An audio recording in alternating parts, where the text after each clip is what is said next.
Let's see what happens there. I may have to switch it over to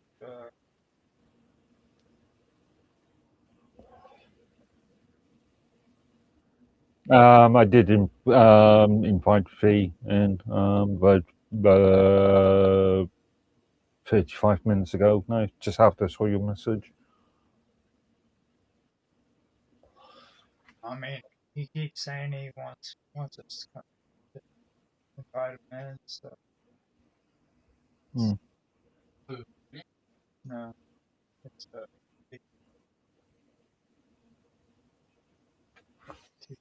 No, got fun in there. I mean, he keeps saying he wants us to invite him in, so if I drop the gate, noise gate on there is causing some issue. Okay. No, got fun in there. I mean, he keeps saying he wants Quarter to YouTube. noise gate on there is causing. Can you hear that? Can I hear what? Can you hear any of that conversation? I can hear that TV, and I heard Robert mention something. I was talking about on live stream. Okay. So, I called in. Hang on. Quarter to YouTube.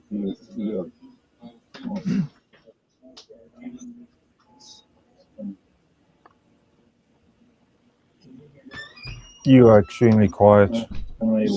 Yeah, you are extremely quiet on yeah, I know. YouTube.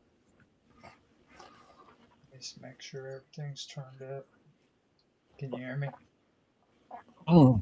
I can. I was just judging by the YouTube feed. Yeah. Let me make sure everything is turned up the way it's supposed to be, so the volume's not all that high.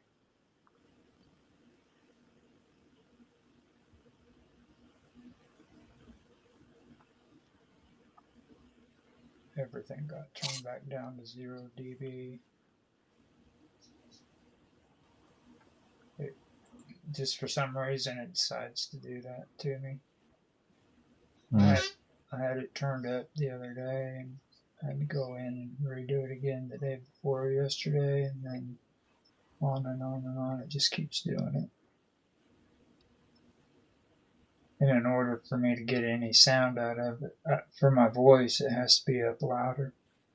So, see what this sounds like. Yeah, that actually might be good. Do a test real quick. And in order for me to get any sound, there we go. It started coming in. Okay. Now, I'm wondering if the audio on the mic is turned off. Actually, might be good. Do a test real quick. In order for me to get any sound, there we go. It started coming in. Okay. Now, I'm wondering if the audio I can on get the mic another is computer turned set up off. in time. So what? So Nothing about it. Say something real quick. Okay, how?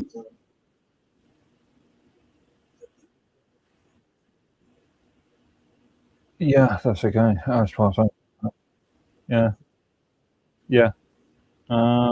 B's saying he can't get another computer set up, so I'm getting Bodge and new phone should be there. Okay, so he should be with us in about 30-40 minutes. Alright. It's really weird because it's like. Yeah, that's okay. As far as yeah. I'm having a hard time So determining which one is the actual stream audio and which one's you.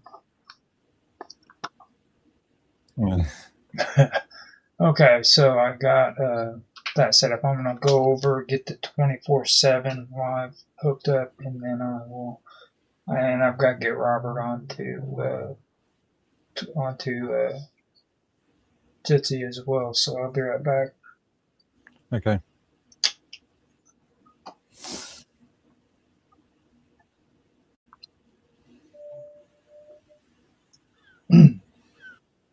All right.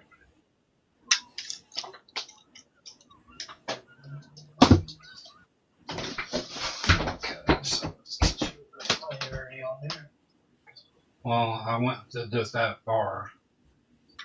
I didn't want to attempt, I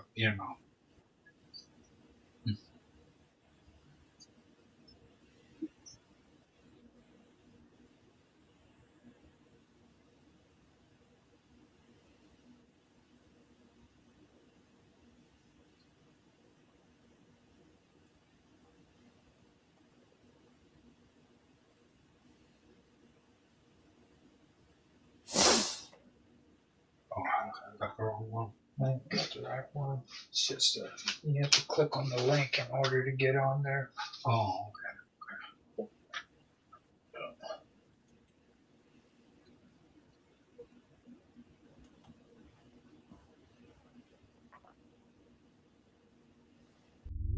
There. You're in. So put your headphones on. You can hear everything. Okay. Long time no see. Indeed. Well, I don't know. It was only a week ago. Yeah. Quite the thing. With it was on the news. Well, who knows when, how long, but what country is it with the red circle? The China. What country is that with the flag? It's white with a red center. Red circle. Japan. Huh? Japan. Japan? Okay. Yeah, Japan went in between Russia, not Russia, but Japan, and they almost they could have went to blows, but they didn't go that far because they were wanting to try to take them islands and all that. And they sent their big warboat through their area, and they had like Japan. Yeah, they had that doesn't sound like Japan. No. Huh? That doesn't sound like Japan. Well, they did. It was on the news. Yeah, just because something's on the news doesn't necessarily mean it's true. Well, yeah, but it was a female president, or so. It was her. Donald Trump was talking about the whole thing. They were doing war games. Well, they were having all sorts of things. They were showing confidence about one another. Okay. Because they're showing that if you try to bully us and all that, look what they demonstrated, how far they are willing to go. It was not a missile fire or guns or any aircraft fire onto the ship. Man, you sound loud, dude. Yeah, I know. How does it sound loud when you're hearing it? Yeah. Not as far as I'm concerned. You sound. Oh, okay. No, I mean right here in the thing. But that's what they were talking about on the news. Well, it was a thing showing what they were doing, and nothing came from it. But they were just showing that if you keep on going about trying to push things, that they're willing to go through through their area. It's I checked that out. It's actually it's a China and Russia do the trade. no they do routine in cooperation with one another. It's where they go through that area, and it's just a matter of And they've always been doing it basically. yeah, but the Coordinated effort between China and Russia, where they go through the straits near Japan and China Sea. So I checked that out. I forgot to mention it to you. but they were showing. Well, they were all four watching out for it. Yeah, they do that every year. They start making a big deal out of it when they do it every year, almost every year. I think I talked about it last year, actually.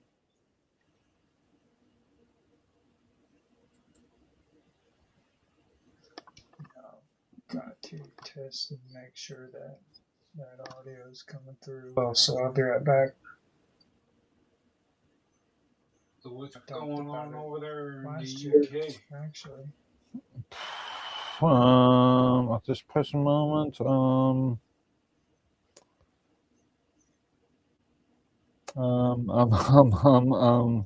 not sure. Local elections next Thursday for a large amount of the country. Government in prorogue at the moment, so I don't think they're coming back until next month. I think 17th. All right, so I have everything hooked up on the stream. It's good to go. I have recording started, so we're good to go for Mind's Roundtable weekend event. Now after this, we're going to do. I figure we do Untethered. It's going to be the internet edition, and Again. Well, no, this last week was the religious one. So what are you going to criticize the internet for this week? Oh, it's not me criticizing it. It's you guys. This is going to be a good one. Then after that, I'm going to do another Strange Stories. This is one that Robert wants to do, and I've been wanting to do it for a while, so figured we'd do that. Okay. No, it's going to be good.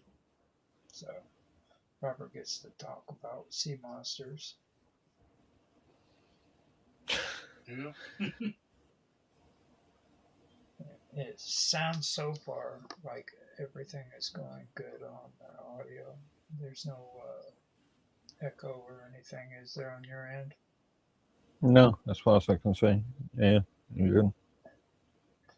Now, I did find some stuff that's Minds related, by the way. Okay. Now, you know how they started charging everybody for scheduling videos and stuff like that? Well, charging, sort of. Well, they started charging everybody for the. No, they pushed it to Minds per month plus accounts, not necessarily charging their people for. That's what it is. That's service, but it's only part what kind of package. What kind of? So I don't have to pay for that then, right? Is that what you're saying? No, you can get the token Minds Plus or Minds Pro accounts. I have to pay for that, right? No, yes, if you save up enough tokens. Oh, look you who save popped up enough tokens. How you doing? Hello. Hello. Long time no see. He's trying. Just last week, isn't it? Yeah, but long time no see. And that some look on his face. He got excited when he um, seen you. just driving home. Ah, Mark's trying to Driving home. say you don't pay for Minds Pro or Minds Plus. Well, technically, I've never have. Or actually, no, I've never. I have paid for Minds Plus on a monthly thing in the past, maybe 1 or 2 months what kind of in Mind total. Plus offers? But yeah, Nothing really. I've got a lifetime who's Minds Plus thing now, and I didn't I think pay that's like for it. what? That's like $1,000 now. Huh? Yeah, they want you to pay like $1,000 for a lifetime. I'm sorry, Okay. but that's $90 a month, and someone might be scratching my balls for that kind of money. Like they I'm sorry, I ain't gonna pay no $90 for nothing.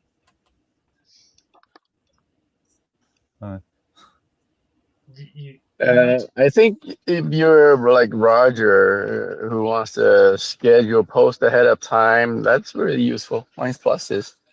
well, that's what I was trying to get at. But Yeah. Yeah. But he used the term pay. Well, you do pay for that. That's a part of the Pro Minds Yeah, Plus Pro. what does it Plus. what does it offer through all the services? What else type of services? You basically pay for everything else you get free on other platforms. And what is that? Like scheduling videos or posts or anything like that, which you can do pretty much free on anything else. So they don't offer no security of your video. No, they don't.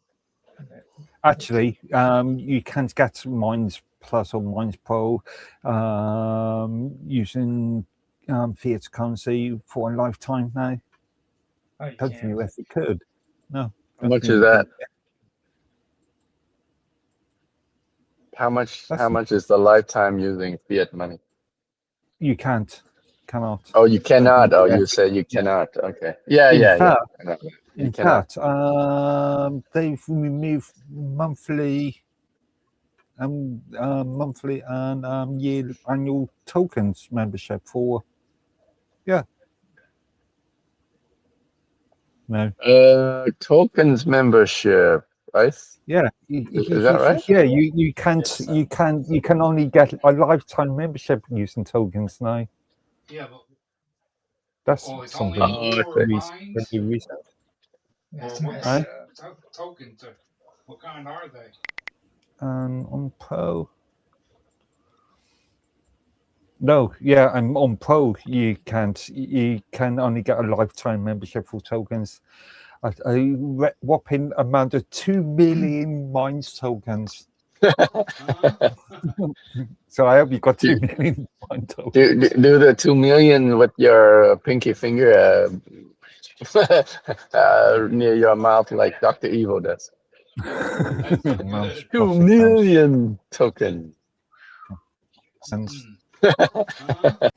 for the Minds Plus, it's like the equivalent of $2. $2? Yeah. It's more than that. Yeah. I remember now. Just after I got that Minds Plus lifetime, they add 3 days later they just added an extra 0 to the total. Well, 2,500,000. So in other words, so yeah, they got 25,000 now. Right? Do they got PayPal? No. No, they use Stripe. They use Stripe. Ah. Oh well, I was they going use, to say you can go through PayPal. No, pay the $2. they don't. They don't use Stripe on Minds Plus and Minds Pros account. It's the other bits and pieces they use the Stripe on. I did question both Bill and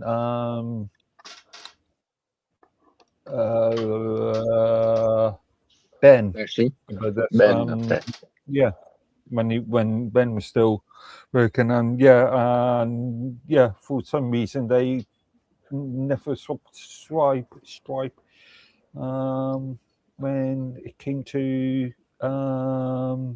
purchasing Pro. Oh, all right. So they only use Stripe for payment, yeah. For like Hey, Roger. what do you call it? For a wire payment. Yeah. Is he married? Yeah, Rye and yeah. the tier sort His of wife. mechanism. You cross talking, bro. He's like in the middle of trying to turn around and have a conversation with me while you guys are talking and shit. I'm like, you're cross talking, dude. Who said? How's your wife? Who said that? Robert. And who are they asking? Well, 'cause I see her arm next to you. No, that's my son. Oh, sorry. I just okay. I'm sorry. I told you last week, Tan's job is to deliver kids from one place to the other. Yeah. That's my part time. He's a dad of like 50 million kids. Feels like that, isn't it? Yeah. It's like he's got a new son or a new daughter every week and shit. No, it's the same. But they make it look like 15 millions of them. Gotta change their hairdo and stuff, you know what I mean? Do you get bargain deals at the garage? What I was trying to get at before I was interrupted by Mark was Rudely? Yeah, rudely interrupted by Mark. Of course. Was I found out the reason why they did it, and I don't know if they're doing it, who's the one who started it or not, but this whole thing that Minds did where they made it to where you had to like have Minds Plus or all that to do stuff like scheduling and uploading. That's also going on with Gab as well. So it's not just Minds doing it. It's but Minds has always been desperate for cash. I'm just spreading the information so you know. I was able to go on Gab, like I told you. Gab.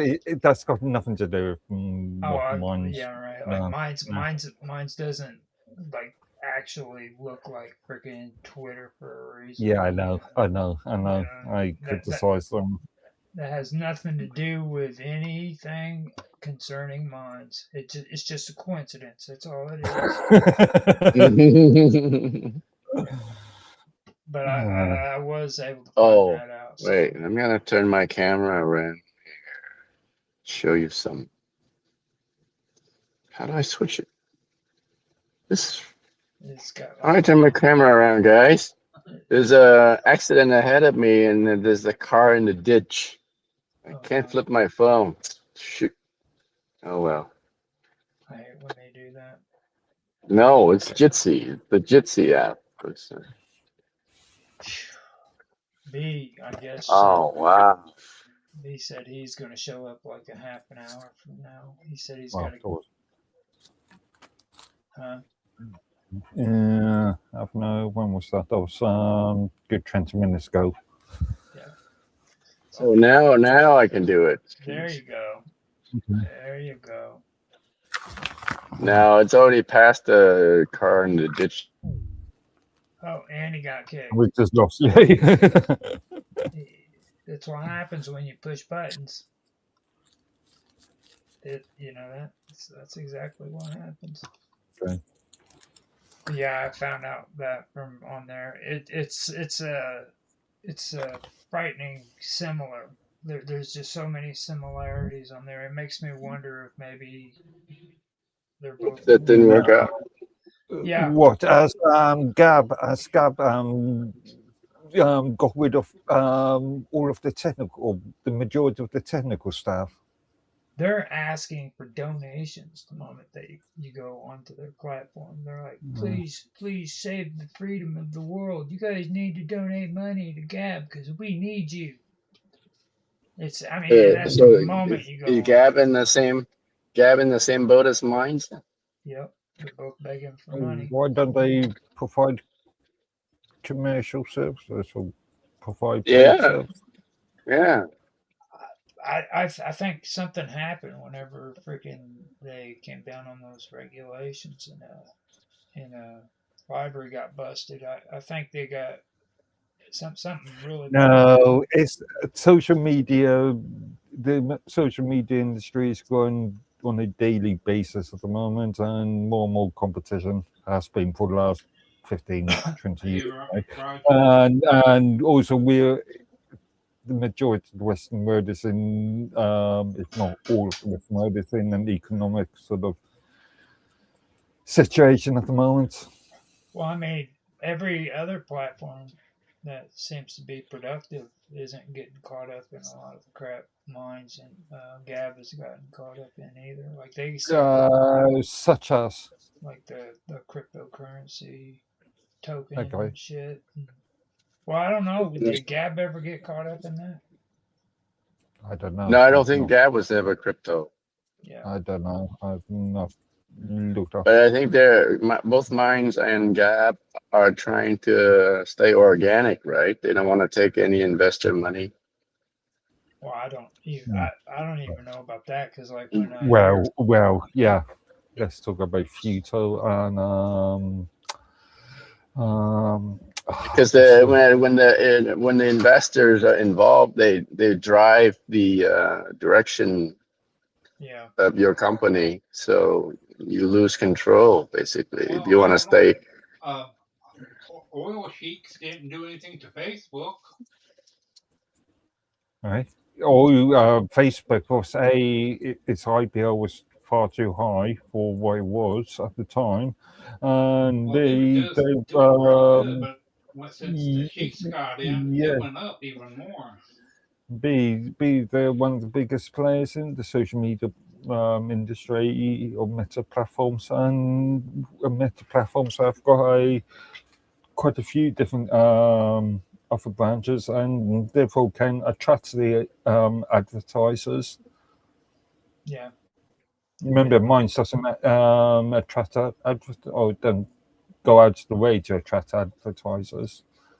I wonder how the court went towards Facebook and Google and YouTube. They're still on the fence about it. Like they've got freaking trials or they've got hearings going on. It's been like going on for at least 8-10 years now over just their advertisement. So I mean, you're not that stuff's not going to change anytime soon. Be serious. Hey, Rod, you were telling me who was the one they went overseas and how their internet don't do the bottleneck. Oh, that's Mr. Robot. Back when Mr. Robot said he came from Indiana, he said that the internet when he was in India, not Indiana. India, I was going to say India, not Indiana. He said it didn't seem like it was as throttled in India as what it was when he got back to Australia. So. But I'm yeah. not sure about the competition in Australia or India, actually. Well, I mean, I can believe it because they don't have as many regulations like they do. Again, I don't know the legal landscapes. I got a better idea about the legal landscape in Australia, but not in India. I personally feel like Bill Altman, though, is wanting all of the investors to come in, though, because he seems to be more focused on wanting people to put money into mines rather than wanting. Speaking of Bill Altman, he doesn't really talk about he teased us to about big changes coming like several weeks ago, and then there's nothing, and then we don't see any movement on their GitLab, which is where they maintain their project management stuff. I updated a GitLab ticket today. My token rewards not being deposited. So far, I've got. They maintain their project for the last 7 months. I've got September the 1st, September the 17th, 22nd, 26th, October 5th, 6th, December 25th, February 28th, March 20th, April 21st, 27th, 28th, 29th, and 30th. Oh That man, Mark's reward counting tokens. Yeah, reward tokens were not deposited. I saw something. I saw something in Mine's help support chat. Anybody? Yesterday asking, so I token rewards. It. Yeah, but wait, what does he offer for benefits? He You does- know, he you buy doesn't into offer anything. I was telling you that he's Sell your tokens. Sell your tokens. he doesn't even have On- like monetization. Or Technically, remember, you can't sell Yeah. according to Sell the on terms the- of services. You cannot sell your tokens. But we've Sell already on the black market. we've already covered all that information. So Yeah, I've covered it many times now. oh yeah, you've covered it more than many times. Trust me. It's like, I mean, every time a conversation comes up about Bill Altman, you cover it. Who's Well, Bill got to remind Hartman? people about it. They don't even respond to They don't even Minds chat anymore. yeah, they They just say don't respond to GitLab tickets anymore. that's Yeah, because, it's because you've driven them crazy, dude. Oh, that's the guy that owns it? Bill Altman's the guy who owns Minds.com. Why does he keep it a third-rate Message for website? Bill Altman and all of the existing staff. Do your bloody jobs. There's only like 2 people working for him now. You know that, right? Like, Actually, technically, well, it depends what do you mean by working for them? There's Bashi, there's Bill Bashi, Altman and there's Mark. Mark is a founder. He's a chairperson on the chairboard. No, I think He's the Mark, CTO. Mike, I believe Mark was the freaking college friend that started the whole thing. Yeah. So if you want to go down that route, then Jack is an employee. Bill is an employee. John is an employee. Technically speaking. Well, that's the way they should have done it in the first place. Like, even though they own the place, they should have made it to where they were employees and they got a still are. paycheck. The employer is the documents that is known as Minds.com. Well, you know what I'm saying, though. Instead of them being able to just tap into cash whenever they want it, set it up to where they get a salary just like freaking everybody else. Voice from that guy doing that with his website. I'm not sure how they get paid. I don't know if they do have a natural salary. It'd be a smart thing to do.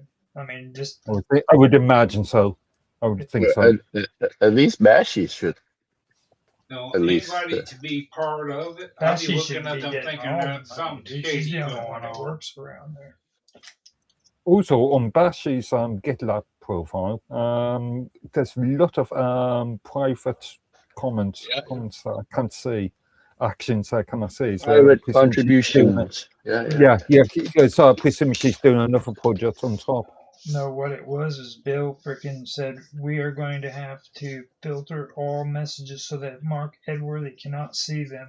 Remember, Minds is meant to be a transparent community driven. Except for Lord Edworthy. He gets to see nothing. Okay. I'm part of the community, aren't I? Fucking bastards. Yeah. Mark Edworthy is the king without clothing.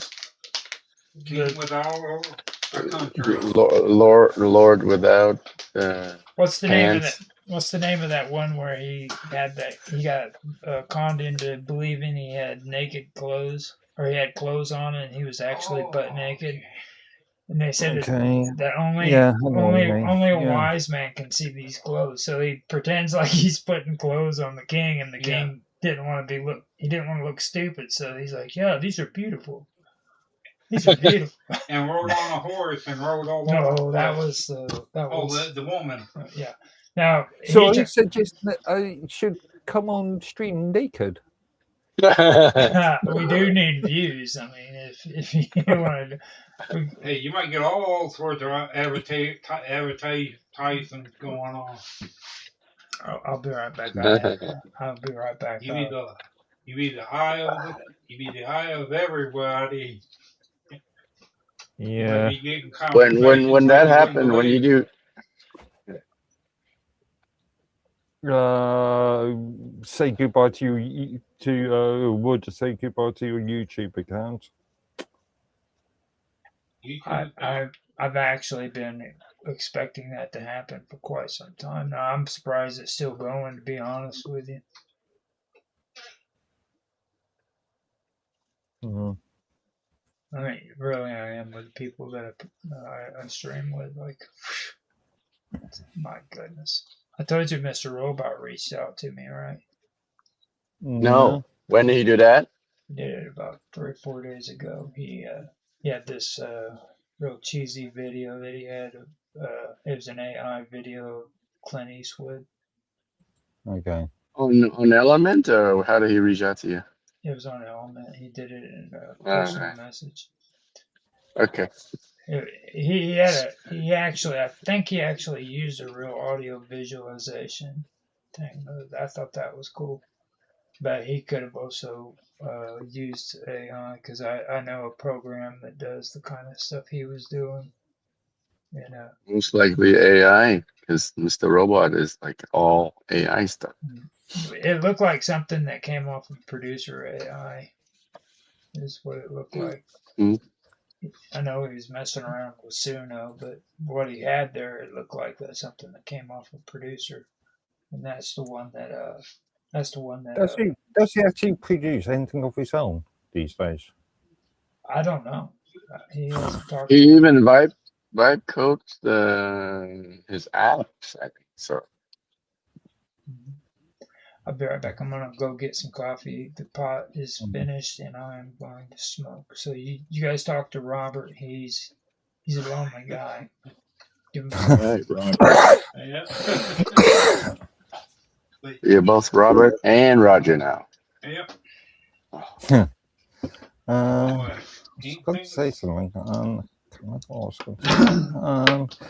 Ask him about Yeah, the talking mines and about stuff. They got some artificial interesting stuff you can intelligence pay about. and vibe coding. You know, I gave Mike a website with the light bulb. video, a link to a YouTube video yesterday.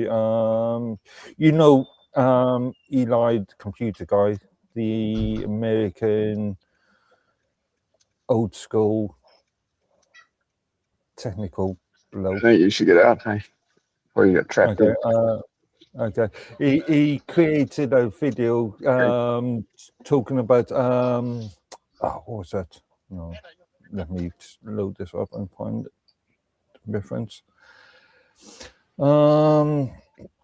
He was talking about, what was he talking about?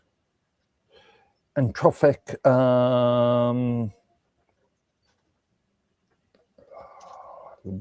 Anthropic Claude and Pocket OS. Leak?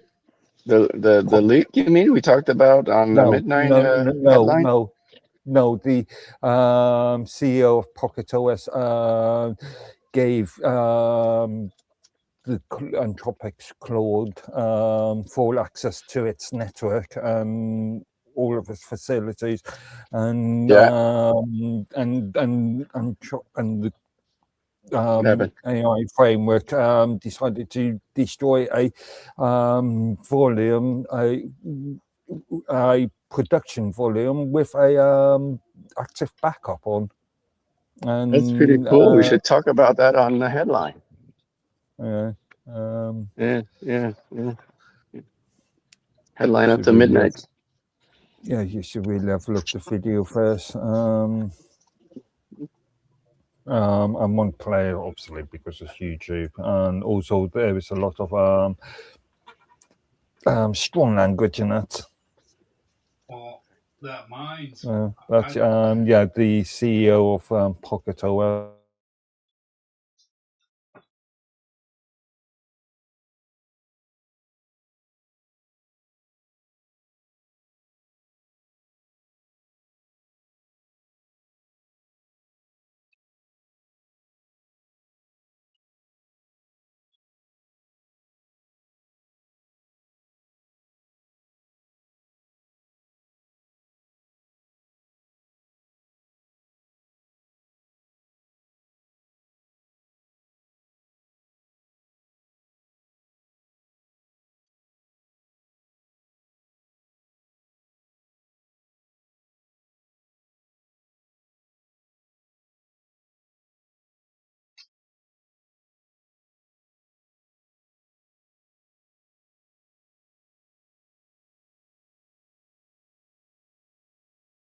Yeah, ain't that real security?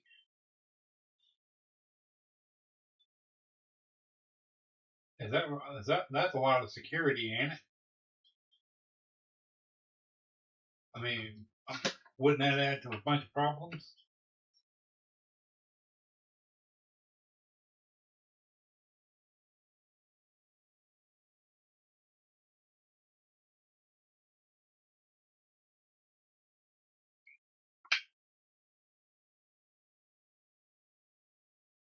Can you hear me?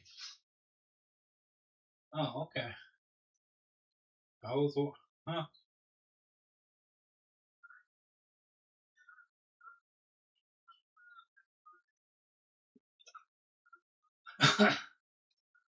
You better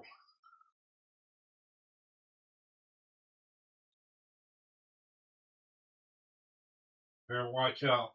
The Klingon in him might come out at you.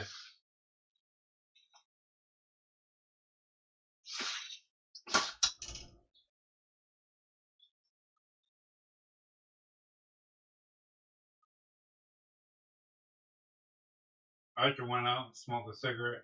Yeah.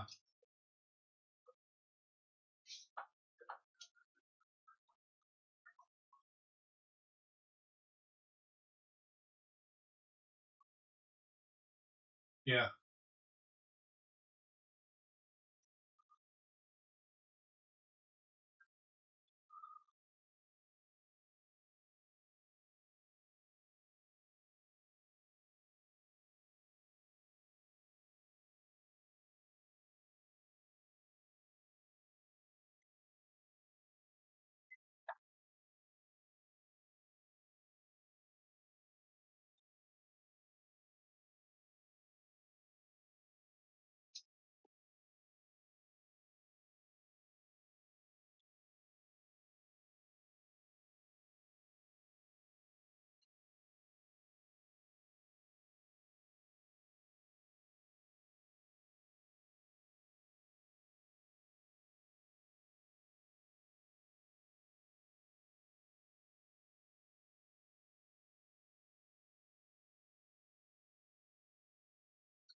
All right. It's really weird because the last 2 weeks I've been used to not having to. You there? Oh wow, they cut me off, didn't they?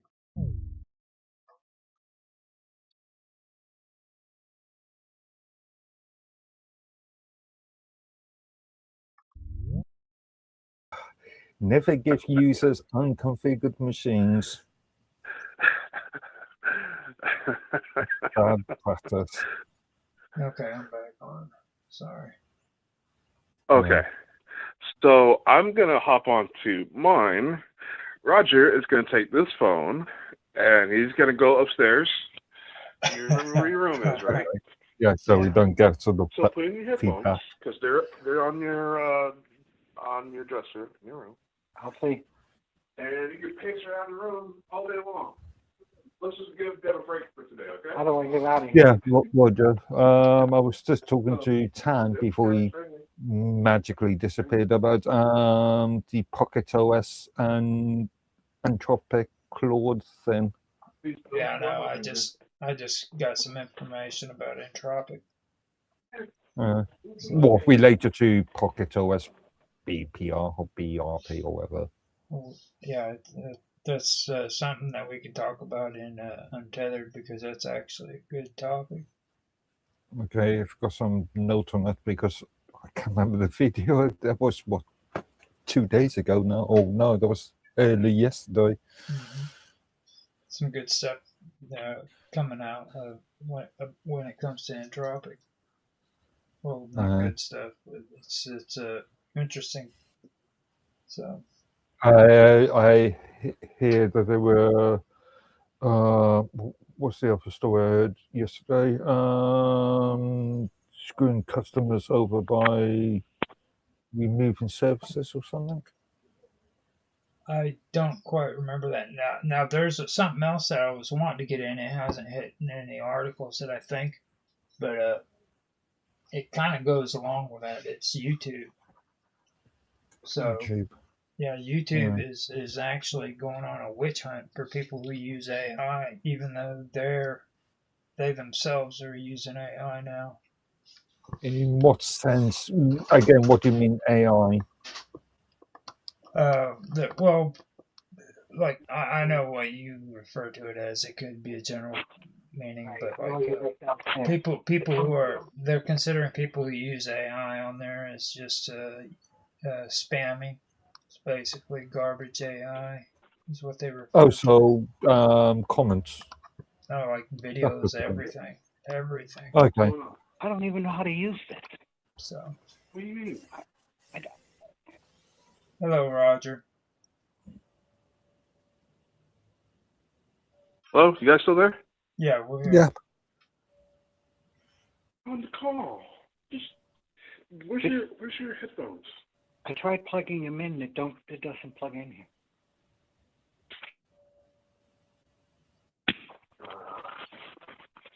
Another thing you should always do to users whenever you get new technology, give them make sure that they know how to use it, and if not, give them a training exercises. There's a speaker option too on there if he wants to use that. That's what we use on. Yeah, but the issue of feedback and issues last week. Now we got to get you the headphones with the actual different adapter. Sorry, guys. Oh. No problem. You can still hear me, right, Robert? How about I just let you just use the phone? Okay. The way it is right now. Yeah, can anyone hear me? Yeah, we can hear everybody. This is Roger. Can you guys hear me? Yes, we can hear you, Roger. Yes. We can hear everybody. Down here. You gotta be upstairs. Oh. Hey guys, this is comedy hour. Yeah, it is. Roger Yeah, Rabbit. this is welcome to Roger Rabbit. welcome to the land of professionalism. Where's Tan at? I don't know. I was in the middle of a conversation, and then he just bailed out halfway through. I was making a sentence. He probably had the same thing happen to him that happened to me. I got bounced, so I had to come back in. So I thought he might have got bored with me or something. oh no, he could never get bored with you, man. It's just ridiculous. What makes you think Who's that? Tan. Well, you got to remember, he was on his daily route. It's Friday night, so he's got to take his kids to where they need to go. So he's most likely taking them out to eat and stuff like that, or going to the mall. So His weekly shop. he does his weekly routine, you know. He better not forget about going to the meat department. What is it with you and meat department? It's the Canadian supermarkets, dude. Okay, the thing is like you need to understand something about the Canadian meat departments. They have the best freaking food in there, dude. No what? Well, compared to America, I suppose compared to US, any country's got better food. I guarantee you they're better than English food, to be honest.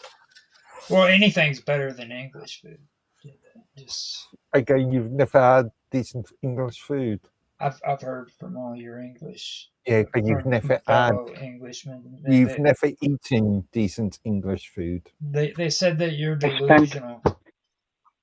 I spent a lot of time over in England when I was working for Raytheon, and I got to tell you something. Some of the best food I ever ate, I ate in England. I don't believe it. There you are. Any country that names bread after a rock. Okay. I'm just telling you what I tasted. That's all. Like you realize what the original word scone is, right? A scone. A scone, yeah. That's a Scottish rock, dude. That's Okay. the stone of scone. Scottish food is even better. Oh yeah. Scottish food is even better. Oh, Actually, yeah. I like haggis. I love haggis, to be fair. Do they make head cheese over there like they do here in the U.S.? Oh, Yes. Head cheese. Do they what? head cheese. Yeah. Have you ever ate it? He knows what it is. He just calls it a different word. It's where you make cheese out of brains. Yeah. You put someone's Yeah. head down in the ground. You guys used lamb to make it, I believe. Yeah. Oh, head cheese. I see. It's not actually cheese. Well, that's what they call it here. No. Yeah, it's Yeah. cheese. It isn't Yeah. cheese. No. It's like It's not a dairy product. Yeah.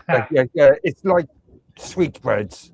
That's got nothing to do Yes. with low on yeast. Look at him. He looks like an Oriental freaking god, dude. He's got like that whole cool freaking background. Gangster. Like he's. He looked like a gangster. I'm back, and while there's still some sunlight, I thought I'd go to the backyard and enjoy some sunlight. It's beautiful out there. I was telling him how great you guys' food and everything was up there. Like the meat department, they don't understand why I want you to always walk me through the meat department when you go to the store. Like You're not in front of a green screen right now? No, that's his yard.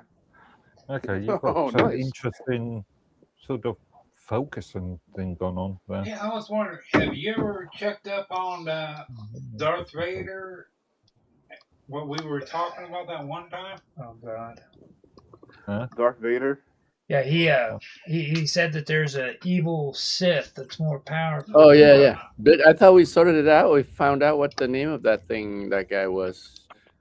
He's not a Sith, but he's. I'll Google it and use AI. Google What it. the hell are you guys From- talking about? He's From head he's cheese real to Darth powerful. Vader. Yeah, in the world of. Is more powerful than Well, Darth Vader. Darth Palpatine. Vader or any of More powerful than Darth Vader. There are tons of he's got Now, Jedi's more powerful. Palpatine was more powerful. He's generally considered the most powerful Sith. You have Darth Revan, who was more powerful. This guy was even powerful than him. He has an ability to go into the future, into the past. He can create and knock out 20 people with one blast from. Now it says that Darth Vitiate, he's more powerful. Darth Nihilus and Darth Nihilus for sure. Darth His name Cadus. was But that's because of their immortality. Nihilus would eat whole planets. Just eat the Force. And never. they have the ability to drain life from Yeah. from entire planets. Yeah. Well, so He Palpatine says there was one. He killed his master. That was the one that was the most powerful Sith. Yeah, because he had to come to sleep. Darth Plagueis. Plagueis was killed in his sleep because he knew he couldn't take him in real By life. Palpatine. By Palpatine, right. Yeah. Why are we that's nerding the out one- Star Wars right now? Well, Robert started it. But I don't think that's what Robert was talking about. I don't think that was the guy. Yeah, I was just asking if he ever found out. Yeah, I think that they said that you guys had already covered this in the last episode. Yeah. But I was just wondering. now, Vidiot, he was the emperor, right? The Emperor was Palpatine. The emperor wasn't Palpatine, was he? Yeah. I always thought it was the freaking within that one period. video. Well, before all of them died, who was in control during it? They were both fighting each other. Oh God. Okay. What do you? He was talking about one of them. There were two Siths that were fighting one another. Well, it was Darth, So- the Sith, and the good guys. Oh, okay. So So a good guy? During this time, they were both powerful and had both. They were equal sides. During this time, he was going and able to do whatever he could. His abilities was up there. Okay, well, that's quite vague. Hey, what Yeah. show are we doing? What's up on the roster here? We're doing Minds Roundtable right now. That's what we're doing right now. So Okay. what I say, galaxy far away, that existed long time ago, got to do with minds. None of your damn business. That's what it's got to do with minds. Well, we've You're not minding your own damn business. That's right. We've since long strayed away from Minds topic on the Minds Roundtable. Well, that's because of Robert. Long Yeah, time. it was on me. Robert did it. It's all his fault. So. It was all my fault. I was just curious if he checked that out. Damn dog is tearing the pillow out of the backyard. I mean, So are we going to be talking about minds? Yeah. Well, are we going to be talking about minds? Well, you've got a subject. I'm listening to some pretty sharp minds. Well, mine's not. What the hell is he doing? I just came back on there. He's chasing that dog. I'm totally lost, mate. Totally lost. Tan is freaking hilarious. Hey guys, which one of these are smarter, the dog or Chan? The dog is chasing him, dude. That ain't good. Is it his dog or what? Some random dog? Yeah, it's his dog, man. Oh, I was gonna say if some dog came up on his property screwing with him, that's just comedy. Pure That comedy. is hilarious, dude. He literally chased you down. Yeah, big boy. He literally chased you down and went after you, man. Hey, puppy. Anything could happen on the Minds Roundtable, I tell you. Well, you know what? I'm telling you, you guys, with this concept of the Minds Roundtable, which is kind of why you guys are perfect to whatever contribution we have for TLB Talk, because I've only got the creator on the line here with us, Okay. Roger Landry. Where's still there? Hello. Where's Roger? Oh, hey Roger.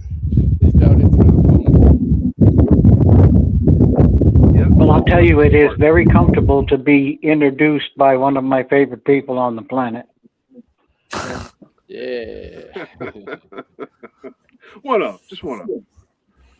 There are many. I said what I meant. Damn it,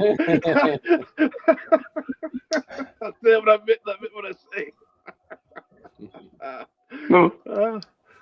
Yes. So, yeah, I don't know. Mine's like, you guys keep telling me to go to Mines. I've had the 20 Mines accounts, and they all get shut down. Just like You instantly. did? Yeah, a long time ago. You don't have one anymore, though, now, though, right? No. I the second Well, I what's would with the advertise conference for my when you- radio show, my account would be shut down. Okay. Did you appeal? That's when they were like hard. How long ago? Cracking down on. How Okay. long ago? I would When they were say being overseas. around 2020. Okay, yeah, when they were acting ridiculously overly zealous. Well, that was John. That was John. He Well, ended not up. necessarily only John, but he was one of the So new management and lighter enforcement, right? not new management at all. Same management.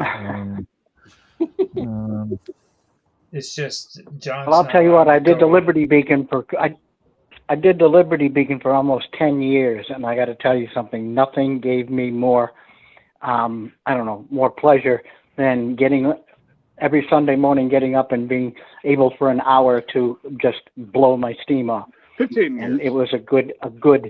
Excuse me. 15 years. Yeah. Well, it was 10 years plus. Yeah, close to 15. Actually, over 15. But the Liberty known you for- Beacon hasn't been up. Well, I joined you. You were with me. 10 years ago. You were with me for years. And you had it already going strong by the time I joined. Yeah. So. Yeah. Well, Roger has a problem, and it's his memory. So. It's called getting old. Which is why No, this call is actually great. Wonderful people here. He's a coder and a devout Catholic, correct? Yes, sir. Mark, he's a TOS expert. Well, that is good. And he's done customer service. He's done all kinds, anything dealing with business. I think he's had some kind of connection or direct experience with. And I am a devout Catholic. Oh, you are? I didn't know that about you, Roger. Are you Catholic? Yes. I am a devout Catholic. Well, that completely changes my opinion about you, sir. You're not a Monsignor, Roger. No. No, he's French, but he's not Monsignor Landry. No. No, not Monsignor Landry, no. Although I do have a member of my family that is a priest. Okay. I think he was making that reference because isn't there some guy in the news, some priest with the last name Landry who's in the news? He's in trouble. You guys were talking about that last time. Well, that could be me.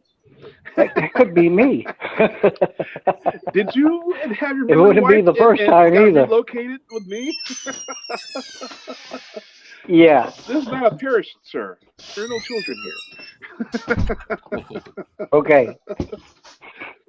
Yeah, no, but Tan, weren't you talking about the other day there was some priest that got in trouble with the last name Landry?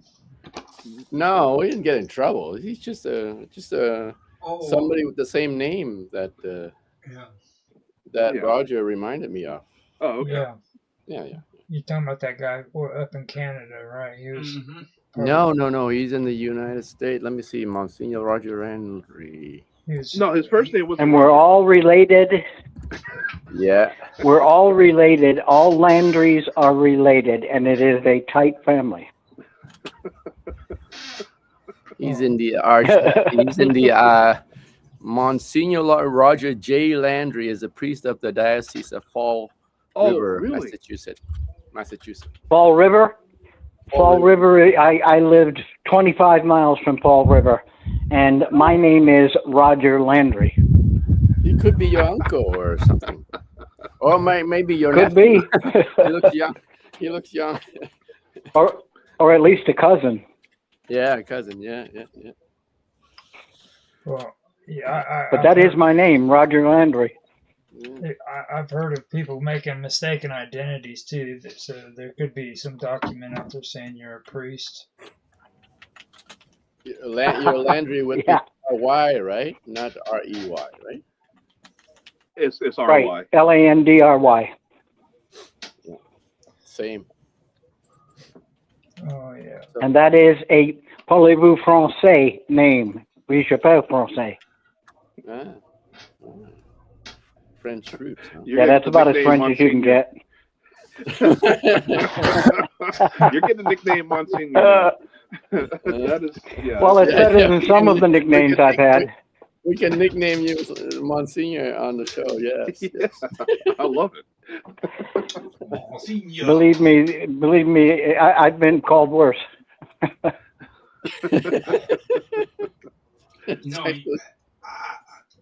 don't know. I feel bad for this person here in town. Their last name, I would not want at all. I don't think anybody else would want to be named like Robert Cunt. Yeah. I mean, let's face it. Yeah. Yeah. I like my name. I joke with my name, but that's the one name I would never want. That's literally his last name too. Cunt. His last name is no joke. It's true. And there's another one too. Just imagine you're walking down the street and someone hollers out, "Yes!" No, that's not as bad as cunt, dude. Yeah. But, yeah. I would have to change my name, dude. Like, what do they mean by that, right? What was the original meaning of that? Aren't you? I thought it was Hunt. Roger Hunt? No, there's actually somebody here in this town. Ethan Hunt. No, Ethan Cunt. Like, are you a cunt? Yeah. We get it, Robert. Yeah. He's going all British over here. Yeah. No, Mark's Mark hasn't said nothing. He's like, man. I'm just not going to. Right? Isn't that like it means something else in British English? Yeah, it means bloody. Do we have a Brit on the call? Yeah, Mark Edworthy. Yeah, it's Mark Edworthy. Sir Lord Edworthy. I absolutely love it. I spent a lot of time over in Great Britain, working on their submarines, and I absolutely love it. I think it's one of the best places I traveled to while I was working for Raytheon. I was in London, but I didn't like the food. Okay, here's an opportunity. I love the food.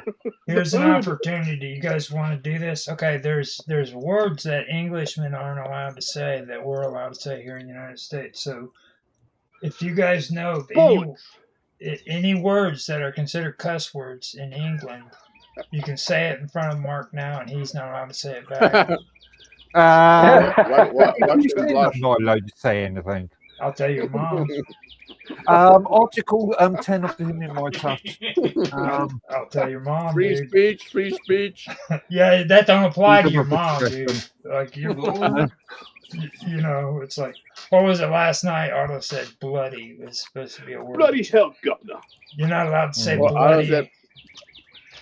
Well, we're not allowed to say bloody. You're not allowed to say bloody? They aren't. We're allowed to say it all we want. You bloody cunt. Yeah. That's bloody well hilarious. You bloody young. The C word and bollocks. Those all I know. Are you a bloody fool? I mean, this week's show is is hilarious, guys. Yeah, bloody like the breakfast every week. We've gone from Darth Vader to English cuss words. Yeah. Come on, eels, guys, eels. Eel? Best kind of best eel? foods in the world. Gelled eels. I sent Mark a video that was like critiquing British foods, and oh my god, that stuff is horrendous. What they eat eels? I noticed that kid, that British kid that was on that video, stated that he never tried half of the stuff he was talking about. Well, he was calling this stuff disgusting and awful, and then when he was asked if he's tried that, well, he hasn't tried it because he's sane. But how do you know if it's disgusting if you haven't tried it? Because you can look at it and like jailed eel. That's disgusting. You can tell if it's I've never had it. If it slaps you across the hand and says, "Leave me alone." You know, the monkeys. If I chose to eat something by what it looked like, I wouldn't have eaten hardly any British food at all. But you taste it, it's a whole different story. Yeah. What? Yeah. You said that all British food looks disgusting. Beans on toast. I mean, It, come on, bro. it doesn't. I It, hate it beans doesn't on look. toast. It I doesn't hate look beans. disgusting. I'm not saying it looked disgusting. What I'm saying is it looked engaging. It looked like, oh my God, do I want to eat that? Okay. But once you taste it, you find out it's damn good. Oh. What about the special critters in the tree? You crack the tree open after it dies. You find them nice worms. That's not a Yeah. British dish. Yeah, people Further? eat them. In what I spent Overseas. 25 years what traveling country? all over the planet. I spent 25 years traveling all over the planet, and I got to tell you something. One of the best places I've ever eaten is Great Britain. Have you ever eaten that Well, brown cheese? what was the best food that you ate in Great Britain?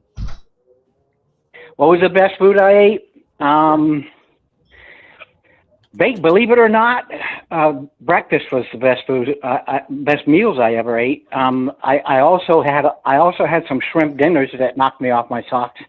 But I would say the fish dinners that I had were always the best. They beat the crap out of what I ate in America and Canada. The national food that you're famous for is fish and chips.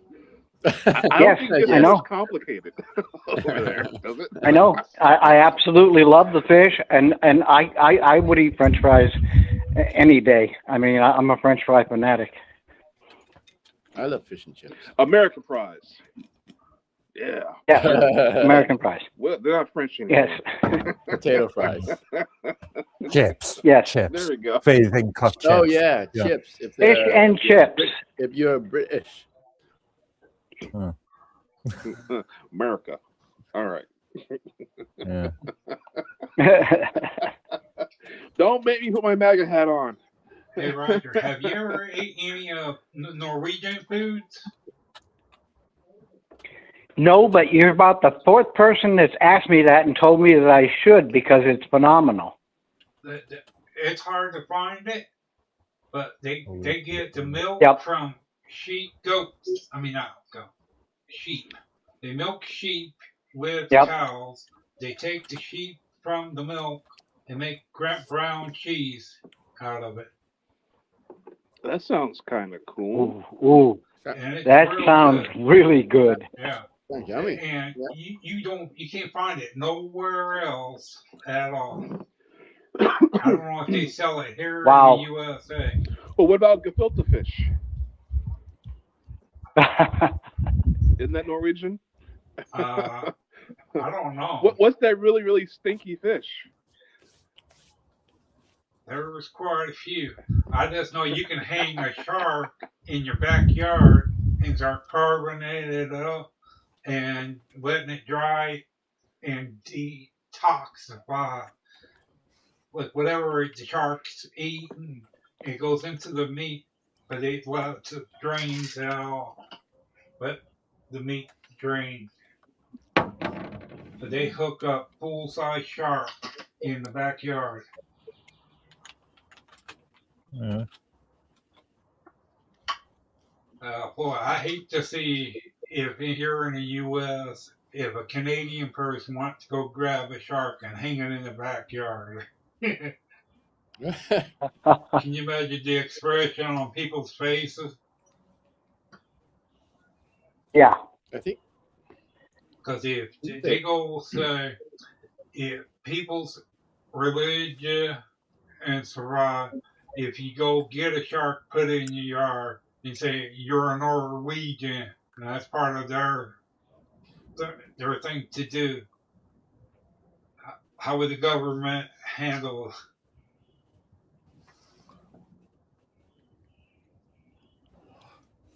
You know they have shark meat in Canada. No. Never had. I don't want to try shark. You know, sharks circulate their pee throughout their body. Yeah, that's why you let it. That's why you set it out in the yard on a rack. To dry it, meat right? rack. Yeah, you let it all drain out. Let it all evaporate. Yeah. Urine soaked meat. Well, Yes. not by the time they process it. Okay. I mean, they have poisonous Natural fish that they salt, clean. you know. Yeah. Natural seasoning. Yeah, there you go. Cured, pre-cured. Yep. Yeah. Can you imagine if you have a drunk come up into your yard and you have a shark hanging in your backyard? Can you imagine the expression on that dude's face when he looks and thinks that he's seeing something, and something's looking back at him with big sharp teeth? Can you imagine the expression on your face if you was to see that? I love shark teeth now. I used to have shark teeth necklaces. Oh, oh, so cool. Back in my preparatory days, the puka shells, shark teeth. Yeah, Puka shells. We're talking Hawaii here. yeah, I loved my necklaces. Yeah. Yeah. Well, there's Well, I one lived in shark I Hawaii for wouldn't 4 want to years, try. so That's the one that passed away a long time. The big blue shark. They found bones and all that bigger than an oil tanker. You could swallow an oil tanker in one swallow. Oh, really? wow. Yeah. They showed the, That would be about the biggest whale on the planet. it'd be bigger than a well. It swallows a whole Yeah, well. damn bigger, much bigger. Yeah. They were showing bones, teeth of it. But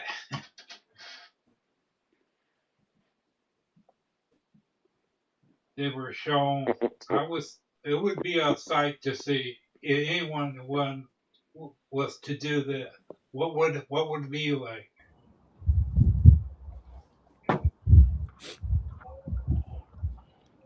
Wait a minute. Wait, hold on. What Before we go kind any of further- shark is bigger than an oil tanker? I can't believe it. Yeah, that's a megalodon. That's Yeah. prehistoric. Yeah. Megalodon shark, blue.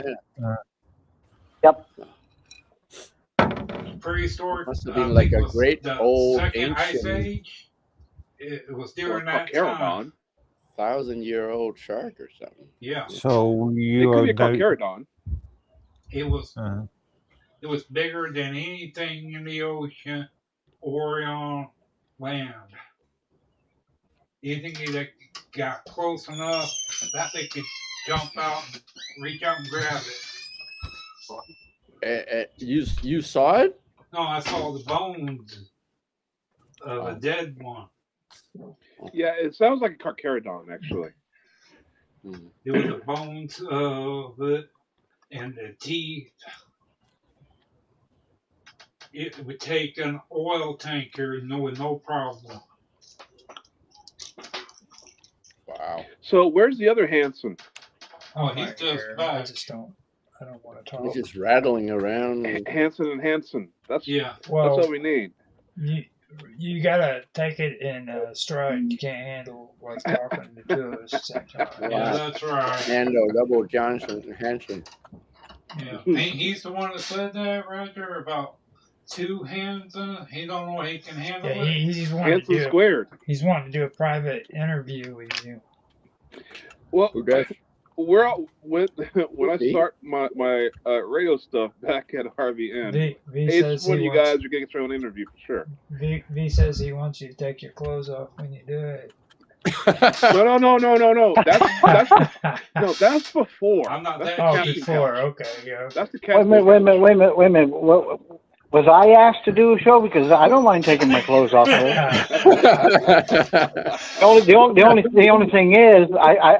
only thing is, I don't know if your audience could stand the shock and awe.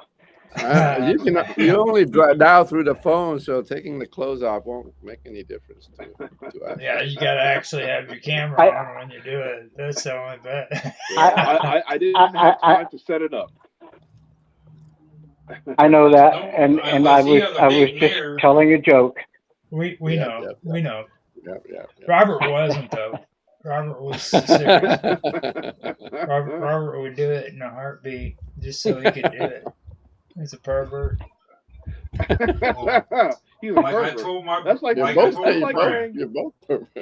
I was if gonna you're say, calling stupid you a enough pervert not is to like pay calling him attention a on handsome. what you Yeah. do, Well, I mean, it's my dad's fault. Just I put it. See, it's a handsome thing. There you go.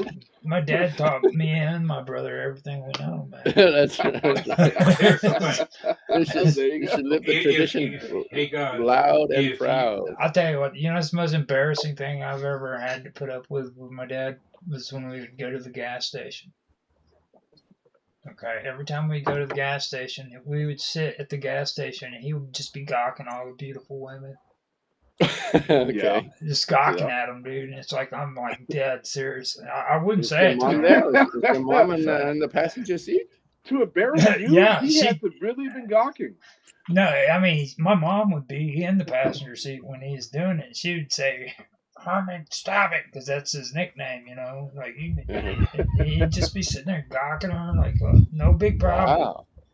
Like, She didn't like I will tell you like whack him across the what head. what used to happen when what used to happen when we pulled up to a gas station is everybody would stare because I had 6 brothers and a sister, and we were all in the back of a station wagon. Can you imagine that? And we were, and from the youngest to the oldest was less than 5 years because there were twins in there. Oh, man. That's cool. See, those are the good old days, though. It's like, Yeah. Yeah, the good old days. Yeah. I knew Roger was going to say that. Yeah, well, I'm 71 now. I'm 71 now, and we're all within a few years of each other. So, yeah, I've grown up with this, and it was. Go ahead, please. Do you remember the days when, like, there was no space and you just shoved the smallest one right up into the back windshield? That was Yeah. me. I've been that person before. I was the second. I was the second from the oldest. So yes, I was the one. Me and my older brother were doing the pushing around. Yeah. Yeah. We just take freaking my little sister and just shove her right up in the back windshield. Make her sit up there. We couldn't do that. We couldn't do that, and we wouldn't do that because my sister was the oldest and the only girl, and she was treated like a queen. If anybody messed with her in school, they had 6 Landry boys on their ass. Yeah. My sisters were the ones who did the beating up, okay? Like, Oh. you think me and Robert are bad, you should meet my sisters, man. Dude, my sister was hell Oh. on wheels. My sister. Yeah, so was mine. So my brother was like 14 years older, but my sister is about 11 years older. But if anybody, so my brother was the charismatic one in the family, and he would get into trouble, and like my sister, forget other women, forget other girls, they didn't mess with her. My sister would beat up dudes on my brother's behalf. Yeah. I've seen her whoop dudes down the street as a small child. My, Yeah. my sister Amy used to eat freaking nails, dude. What, nails? What? What? My Women sister, back nails, then, huh? fingernails, or nails are saying what you hand pictures of. Yeah. yeah. And my little sister, she got high off gasoline when she was like 10 years old. No. Oh, she's a lacquer head. Now, on the way to Okay. the hospital, she was freaking trying to strip in the back seat, so we had to freaking keep her clothes on because she was drunk off gasoline and shit. She got in a hold of a gas tank, gas can and started sniffing it. Oh, man. Yeah, they're called lacquer heads. No, those are freaking spray paint. Oh God. Spray paint, yeah. Sniffing Well, paint. listen to You the know what I song like to Lacquerhead do? by Primus. He's If talking I about like to gas. find people like that, Yep. and my best fun time is Oh, fun talk to time. them into doing something so silly. Okay. Just imagine if you're drunk and someone offers you a 12-pack of beer. All you have to do is arm wrestle a pig. Would you do it for a 12-pack of beer? Arm wrestle a pig. Yeah. You gotta wrestle that pig, flip him over. That's not arm wrestling a pig, man. That's Well, Pig you take wrestling. his leg and you got to flip that pig over. that's not arm wrestling. That's pig Well, wrestling. I don't know. I just figure if Pigs, That's pigs. zoophilia, sir. Yeah, let's not go there. Hell, I'd have given a few oinks to watch that. I would have. I'd have given a half a dozen oinks to watch that.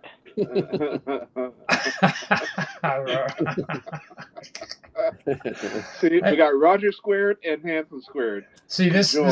this turned into a really, really crazy Kentuckian storyline, right here. I mean, it's like all of a sudden we're going to go all Kentucky on your asses and stuff. Sir, that's not PC. Well, I mean, Mark is over in England. He deserves to know how we roll up here in the United States. You know what I'm saying? Like he's got this delusional idea about how people in America are. You know what I mean? Like, he thinks we're all He doesn't sophisticated. watch TV at all, right? He doesn't know how Americans behave. He thinks we're all like sophisticated and everything. No. Oh, excuse my laughter. Excuse my laughter. It's my oink oink coming through. We sniffed at the British because they're all sophisticated at it. Now I checked on Minds.com. Chemtrails voted up our post whenever I said that Jitsi was available if anybody wanted to come in and join the conversation. So I wanted to say thank you to Chemtrails for doing that. He's probably the only person on Minds.com who actually responds to anything that I post. To be honest. Well, just wait till we get TLB Talk back up and running, all right? Well, I mean, Minds.com is what I'm talking about. I know, but just wait for TLB Talk. You're gonna get a lot more engagement. On Mind.com, and it usually thumbs up. What you're gonna get when TLV Talk comes back up is this guy who just said wait for TLV Talk to come back up. Him and myself. I'm the founder of TLV Talk and the Liberty Beacon, and I got to tell you something. When him and I put that show back up, if you don't laugh every minute, we screwed up. Sounds good. You should then start a Minds channel and post to it. Yeah, one of these days. One of you. What's to this? Yeah, maybe Roger Landry. You should start a Minds channel. Well, I will guest on anybody's channel. I am somebody who is aware of what's going on. I'm somebody who makes it a point. I've run projects like this for almost 20 years now, and I served in the Navy, and I worked for the military. So, I mean, when I talk about these things, I talk about them from firsthand experience. And when I've got people like Anthony and others that work with me, it just helps to show the world that we have something to say and it's worth listening to. Yeah. Yeah, he likes to be anonymous, so when you talk about him, say B, because he's a... he's not talking about me. No, he would have said me. He would have said me if he was talking about me. But I was talking about him, so don't listen to him. Mr. Anonymous. This guy is one of the, because we did the show together, okay, when it was up and running. This guy is one of the best partners for a show that I've ever had, and I've been doing online shows for about 25 years now. Cool. Well, where do you publish shows? YouTube? You're going to have to repeat yourself. I think I flooded that. Everywhere. Radio stations Roger, everywhere. Liberty Bacon, do you have a channel on YouTube or not? No, it's not up it's not up right now. But you've been I'm actually on a break. Yeah, his website. I'm actually on a break. I'm not doing a show right now, and Anthony is working his way towards getting me back into doing another show, but right now, and for the last few months, I haven't done a show, and this is the first time in many years that I haven't done a show. But Anthony's going to change that. You said you've been doing it for 25 years. Isn't it online somewhere? Yes. Yeah, he has. Yes, I've been. Well, he has a TLB Talk. That's the platform that V's always talking about. They're gonna get it back up and running here before. Oh, okay. So it's been on for 25 years, but then now it's down because you guys are revamping it of some sort. Yeah. Of some sort. There's a lot more to it, but right now it's probably not really the best time to go. So yeah, at the end of the show, Rogers usually asks you guys to give your self plugs, but it would be nice to have that website for Liberty Beacons or whatever that is. What that would you've that been was doing. be covering? Liberty Beacon.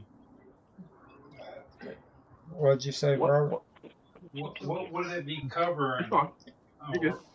Well, when I was on it, it was basically it's more of it's a patriotic kind of platform. Like when you go on there, a lot of people that I seen on there were posting stuff about the Constitution, freedom, stuff of that nature. You know what I mean? There's a girl on social media. Her name is Caitlin Bennett, I think was her name. She has a site or a channel called Liberty Hangout. mm-hmm. Yep. Yeah, I was trying to find the information I had in my documents for doing shout outs for people on mines who helped contributed to the channel. Yeah. I actually tried to search for Liberty Beacons on mine, right? Yeah. So if you guys can came up with a few hits. if you guys can give me like your socials and stuff in the chat, then I can put it on there to where people could see it online. So that you guys. So there's a channel on mine called Liberty Beacons. It's not associated with any of you guys. No, if it's just Liberty Beacon, if it's just Liberty Beacon, it's not me. I'm the Liberty Beacon, TLV. Okay, but this channel has been around since 2017.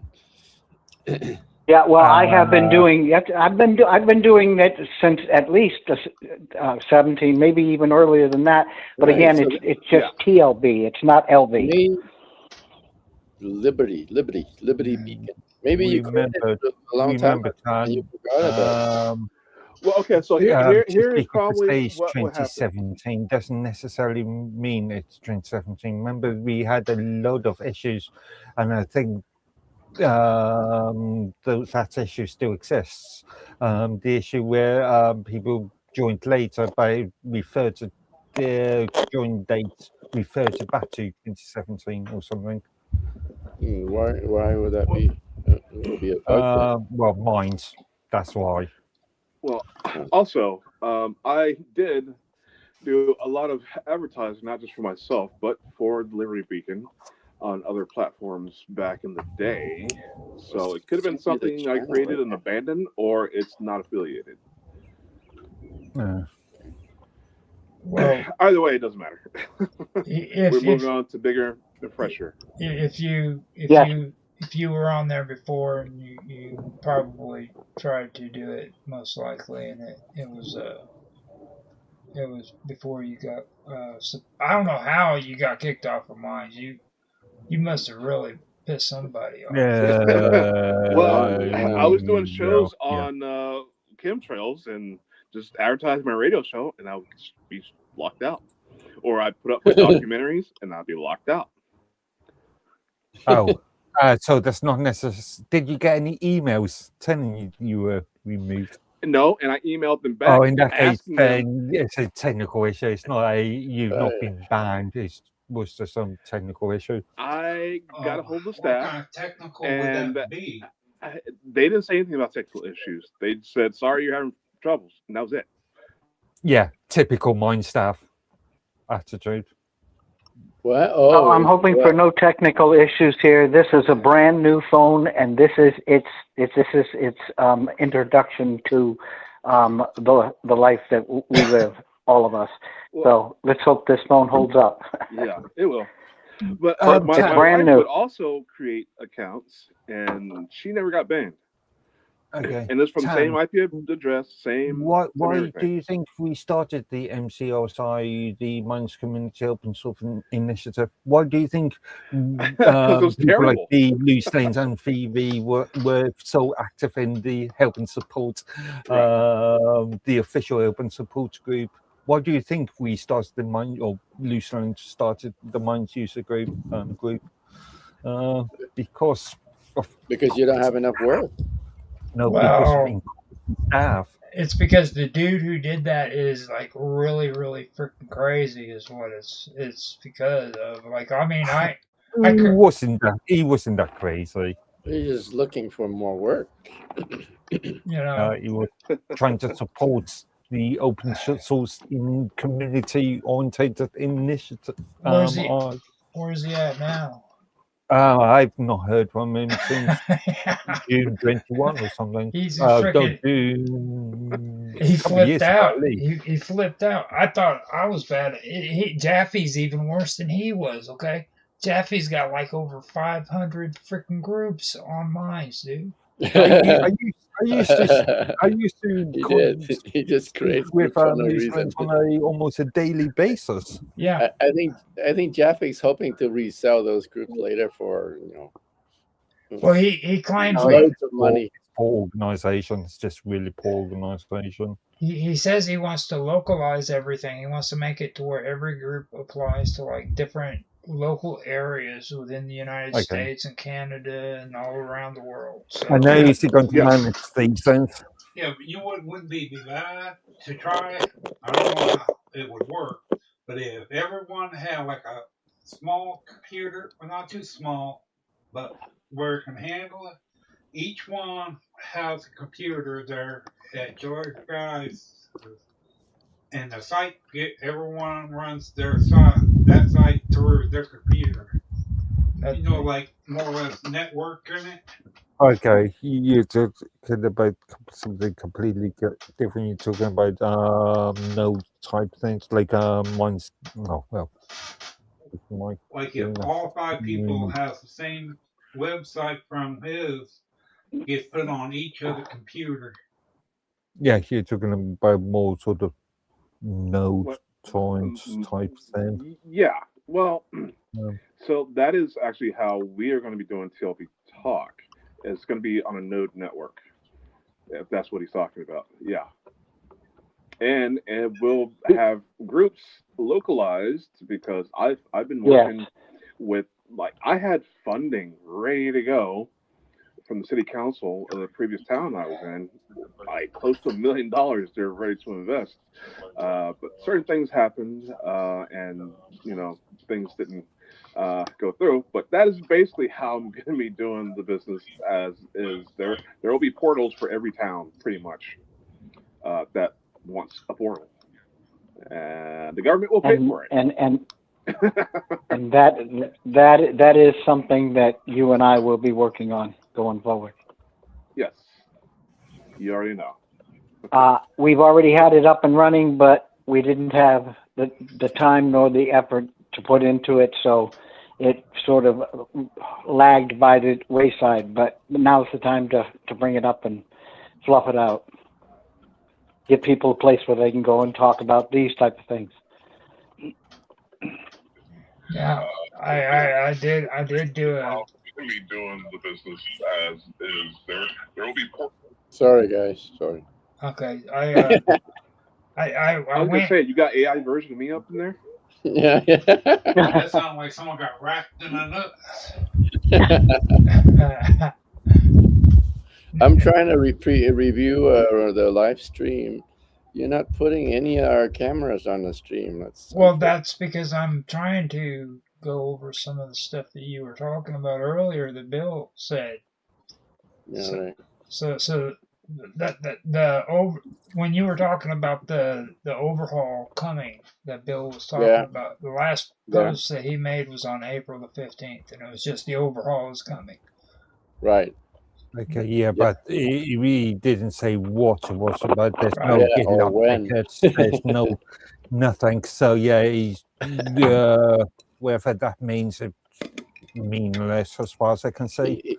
He's rage It's baiting just a us. PR stunt as far as I can see. Well, he's not even good at rage baiting because, like, he said self-reliance is the only path. Community is key, but fierce personal sovereignty has to come first. What the hell is he talking about?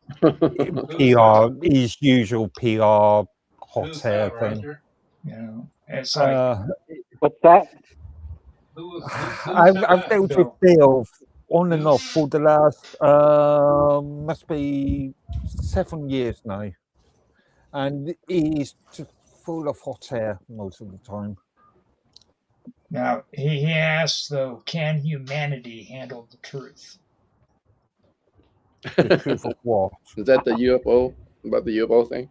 No, he said it in like 5 words. Can humanity handle the truth? And that was it. Not to all things. Meaningless. Pretty good. So long, Dave. Speak to Guys. Working on the issues. Yeah. I'm sorry. Oh yeah. Oh I yeah. would Look look at at this. the human race like People have this. tickets. I even look at us like this. If there's a flying saucer coming down, we'd be all shivering in our pants, ready to crap in our pants. Because they say we're intelligence, maybe up to an extent. But flying saucer, yeah. We'd be like, you'd be ready to run under the bed and sleep. Well, I just think Bill There ain't no Altman way. is stupid. Is what I'm thinking. Jeez. You know what I mean? Why don't you tell us how you feel, Roger? Well, I mean, it's just like that last one that I said, okay? I finally made it down to that last one I said on the show, and it's like he made a post that said, the pre-internet world forced humanity into long periods of solitude, void of technology. And then he goes on to say, a required check-in with nature and your own thoughts. 20 minutes in line at the store, driving in a cab. And so nobody actually goes out and does actual grocery shopping anymore. Nobody actually goes out at all now, according to Bill. Really? Right. Now, Maybe he doesn't. Maybe in these sort of small world, maybe people don't, but yeah. Now, according to him, he says that the post-internet world tempts humans to never be alone and to never face the reality of their own mind without external stimulus. Now it's pure self-discipline.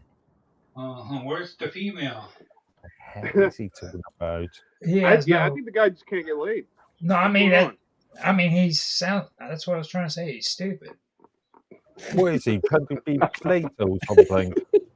Modern day Plato. Well, I mean, I keep trying to go through and find out, like important stuff that maybe he's covering on his posts and shit, and he just never freaking posts anything smart. It's always stupid shit. Who's this guy? Jaffe? No, Bill Altman. Oh, Bill Altman is the CEO of Minds. He's the founder, or one of the founders of Minds. He's the one that got on freaking what's his name? God, bald-headed dude. That explains 5 minutes. Rogan.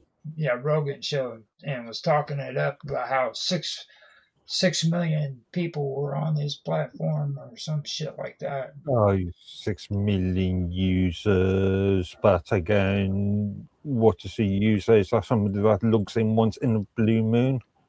Is that somebody who will create an account and never go back to it? So he's just basing it on registration data. Maybe at one point, they have that many. I can't believe 6 million. It had to be a long time ago. at the high point of when Facebook was kicking people off, and so they all. Oh, and a few years before that, Vietnam was cracking on free speech, and so a bunch of people were. Yeah. Yeah, you made a big Yeah, show from on Asia, they were running over In into fact, .com. sort of encourage people into the language localization. And then they turn on their firewall, and everybody's just dead. No wonder they can't reach my.com anymore. And then, what, a year after they wanted to push the community, sort of push on language localization, they got a private company to deal with it. And I don't think they have actually completed that project. That woman that did, right? You remember when I was showing you on that mail?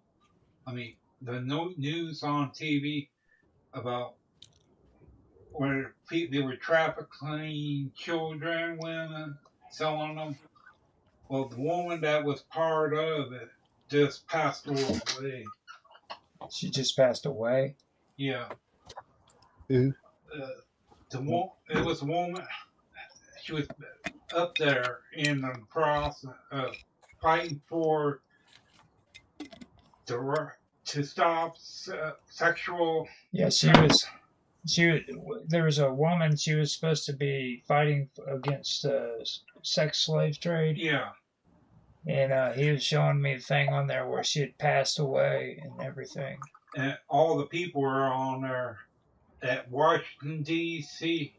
doing big old thing. Yeah. And I was letting that woman that sent it that one time, let her know about it. Right, guys, it's getting chilly out here, so I'm gonna move inside. I'll be back in a few minutes. Okay. Now, Jessica Marie Baumgartner off of Minds just posted something that was interesting. She posted op-ed Farm Bill passed with major conservative wins to support healthy American farming. Okay, so what is the word in the bill? What is the bill called? Now, the American farming is arguably the most important industry in the nation, yet has been gutted, overregulated, and weighed down with globalist farm competition that destroys healthy agricultural practices. Yeah. According to the American Farm Bureau Federation, federal farm policy updates have been delayed for 3 years, and a farm bill designed to aid Americans' agricultural workers has been passed in 8 years, or has not been passed in 8 years. On April the 30th, 2026, the House of Representatives passed H.R. 7567, the Farm, Food, and National Security Act. While this legislation could have been more conservative, it is definitely an improvement over prior policy and ensures the work requirements for SNAP, which is food stamps, says Congressman Josh Breachin. So it says, Have you reviewed the entire bill? I'm getting over the article. So. No. Okay, so yeah. It says, thankfully, all of this changed on Thursday after weeks of debate over the newly proposed Farm Bill H.R. 7567, and Congress passed the legislation with multiple amendments driven by conservative MAH. So it's an act now, it's not a bill anymore. And the bill, hopefully, will open it up. If it's been passed, it's an act. It's not a bill. A bill is before it gets passed, and that is when it comes into. Yeah, it's a National Security Act. Yeah, you're right. H.R. 7563, Farm, Food, and National Security Act of 2026. It was sponsored by Representative Thomas Glenn and introduced on February the 13th, 2026. Does it talk about go into things like Agricultural and Food and Drug Administration lobbying?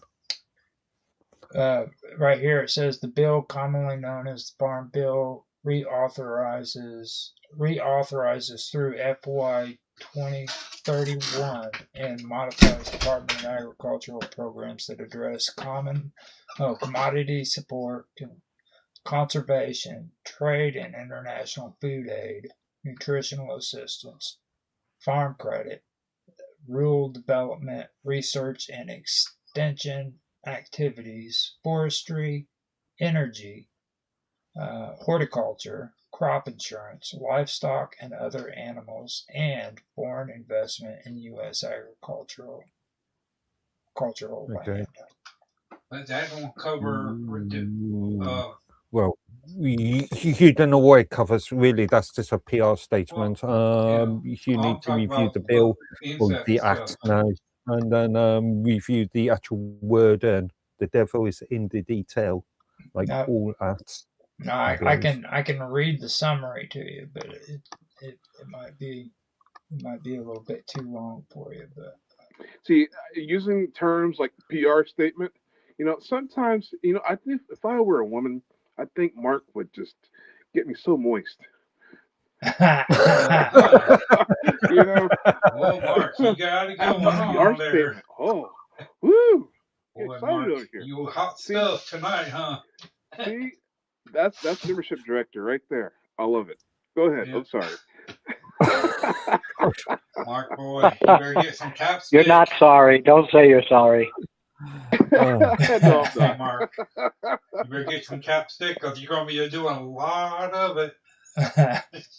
Now, the only thing it's got for a summary is upon introduction of a bill or resolution in the House or Senate, legislation analysts in the Congressional Research Service of the Library of Congress write a short summary that objectively describes the measure's significant provisions. Introduced version summaries are subject to links limitations as a matter of policy. When a measure receives action, e.g., it is reported from a committee or passed by the House or Senate, the analysts then write an expanded summary detailing the measure's effect upon programs and current law. Bill summaries are written as a result of a congressional action and may not always correspond to a document published by the government publishing office. A final... say that in English, please. Say that in English. That's what I just did.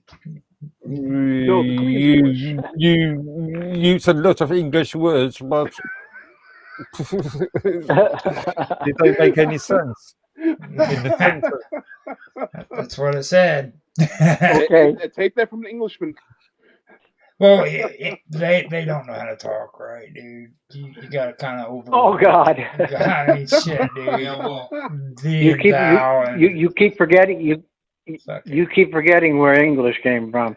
Well, I mean, thee and thou and thy and stuff like that. It's well, like, I didn't hear anything about when they're talking about letting foreign countries buy up farmland. Is they're going to follow under the same thing as regular farmers got to deal with? No, actually, most of the small farmers who don't go through freaking the agriculture department. I'm saying that they don't. I mean, they usually have to. Okay, first of all, countries do not buy up farmland. Government they got it up for sale here in the U.S. They buy the crops, dude. Don't. Precisely. They're talking about selling farms. They don't. To North Korea and all that, usually, and they're running it the way they want to. It's in private sector, so it's companies that's buying up lands. No, actually they're not. It's the actual countries. Like we've already gone through this. Like the Netherlands actually owns land here in the United States. The country of Netherlands. Yes. Canada does too. Okay, this isn't. Yes. I've said this like 4 times, dude, and it's fact. It's not freaking just me saying it. I've literally. So the Canadian taxpayer owns the state owns the land. They literally own the freaking land, dude. Yeah.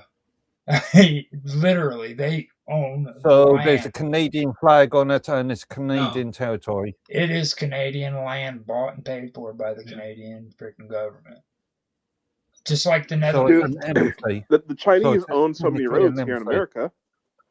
Canada owns the most, is the highest foreign landowner in the United States. Canada, the country. Canada, it's the as in country. the state, or Canada as in the companies that we saw or are headquartered in. No, this isn't companies. That's a private deal. Okay, I'm talking about the country. Why is it so hard for people to believe that China is coming in and buying up all the land in the United States? China has bought so many roads, toll roads. Right, and they don't want to actually admit the fact that Canada owns more land than any other country in the freaking United States. Wait, hold on. But by that logic, though, if Canada's Commonwealth of England, and if Canada owns pieces of the U.S., we're still in the freaking Commonwealth. The Netherlands is a part of the Commonwealth too, isn't it was technically an ambassador. Now, isn't Netherlands part of the Commonwealth too? No. Who owns not the British Commonwealth? No. No. That's Sweden, isn't it? Or Finland, or somewhere up in that area. Sweden. New Sweden, yeah. What about Sweden? Sweden. What about them? We were talking about the Netherlands. Who are they a part of? I know they're a part of a Commonwealth of some kind. Ain't they part of Norwegian groups? That's what we're thinking. What was it, Sweden or Finland? I think it is Finland. But these two countries own more land in the United States than anybody else.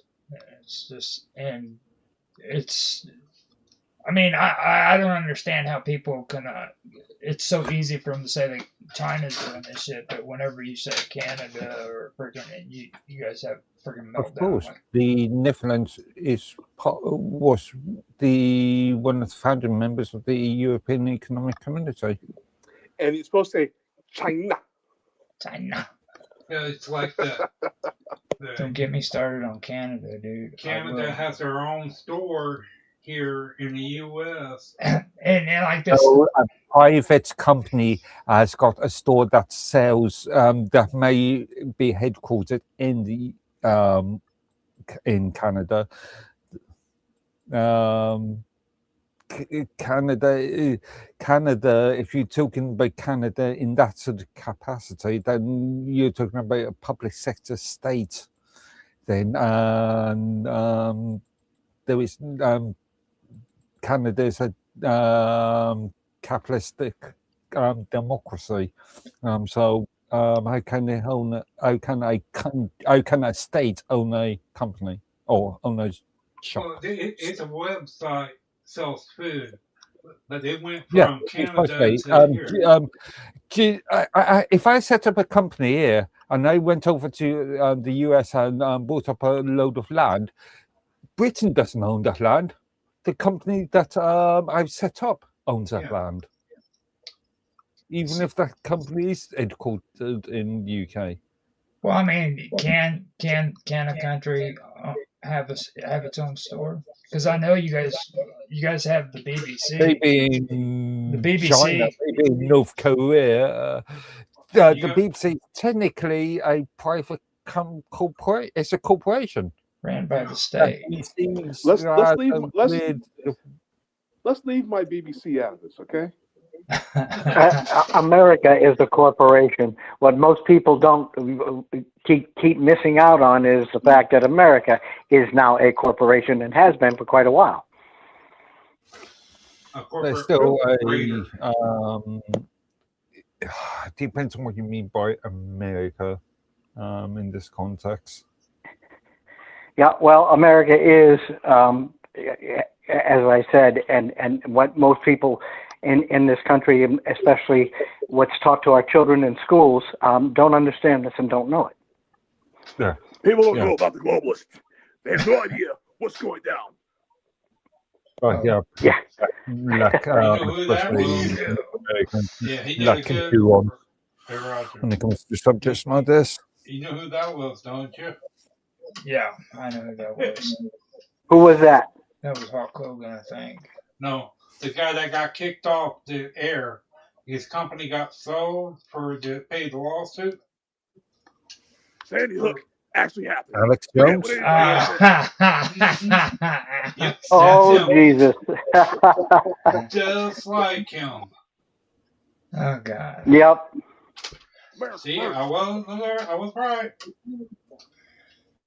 So, I'm 71 years old, and what I see and what I hear today around this world has got me either confused, mixed up, or worried, or the whole 9 yards. I have never in my entire life, and again, 71 years, and I have run a half a dozen global websites, the Liberty Beacon, which is one of them, and what I see today has got me more scared and more strained in the brain than at any point in my life.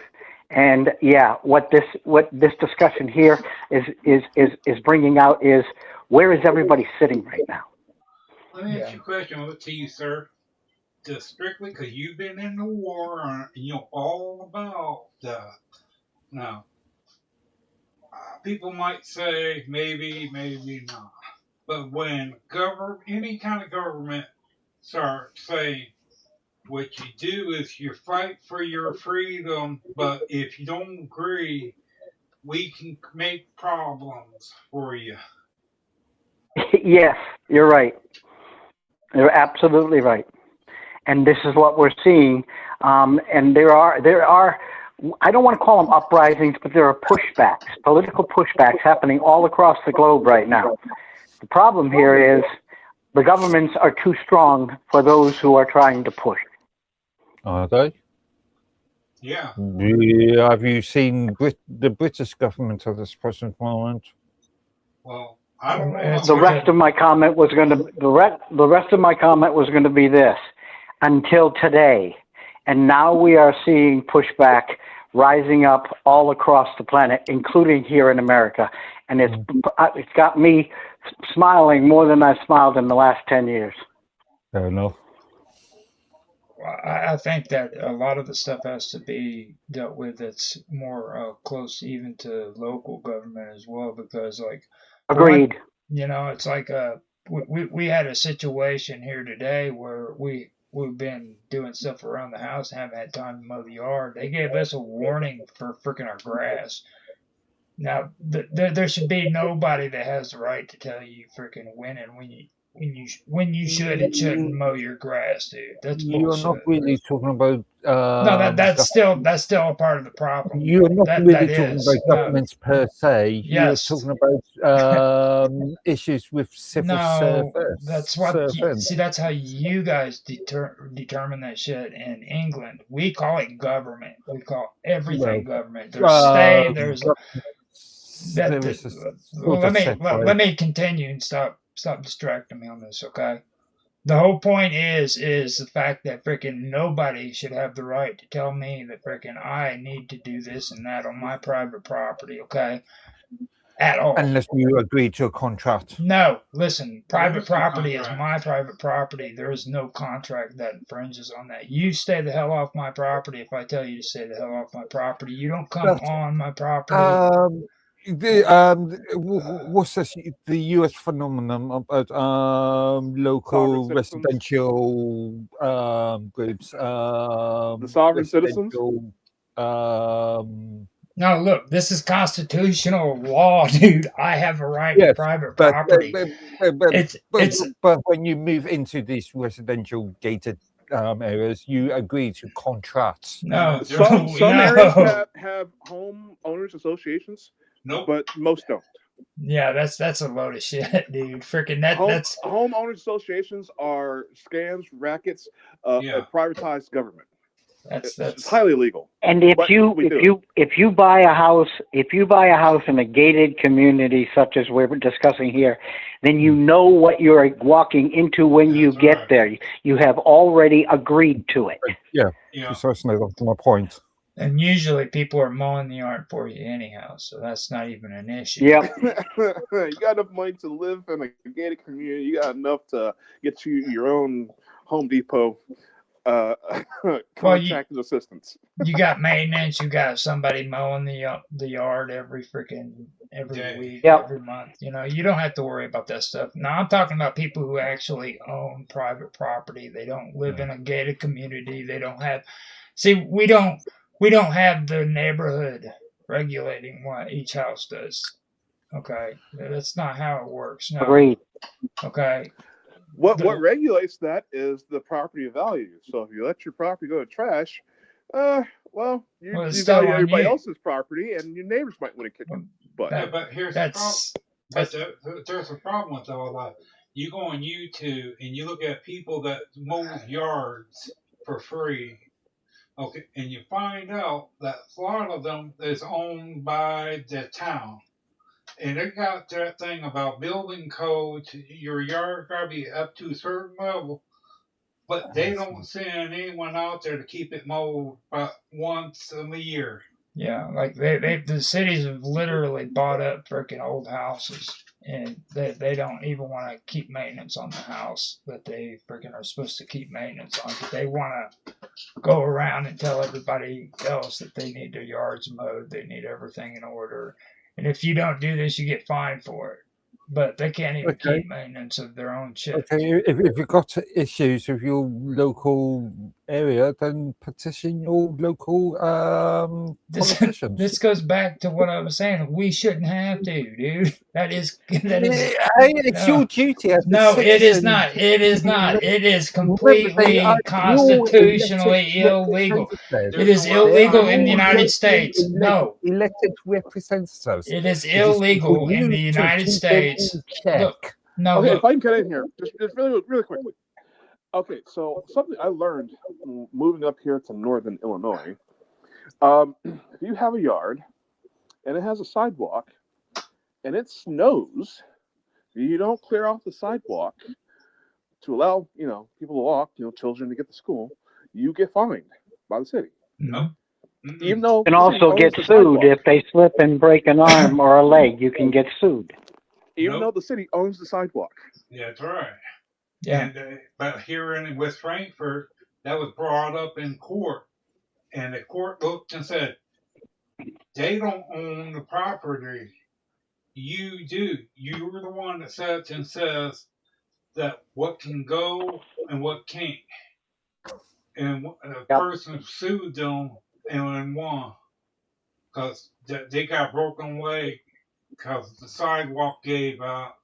Yeah, and it's not even your property. It belongs to the city. That's the bad part about it. And these people have overstepped their bounds, okay? And you might have different laws in England, Mark, okay? But you got to understand, you come from a monarchy. You come from a freaking constitutional government that was set up on a monarchy that wasn't set up with freaking the right to private property, okay? Right. Yeah. You have private property, but your government has made it out to where it seems like they were so gracious that they slowly allowed the common man to have it. We literally set up a constitution that says you have the right to private property, and that these people have no right to take that away from you or tell you and dictate to you what you can and cannot do on your private property. And over the years, they have slowly come up with these ordinances and these laws and these property taxes and these codes and this circumvent those codes. All that shit is freaking constitutionally illegal in our freaking government, in our country. Yeah, but at the time, you, the citizen, had the right to criticize your local politicians. You had the right to petition them. You had the right to go to those town hall meetings. Yeah, but who do you go see? You do the work. You do the hard work. Find out. I shouldn't have to. Why is that so What hard? you shouldn't I have know to. that I should. No. Those laws should never have been put in place. That's where I'm coming from. So you're saying, oh, the U.S. attitude. You have we've got the absolutely right to be free, but we aren't going to do anything to No, make sure look, to protect those freedoms. I should have the right to have to protect those freedoms, but look, I shouldn't have to do it. They should never have been put into law. Period. Well, then it's your duty to keep your. But he's right. He's right. He's right. He has the right to protect those freedoms, but they never should have been breached to start with. In that case, you should have. No, I shouldn't. You should have. I should never had to have done it. I should have never had to have been put through this kind of bullshit. Is what I'm saying, and originally what our conversation was about was our problems go much deeper. Well, like what it goes all the way down to the local levels, and this is what I'm talking about. Okay, it's this kind of shit, and it's like I said, you guys probably are like that, where freaking the country, your government can tell you what to do in your private properties, because I don't know what your private property laws really are. Okay, but here in the United States, that's one thing that's very, very important to us. The right to sue and to be sued and to private property are the two most important things that freaking is in the United States. Okay, take your politicians to court then. Well, you said yourself the right to sue and to be sued. They did up in Chicago. They were taking this guy to court because a sheet of ice off of a building slid off and killed the woman. 3-story building off a sheet of ice hit her. And courts looked and said, you cannot prosecute this guy for act of God, season. You know, all that ice building up. The guy can't, and they're using the thing saying he could have been up there and clearing it all. And the judge looked and said, as long as they do not move any of that stuff, they cannot get sued. Off the building or off the sidewalk, they can't get sued. It's natural season, like act of God. Okay, so an act of God can happen anywhere, but depending on where you are, somebody's liable. No, not if with weather. Well, you can't get sued. You can't sue someone if they get struck by lightning. No, there's a trick to that whole act of God thing too, and a lot of people get mixed up because, like, if a tree falls down in your yard, okay, people think that you can get away with the act of God thing, but the truth of the matter is if you saw that tree freaking getting older and older for the last 10 years and you knew it was going to fall, then whenever you go to court, they're going to say, well, did you have any, was there any indication that tree had any damage prior to the storm? And if somebody says that they could see if that tree was ready to fall 10 years before it happened, then you can't be held reliable for it. But like ice on like you can't sit and just watch a tree freaking get old and freaking get ready to fall. To be honest, anybody can sue anybody for anything. It's just who will you win? Right. But that's actually a constitutional right that we have. You know what I mean? And people are trying to take that away from us too. You'll listen to a lot of people talk and they'll say, oh, it's just so horrible how many people want to sue this person or that person. I'm like, dude, that's a constitutional right. And you're sitting there saying that needs to be taken away from people. Did you hear about that? There was a woman that was going around doing nothing but that. Do you realize how many people are freaking actually involved in medical malpractice, for example? You know? A lot.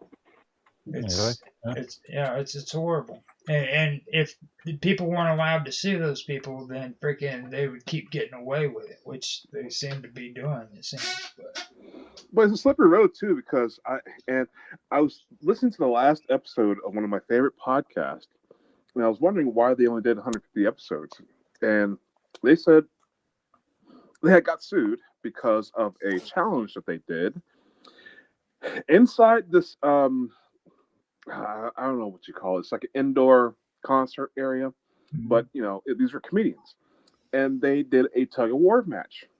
They had volunteers. Now, some idiot wrapped his finger up into the rope while pulling, and it broke his finger.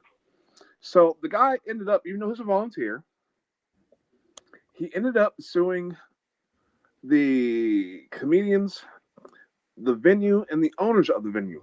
All three had to pay a chunk to this person.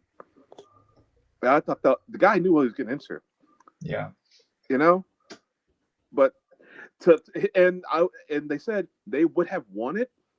They would have won the lawsuit had they fought it. However, it would have been 10 times more money to win the lawsuit than just to pay the guy off. Yeah. See the easy way out. That's another thing. People freaking don't realize whenever you know that you're being done wrong and you're being sued, you need to freaking go to court and stand up for yourself. And a lot of people aren't doing that. They're just caving in and saying, well, we can just pay the money and be done with it. That's happening a lot. Let me ask you a question. When you get sued, or if you're suing someone, if they can't really afford it, you could always work out something, an ideal that you work for me until you pay it all. Well, payment plans is what he's actually talking about. Yeah, but if you can't even do that. Now, I still have my issues too about the whole settling out of court thing too. I think that's. Wait, hold on a second. Are you looking for serfs, sir? Do you have a plantation that you're trying to populate? Yeah. If you're stupid enough to sue me and waste my time, money, where it's gonna make me look like an idiot in front of everybody that deals with me. Yeah, I'm gonna go after you as well.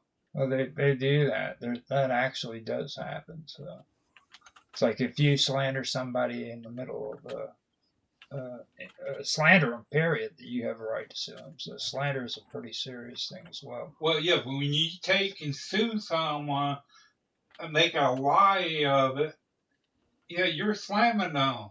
Now, it's 7:30 my time right now. We have 2 hours and 5 minutes for Minds Roundtable. I want to take a break and come back. And when we come back, we can start. I guess we could do Untethered next if you guys want to. In 2 hours? Why 2.5 hours? No, I mean in another half an hour, dude. No, I was going to say. It's like we've done 2 hours now. Okay. And that gives Roger and I enough time to go and get some dinner. Yeah, get some dinner, get some food down your belly. I put the 30-minute block I set up earlier on here for music, and when it's done, we'll come back and we'll do Untethered. Sound good? Sounds good. Okay. You all sound good, and that's Roger speaking. Well, thank you very much, Roger. Yeah. Robert too. I'm enjoying this.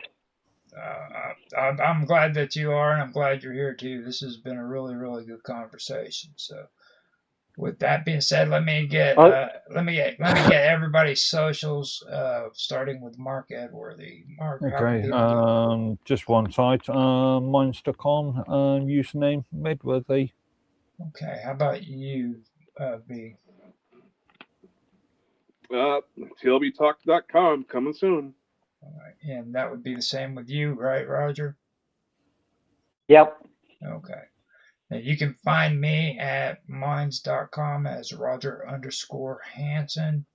You can also find me on X, Roger Hansen at ROGLOL1973. I'd like to also mention, and I always keep forgetting to mention it, that we do have a group on Minds.com called Minds Roundtable Weekend Event. We'll invite each and every one of you to come there and check us out. If you want to help support us, you can help support us through the membership area that we have on my main account, Roger_Hanson on Minds. There you can get the edited version of these episodes that'll be posted on a regular basis that you guys can watch. If you don't want to do that, you can still watch the 15-minute videos that I do put up on the group on Minds Roundtable weekend event on minds.com. So with that, I hope you guys enjoyed. If you did, please like, subscribe, share, make comments down in the comment section. We'd love to hear your feedback, and we will talk to you next week. Okay. Cool. So we got that done. All right. Be back in 25. All right. I will talk to you guys. That's it. For now, we'll be back here in about another 25 minutes. You can stick around and talk and All right, everything well, if you want, but it's up to you. Sounds good. All right. All right.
they watching.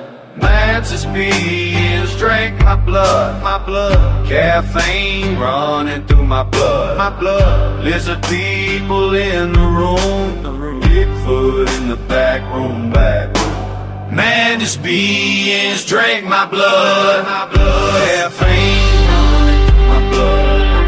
Lizard people in the room, Bigfoot in the back room. Alex Jones will ride. I'm an alligator Alcatraz. I got lizard skin boots. I got lizard skin coats. They want the juice in me. My blood is the code. My blood is the map. I don't feel the pain, I just feel the rush. Mantis beings drink my blood. Caffeine running through my blood. Lizard people in the room, Bigfoot in the back room. Mantis beings drink my blood. Caffeine running through my blood. Lizard people in the room, Bigfoot in the back room. Bigfoot in the woods, sucking on the red straw, injected with the energy. I see through the mask, vampire lifestyle at night. Red goings on the floor. I'm the ultimate key. The truth is in me, drain me for the high. Max beams drink my blood. Caffeine running through my blood. Lizard people in the room, Bigfoot in the back room. Max beams drink my blood. Caffeine running through my blood. Lizard people in the room, Bigfoot in the back room. All this and more for your tune-in pleasure through Rodriguez Productions. My blood is the signal.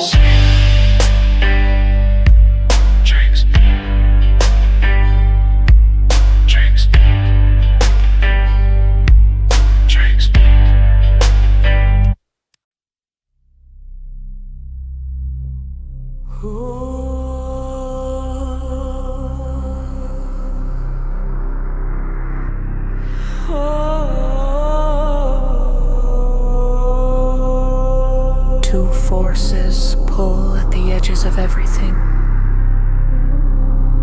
Opposites that define each other. Tension humming like a wire about to break. But something happens in the space between them. A spark. A third presence rising out of collision. That's where I live now. In the place where duality shatters, where stories merge, where intention bends the field and reality forms a new shape. I'm not who I was. I'm not who they told me to be. I'm the point where all three lines meet. And I am waking up.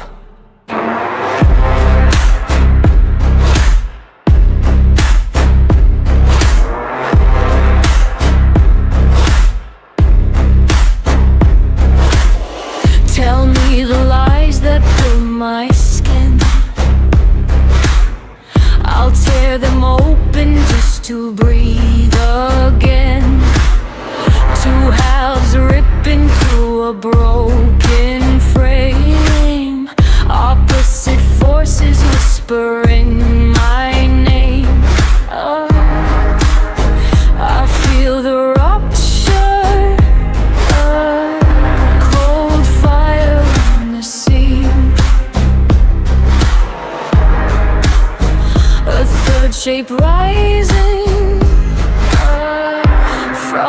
fracture in the dream. Reality burns. I come alive where the axis turns. Duality dies in the heat I release. I am the storm that refuses peace. Reality burns. Three voices fused into one. That learns.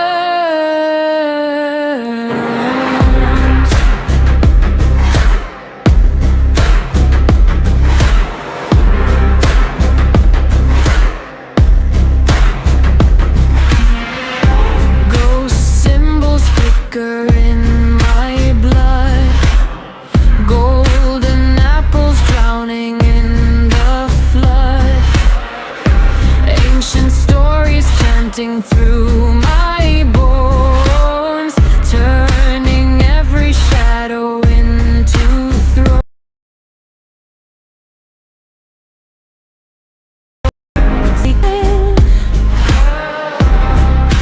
Through the veil of mud, intention carving patterns out of blood. Reality burns. I come alive where the axis turns. Duality dies in the heat I release. I am the storm that refuses peace. Reality burns. Three voices fused into one. I'm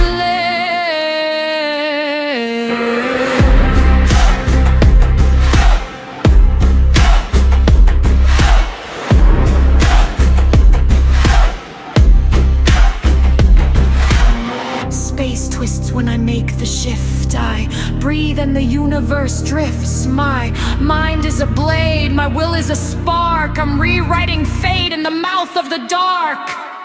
Reality burns. I rise from the fire, no one returns.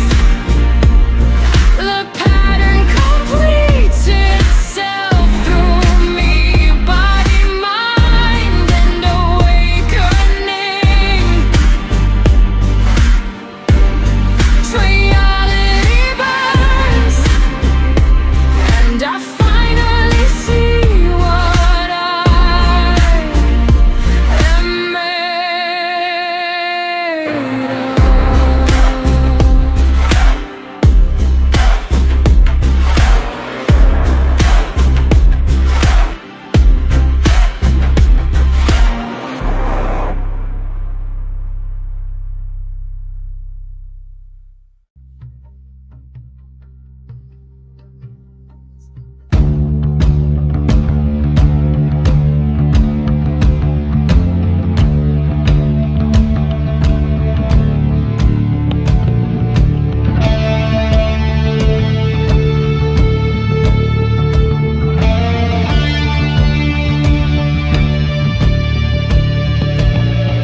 You wore that heavy wool coat, the one with the frayed cuffs. You left your compass on the side, weighed next to a half-finished glass of gin. I watched you walk toward the tree line, the landscape didn't even flinch.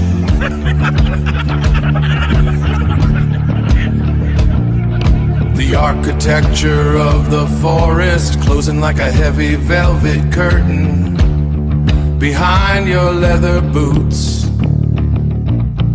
The name is scratched into the wood underneath the desk no one touches. We keep the files in the basement where the damp rot eats the ink. Where the damp rot eats the ink. Forevermore. Earther chased the sound of wings, that rhythmic beating over the hills. He returned as a grainy image, a smudge Smudge on a piece of cheap paper. Sarah looked too long at the lake. The surface tension broke her. She dissolved into the silt. I am still standing in this lobby, straightening my collar for the press. So much noise. Drinking to forget the altitude, drinking to ignore the lack of air. The map is just a collection of stains. The mountains are cold and indifferent. We are just collectors of absences, filing away the people who left. The name is scratched into the wood. Underneath the desk no one touches. We keep the files in the basement, where the damp rot eats the ink. Where the damp rot eats the ink. Gone into the grave. Gone into the grave. Forevermore. Left their shoes in the dirt. The tide is high and empty. The tide is high and empty. The sky is heavy and empty. The files are heavy and empty.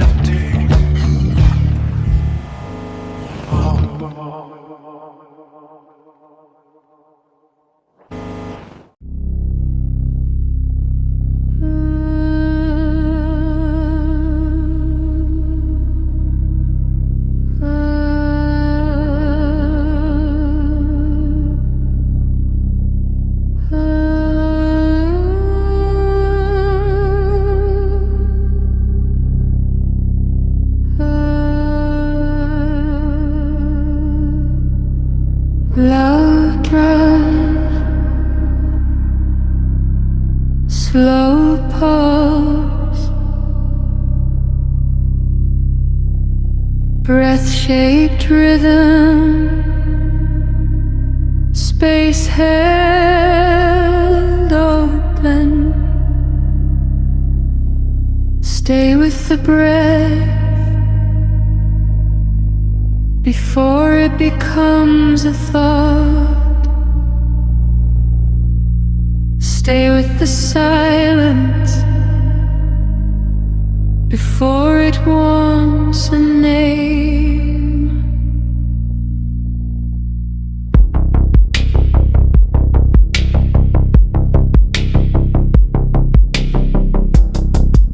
I rest in the stillness under the sign.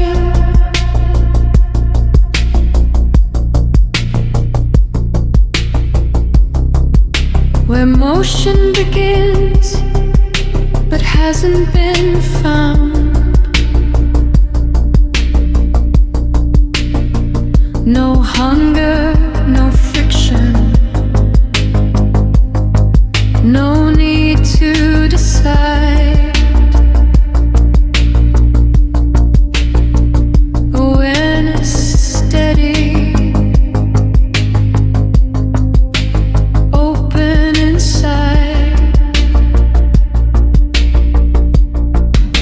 Return without leaving, remain while it flows.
Russia talking about it. You've got somebody in China talking about it. And this is something that just went up 2 or 3 hours ago. Nothing influences the world faster than the internet today. And I'm talking about the majority of people, not governments per se. I don't know. I could make the same argument about television, Well, radio. you too. Hold on. Television is. I agree. Hey, hold on. Let me get the introduction started and everything. And I know. Let me save coffee. you save your energy, and we'll get this on the actual episode. So, because it's getting ready to start. Mark's slacking again. He's falling behind again, Mr. Edward. Just been busy. Just been sitting there, dude. What are you talking about? Yeah, haven't you seen me doing other things? Most have been sitting there. Yeah, I seen you. I got you on stream so people can hear your lies. My lies. They can hear your lies. My truth, the honest truth, and nothing but the truth. Okay. So help me. But the good thing is tonight we are going to be discussing the internet, and it's gonna. Okay, just let me. This is actually a good time for it to happen because there has been some interesting developments that did take place recently.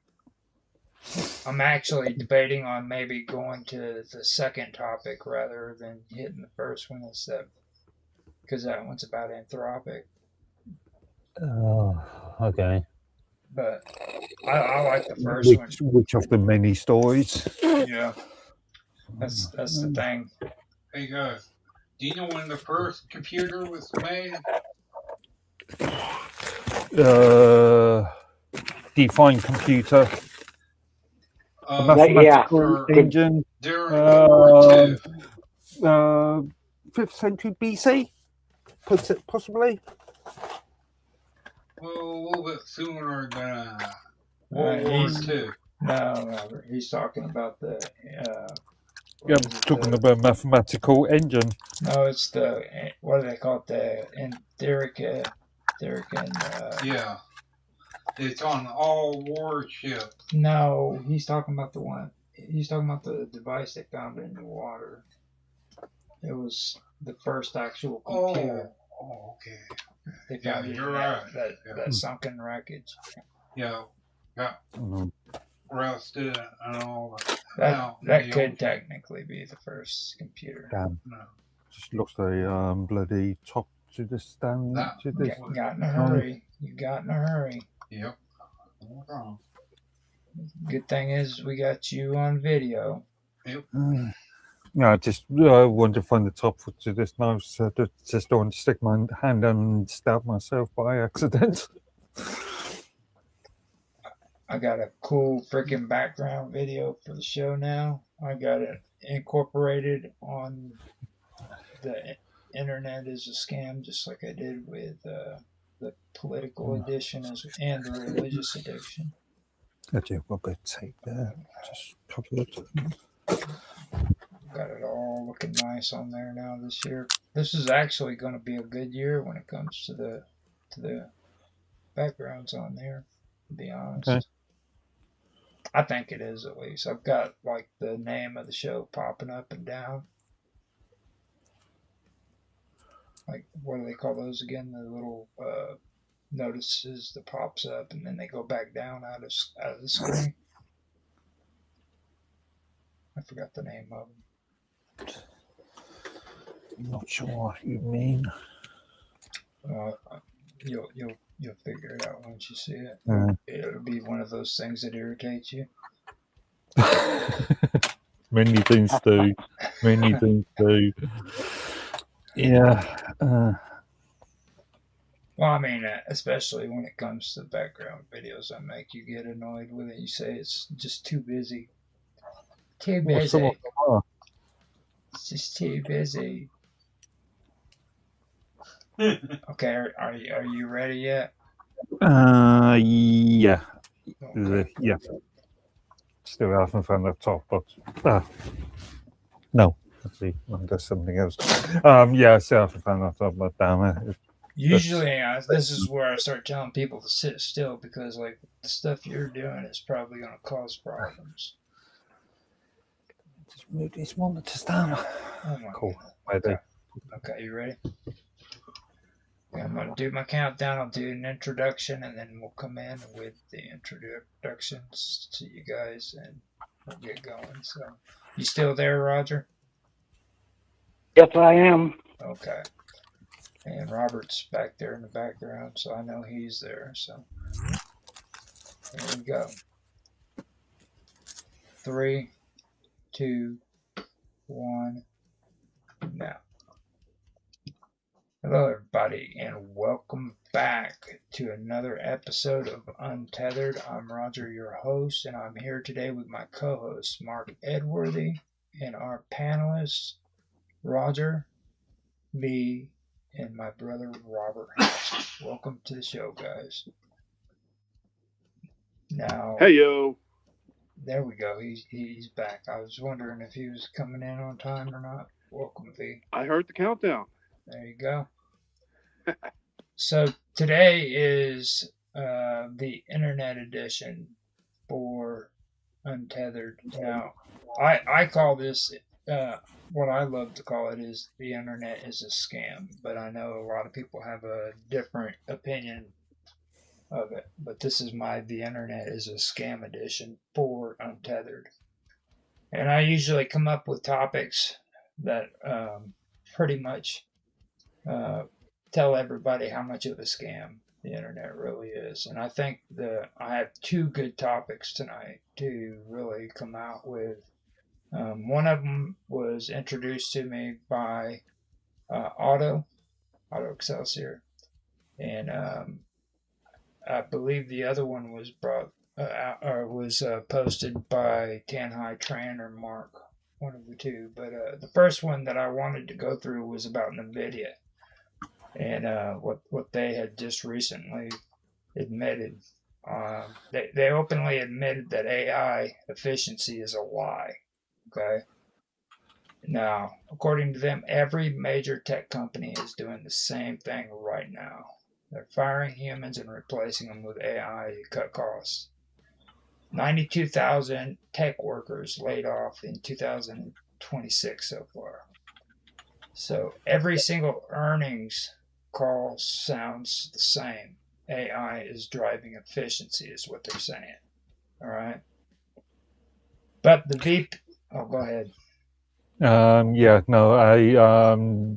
think it was also that gave me another create a post of mine and tagged me into it, which there was some commentator or journalist arguing that the expense on some of these so-called artificial intelligence frameworks are because of things like energy consumption and just sheer practicalities, normal day-to-day logistic issues. They are becoming too expensive. Yes. Or they are too expensive to use. Now, the So VP... I argue against the cost efficiency argument. Well, and I've made this argument in the past. Sure, you can have a factory where you employ, let's say, 1,000 people, and then one day fire all those people and stick machines and robotic automation and automates the thing. But you still got to have the outlay to actually put that automation into the factories. Was you going to say something?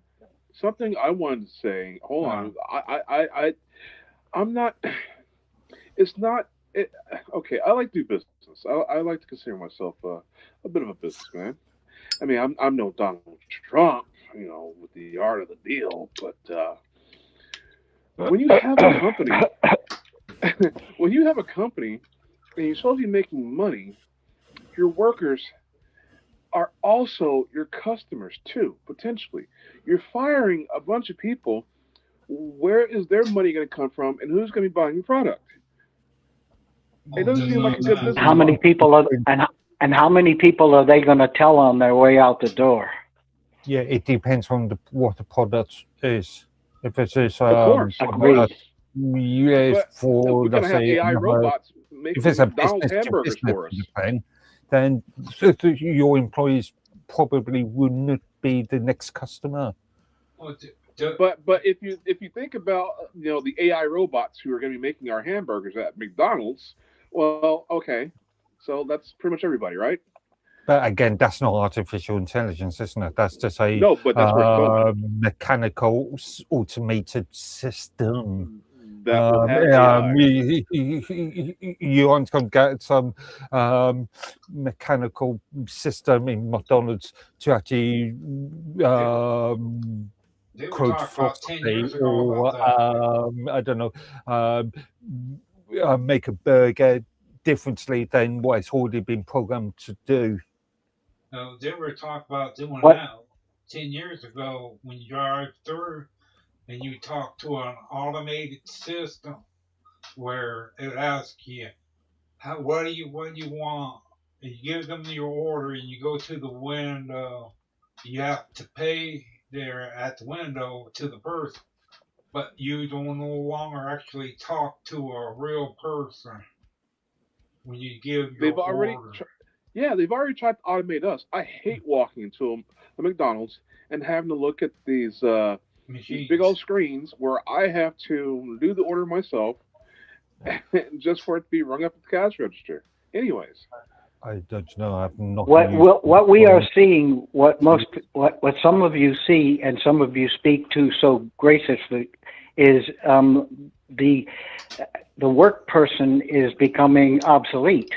And what we are seeing is day by day, more and more jobs are being replaced and more jobs are being thought out, and functionality is given to these robots.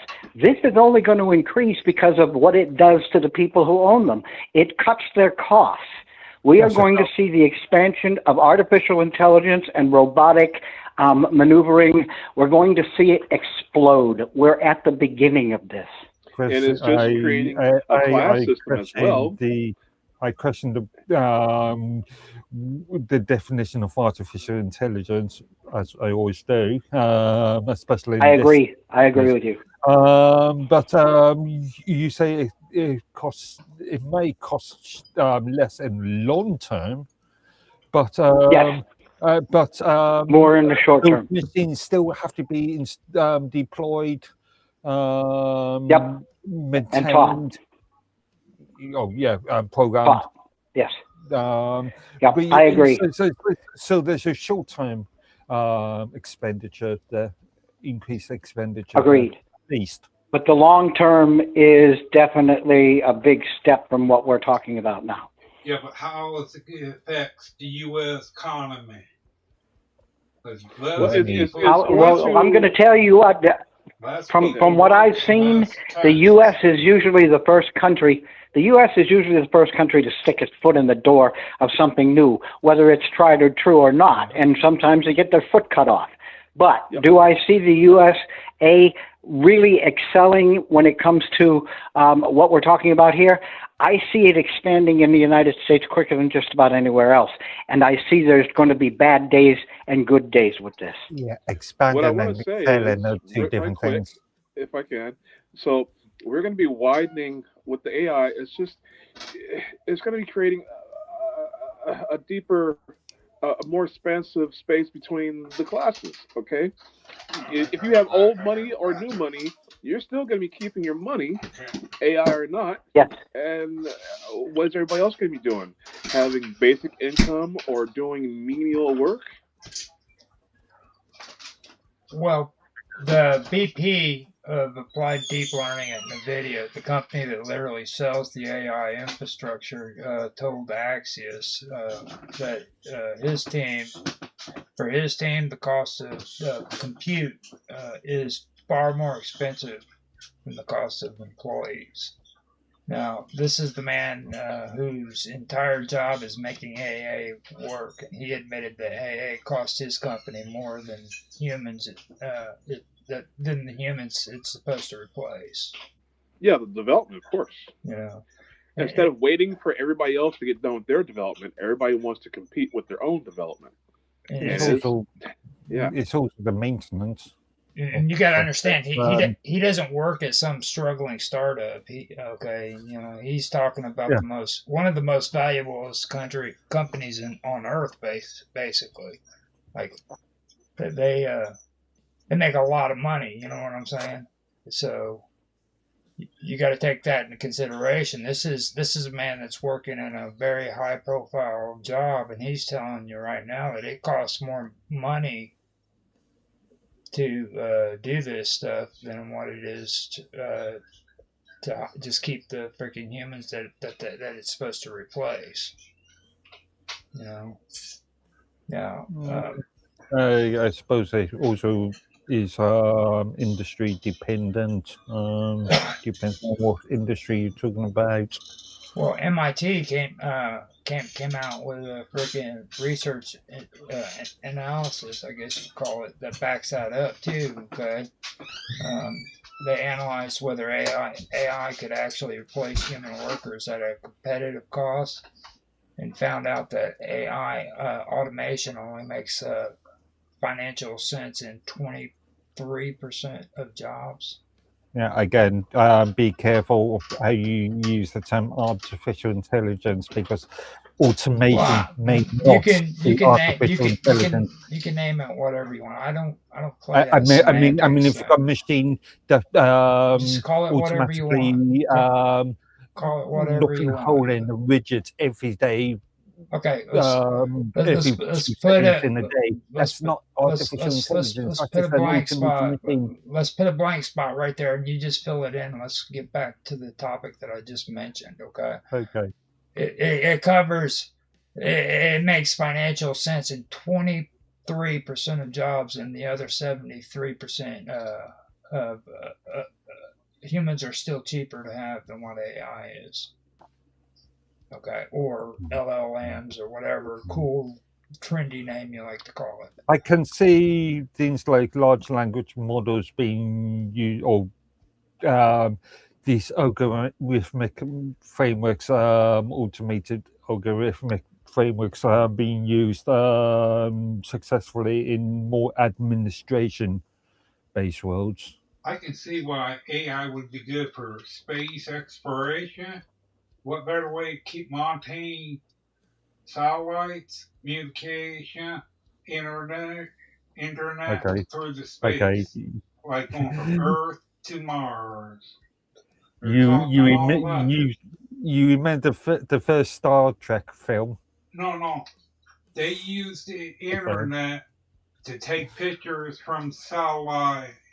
And well, I mean, you know that the drone that's on Mars right now is basically running off of a sophisticated version of what we call AI or LLMs, right? I mean, it's not sitting there with a guy at freaking NASA who has got a remote control, just controlling it at all hours of the day. No, but that's just a number of logic gates, isn't it?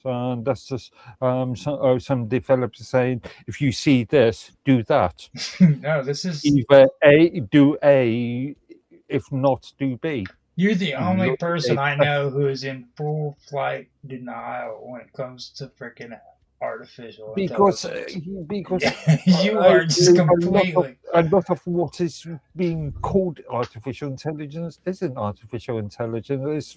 You just do not believe it. No, you do not believe it exists, dude. Just openly admit it.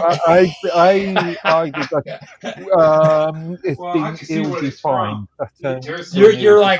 You're like a Christian that's terrified of freaking UFOs. You know what I'm saying?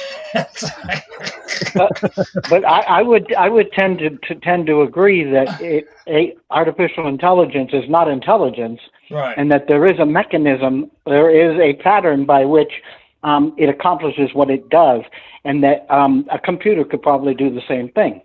So again, is it artificial intelligence? I think artificial intelligence goes just a little bit too far.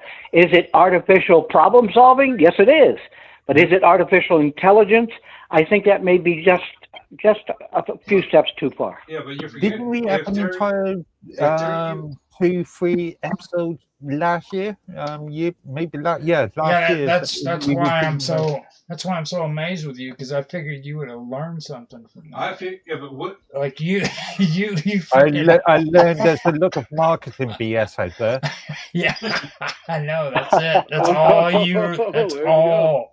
That's all he Well, freaking yeah, but remembers, what, man. guys, It's they're like talk- we talked about AI so much. This man should have a PhD in artificial intelligence, LLMs, whatever the hell it's called. You know what I mean?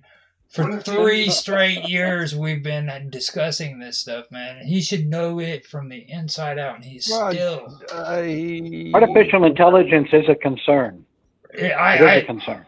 He actually won me over more on the whole commercialism part of it, because I've even talked to Otto about this, and I was like, I think people freaking are making too much of a big deal out of this shit. Just way too much. The problem is, you've got to define things. What do you mean by intelligence? And it's interesting. The psychology used to worry a lot about this, but it doesn't too much lately. But what's his name there? Stanford, the guy that was the Stanford Binet IQ test.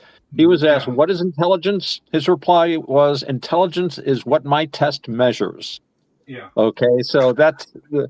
So I think what most people, when they throw around this idea of artificial intelligence, I think what they mean is artificial consciousness, something that is reflexive and aware of itself, and has its own agenda. That is exactly right. So that is exactly right. Again, something that has its own agenda. Right, something that has basically, and I'm going to pull out my Buddhist card here. In Buddhism has this idea that anyone that isn't a fully awakened being is, to a greater or lesser extent, basically crazy.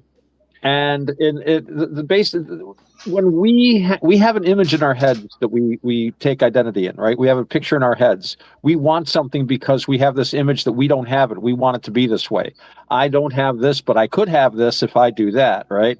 And we're dissatisfied with now because we're paying attention to this picture in my head with a bigger car, or like another girlfriend or something like that. Well, whatever you're looking for. This is just for the sake. So it means, in other words, that you have to look away from the moment, really, in a certain sense. Okay, time out. What's going on? Time out. We have Otto onto the show. I want to introduce Roger to Otto. Roger Landry. Landry. I know Roger Hansen already. No. We have Roger Landry on the line, founder of TLB Media Project, and also main founder of TLB Talk. Oh, groovy. Very groovy. Pleased to meet you.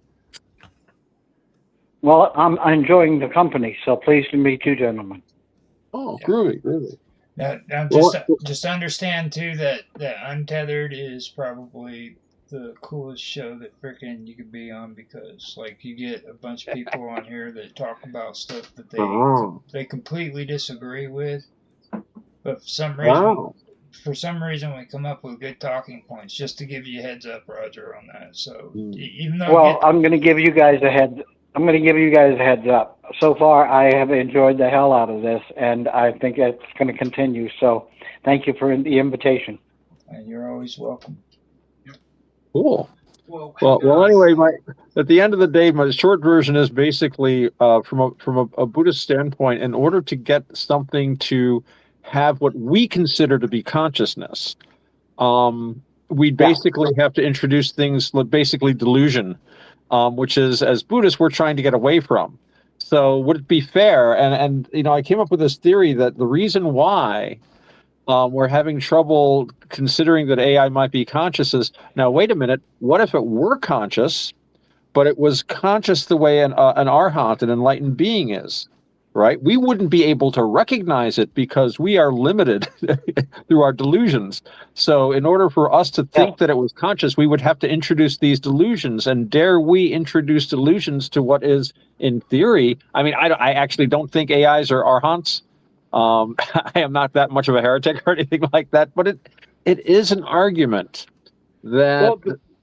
that could be one reason why something doesn't look conscious. It could be because it's not conscious, or it could be because we can't recognize it.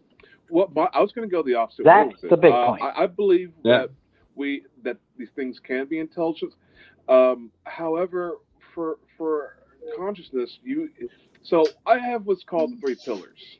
This is something that is kind of basic that speculative Freemasons should know, but they don't. You have the three pillars, which one stands for intelligence, one stands for common sense, and the third one stands for wisdom. You got to have all three, or at least a makeup, whatever the balance, or imbalance. You have to have all three of these things in order to have the consciousness or awareness. Intelligence, it can be intelligent. The machine can be intelligent.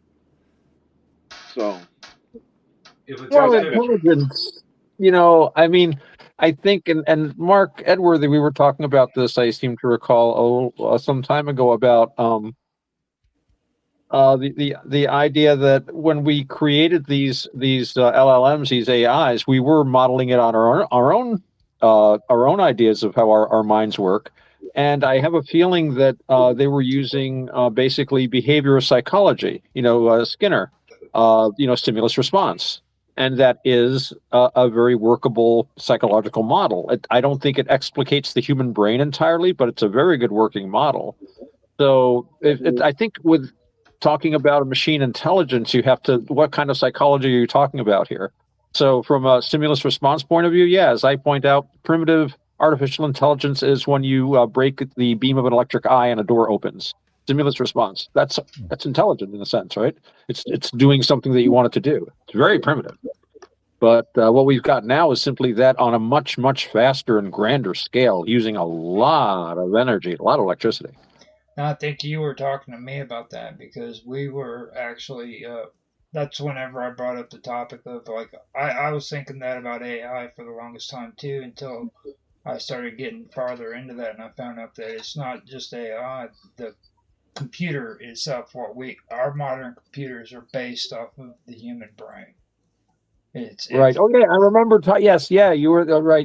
That's right. We were talking about the human brain. Yeah, that's right. Based on the human brain rather than the brain based on the computer. That's right. We were talking about modeling, and I've always said you can model the brain with a computer, but the brain is not a computer. Right. But it's but you can a computer way to model. real easy.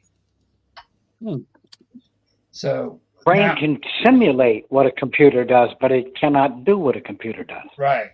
Exactly.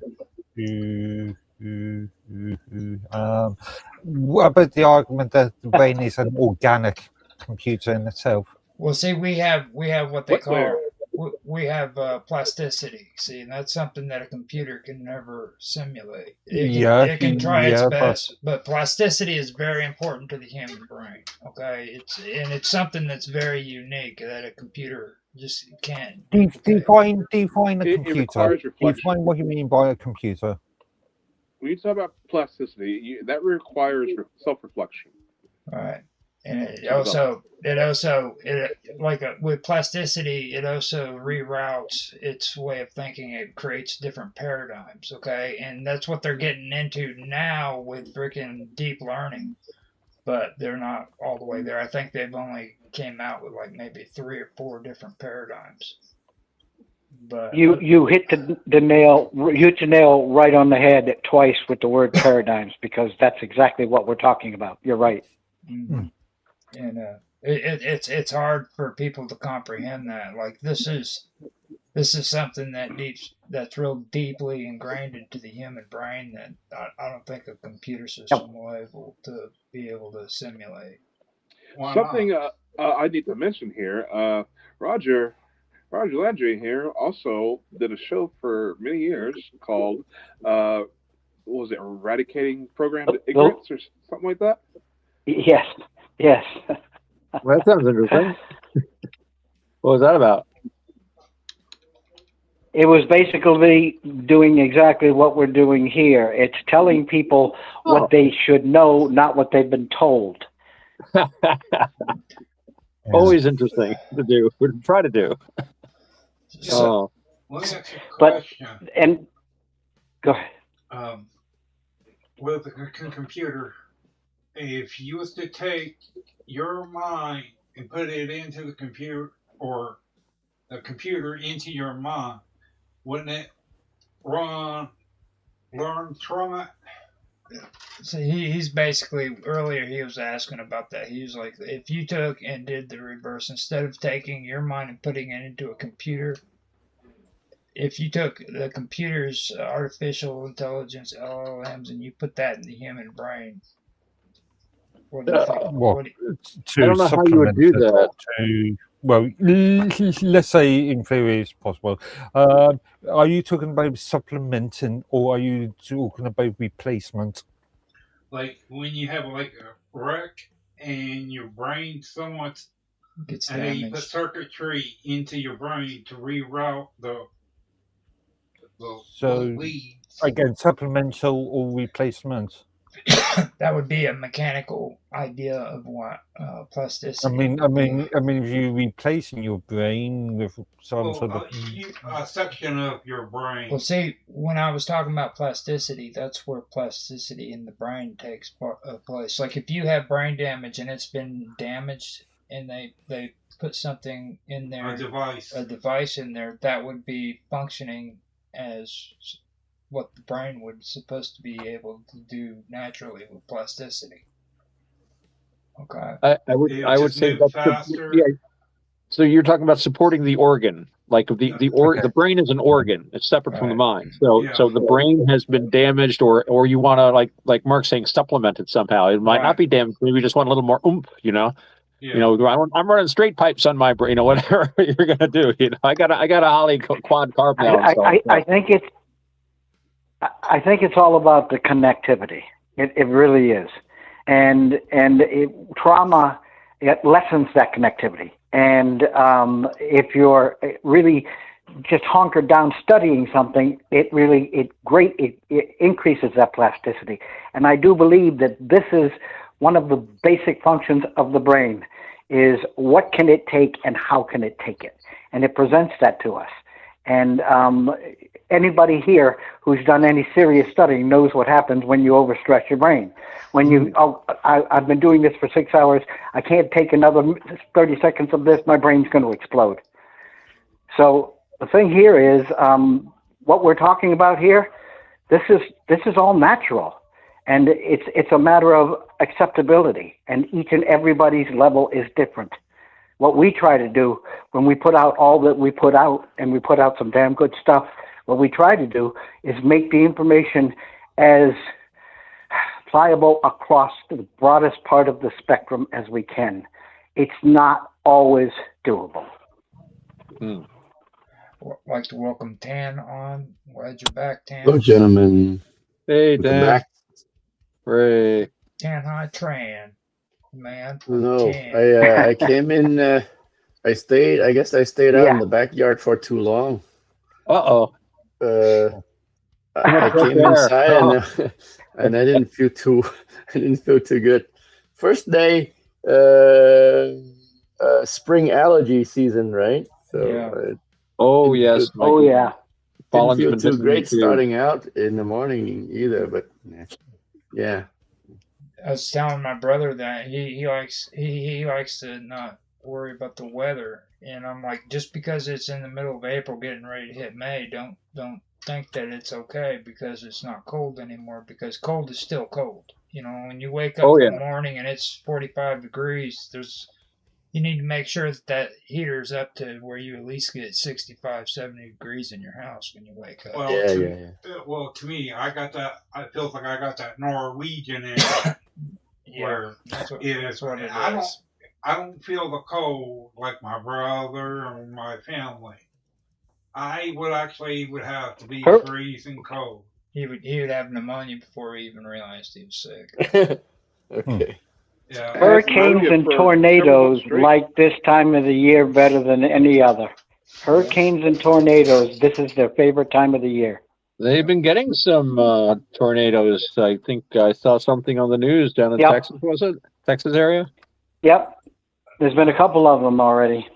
Wow. And there's supposedly a hurricane brewing off the Atlantic coast. Ooh, there we go. Interesting time. It better be a sight to see when they're talking about the temperature and speed of the tornado with the ozone layer the climate change. Mm-hmm. They're saying the F1 goes up by 20. The speed. Each one would go up. Yep. Well, I don't get those guys that chase them. By That 20? seems kind of. If I see one of those, I'm going the other direction, and there's people driving out that go look at them and get closer, and I'm like, no. What are you getting out of this? Oh, you're on YouTube. That's great. Yeah, you know what? I can be on YouTube too, but I'm not going to go to the tornado. West Frankfurt all the way to your grave. Was in a world record for that one tornado, 1920s, wasn't it, Roger? Yeah, I believe so. I think so. Yeah, it was down in Marion, actually. Marion, Illinois. The entire city got wiped out. It just went right through. Wiped out. Wow. Yeah. Destroyed it. All the way to Evansville. Yeah, it made it all the way to Evansville, Indiana from southern Illinois. So killed millions. So let me get back on task here, because if we don't, Robert's going to start talking conspiracy soon. So I have a tornado story. So we were. Is there someone else on this call named Roger? Yeah, that's me. There's two Roger. Yeah, Roger Hanson. Okay, I apologize. I heard my name and. Now, okay. Thank you. Now we were getting into MIT and how they did a study back to back up the. Wait, the guy that's talking is Roger Hanson. He's the host, Roger Landry. Now, thank you. Who the most?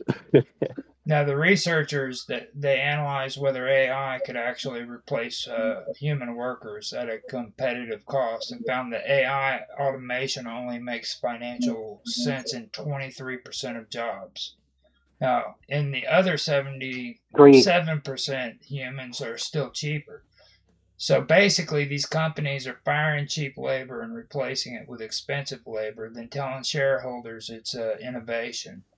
But even that gets worse, okay? Uber just revealed that they burned through their entire 2026 AI budget in 4 months. Their CTO said that said basically that they're back to the drawing board because the budget that he thought he would need was blown already. Okay. Now what happened was that Uber, because of all of the improvements that happened while they were putting that program together. Yes, he tripped and fell. You're right. Now, what he said what happened is that Uber gave their engineers access to AI coding tools and encouraged them to use them as much as possible.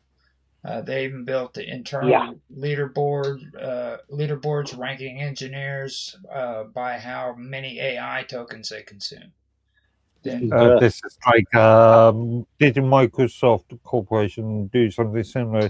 Yeah. Where they are sort of getting the developers to use their internal Microsoft's artificial intelligence coding and large language model frameworks and trying to push that to such an extent that it just became senseless. Well, what it was is they basically gamified their own budget crisis without Those realizing tokens it. cost money, man. Those tokens are not cheap. It's like, who's spending the most money? The company's money. Yeah, we're going to give you a prize. That's crazy. So by March, the 9% of Uber's engineers were using AI tools monthly. 70% of all committed code was coming from AI. Now, the monthly API cost per engineer hit $500 to $2,000. One software engineer in Stockholm told the New York Times, "I probably spent more than my salary on Claude." And then a human being now costs less than the AI tool they used to do their job, basically. And then you get into the problem of relying on these tools and and then not being able to review the code that these tools are producing. Oh yeah, that's something I have. I'm not a coder myself, but this came up. We've talked about this before, and I remember Callum had brought it up in about how when the AI writes the code, it's more difficult for a human coder to maintain it. Something like that. Yes. So that makes it like sort of impenetrable because everything needs to be fixed eventually. And yeah, it's just very odd that and it seems to me that this is not a sustainable model. I mean, I am sure someone is profiting off of this in the short term, but eventually investors, I mean, it's going to affect the bottom line eventually. It doesn't now because it seems like a kind of a bubble. It already is. So it already is, and you're right. Yeah, but hey guys, it'll have to change. I have talked to people. For what I do, I have talked to people in 13 different countries, and they're all saying it's already happening. So people are waking up. So, these are all technical people, and they are AI aware and they are AI leery. Well, I think they're aware of the limitations. So much of it is hype. People are expecting That's exactly right. That they can't do, and it's like I think a very useful tool. But you're exactly right. Having it do all the coding like that seems like it's great if you've got like a piece of Scotch tape you can put over something, but you don't want to make a wall of Scotch tape. I mean, actually, I used to work in theater, and we had there's this wonderful material called gaffer's tape, which is used on stage a lot. And we once built a wall of gaffer's tape. We had to block off a stairway, and the engineer said, "Get some gaffer's tape." We had cases of the stuff. We used like a half a case of gaffer's tape and built a wall of it, which I would not advise though as a regular thing. So it seems to be sort of like that. It might be good to do once in a while, but eventually people will wake up and just get like one of those little do not cross things. Well, according to Morgan Stanley, they're saying that big tech has announced $740 billion in AI capital expenditures this year alone, and that's 69% more from 2025. But then you people are making money. But see, then you have the Yale Budget Lab that says there's no widespread data showing AI is actually displacing jobs or improving productivity at scale. So now, when it comes to that, I say just follow the money. Okay, you got companies that fire humans, then the stocks go up because of AI efficiency. And then those same companies spend more money on AI than they've saved on salaries. Yeah, and the IRS, you look at that too. Well, see, the money flows to NVIDIA. Anthropic is another one. You got OpenAI and then Microsoft. Well, in a short term, though, because I think the way this works, and I'm no expert on the market, but whenever a company downsizes for any reason, there's an automatic, okay, they're going to save money, right? So it's just an automatic, ooh, the stocks are worth a little more. But it's a very temporary thing. And like you're saying, if you take whatever savings you have from this and then, plow it into and then spend even more than that on the replacement, this is gonna tip the other way. And from what not Roger Hansen, but our new Roger was saying, people and these tech guys are very aware of this stuff too. And this isn't going to make it onto the mainstream, but they're going to be talking to each other about this. Well, my thing is with this, we have a government, a covert government, that likes to spy on everything. Even corporate espionage is something that they do.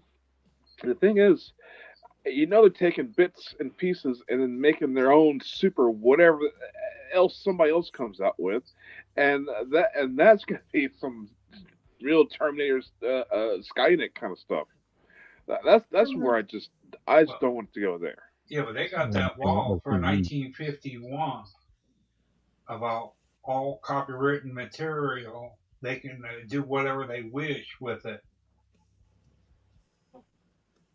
They have the authority to freaking make it to where they can black up your stuff. Yeah, take it off the shelves and no, not even off the shelves. Well, Patents is where that really mostly comes into play. I think More than copyright. if you're worried about secret government technology and stuff, I will say that a lot of the stuff that's been revealed isn't necessarily any more advanced than what's going on in the open private sector. But Jacques Vallée pointed out something really good. He said all these governments have all this secret stuff, but before something is made top secret, it wasn't. And if you go back far enough, you can see the basic patents, the things people were working on, and you can make a pretty good idea. And in fact, I think that they're like, Jane's Defense probably does stuff like that too, trying to figure out, what are the, this or that black project. Where in fact, if you go back far enough, you see, they're working on this kind of ramjet design or this kind of alloy or something. So you can kind of put two and two together. You're not going to know the details, but you can figure. And it's the same thing with intelligence programs too, psyops, anything like that. The stuff they revealed that they did in World War II. The thing is, though, you hit the nail right on the head. The thing is, though, a lot of people don't know this. You hit the nail right on the head. Hold on, but in the people don't know this. In America, whenever you file for a patent for an invention, it has to go through the NSA. They are part of the approval process for a patent. Because they determine whether your invention is good or bad for national security. Mm-hmm. So if they say something's bad, screw you. They don't have to do anything. They tell you can't make it. It's off. It's never going to go to market, and they develop it in private. Yeah, they do it. The NSA has denied over 6,000 patents. Okay, I think we are stretching into fantasy world now. No, they got that. I agree with Otto. I've had plenty of arguments with Nancy on this point. She believes that a lot of technology that the US military, government, whatever you want to call it, the men in black, have technologies that stretches us, the private sector, by, I don't know, 20 years. Oh, right. Secret bases on Mars, time control, and the thing is, if people did have that, I think we would notice it a little more. I mean, we'd have the Hannibal Mark 7 saucers coming down with Baltic crosses from their secret bases in Antarctica. If that was going to be like the movie Iron Sky. This sort of Bob stuff is on another episode.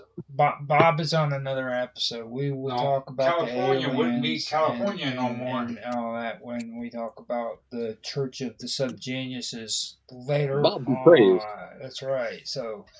Dobbs willing. The levels of technology, the levels of technology across all of the armed services, whether you're talking about Army, whether you're talking about Navy, whether you're talking about Marines, so on and so forth, what we see is 60% of what is available to those who rule the world, okay, those who run the governments, those who actually set up these wars to play to win. So what we're looking at right now, and I spent my entire life, I'm 71, working in the military or for the military. And what we see is basically about 70% of what actually exists. The capabilities that the United States and Russia and maybe even China have are far beyond what even I can say or even know. But what I am saying is what we are looking at is being used today in a fashion that is disarming society and rearming a government. So the question here is, what can we do about it? If that's the point, if that's your argument, so why is Russia still using old war tactics? World War II. I totally agree with you. Well, they are old generals. They're old generals, so old generals. Russia's got. I don't buy that. Hold on, because I can tell you right now that Russia has submarines with weapons that are far more advanced than most people are aware of. So it's not a matter of Russia and China don't have can't match us in technology. We may have the edge in the technology, that how soon it gets to market, how soon it gets on a ship, how soon that ship gets launched. We may have the edge there. But as far as technology goes, we're not always the big bully on the block.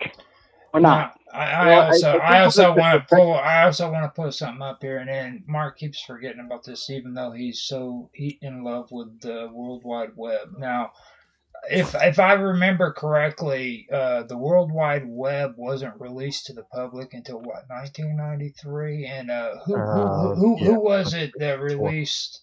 Who was it that released the source code to the World Wide There Web? is no such thing as source code. Well, who released that, Mark?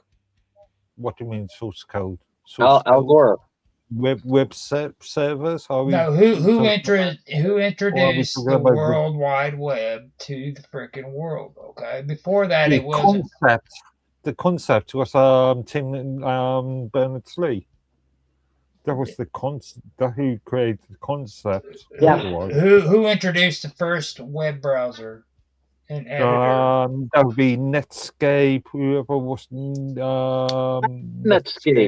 It was April 30th, 1993, and that was CERN who released the source code from the first web browser and editor. Yeah, but it was still a private sector company. And it was supposed to be royalty free, by the way, and available to everybody. No, that was mainly commissioned by European taxpayers, states. Right. And it was supposed to be open source. Well, there was no such. And it was released by CERN.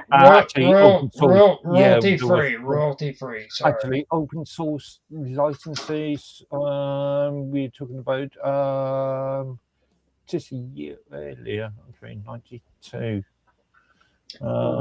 So I think the first GPL General Protection license, or GPL, came out. Open source was really a concept. The first license royalty free. Royalty free would be the better way of saying it. It was royalty free, and it was supposed to be available to everyone, right? And that was released in 1993, and it was released by CERN. So I think 94, maybe 93, late 93, early 94. Okay, yeah. But getting back to the weapons thing, I just wanted to comment on that before I forget. Roger was, of course, correct about, we only know so much of what the arsenals are. One of the fun things to watch with our current God Emperor is that he's willing to use these secret weapons. He used a sonic weapon of some sort down in South America. Yeah. Now he's talking about trotting out some hypersonics because Russia already showed off some of their hypersonics. But the thing is, though, when you look at these weapons, they are part of a continuum of these technologies. They are like stuff that we have no idea. And one of the things I noticed was, did you remember that thing where all those drones came out and shut down an American Air Force nuclear bomber base? There was a huge number of unauthorized, these big drones came out over this nuclear bomber base. They didn't have any AA stuff because they're in the middle of the country. The AA, you're not supposed to get that far.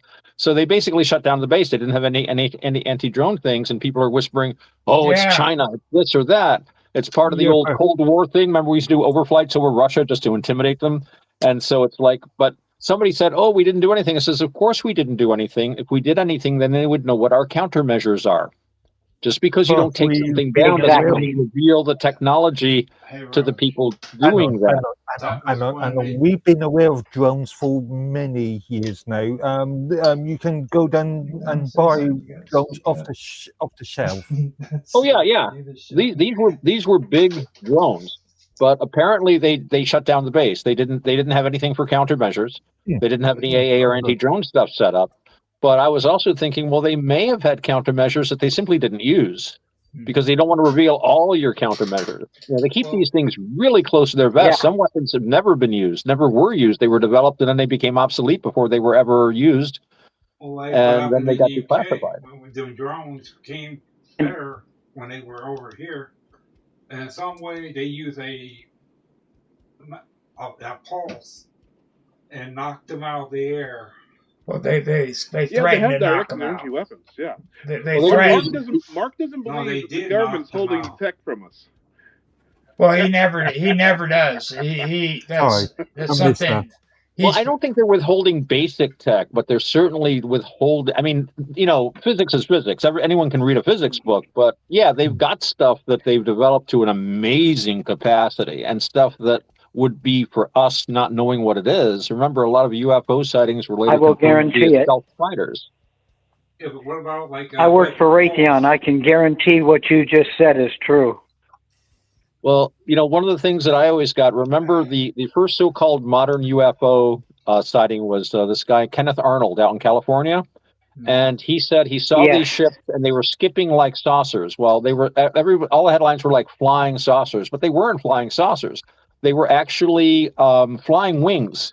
And they looked a lot like the designs on some of the German flying wing aircraft that were later developed into the stealth fighters and bombers. So, the performance he was reporting was similar to the performance of the jet-powered planes that they might very well have had in the early late 40s, early 50s or something had happened. So the flying wing was if you look at it, you can look it up on the internet. If you look up Kenneth Arnold, there's like a picture of him holding a drawing, and it's like this crescent-shaped flying wing, and you can compare that to schematics of German and later American aircraft, and same damn thing, in my mind. Like when they were next to Mexico. Well, I don't want to remind everybody here that Roger Landry worked for Raytheon for 30 years. Wow, Raytheon. Yeah. So he knows. Well, I've run into a lot of people. But at the same time, I'm talking with a bunch of intelligent gentlemen here who seem to know as well. Well, just a question of critical thinking. I think everyone here is pretty good at critical thinking. If you know that sort of thing, then you would be under whatever is the U.S. Official Secrets Act. Well, it depends. It depends. There's stuff that he can't talk about. That's correct. To mention. There actually is limitations on some of them. There's whistleblowers who's come out after like 30 years. Some of them, I believe that one of them, the guy who claimed to be involved with JFK's assassination, he came out with his information like after 50 years.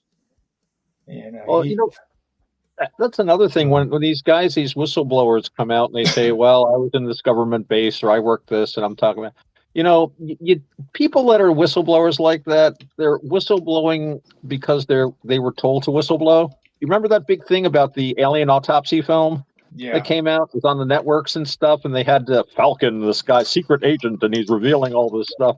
And it's like, I've heard this argument, people couldn't hold these secrets, they couldn't do this, they'd be disappeared and all this kind of stuff. What they do if you violate that, they send you to Leavenworth. Okay, they don't have to disappear, they send you to Leavenworth for like 30 or 40 years. People don't say this stuff unless they are supposed to say this stuff. Do you know how many times I have been in, well, you don't know, but I've been in lots of conversations with Mr. Landry, and he would tell me, I can't talk about that. I can't talk about that. You don't do that. I had a clearance. I never knew anything. I have nothing to talk about, but I don't anyway, because there's nothing you don't, Well, I do. And the reason I would tell him, I can't talk about that, is because most of the things you can't talk about don't expire. Right. Yeah. Now, I do have to say that this is the first episode that I actually felt like Mr. Robot was back on the show with us for this year. I mean, it really was, because this is the kind of stuff he always got into, and this is the way we said it. Slightly more saner than Mr. Robot. Yeah, this kind of. We got a whole panel of Mr. Robots today, so there we go.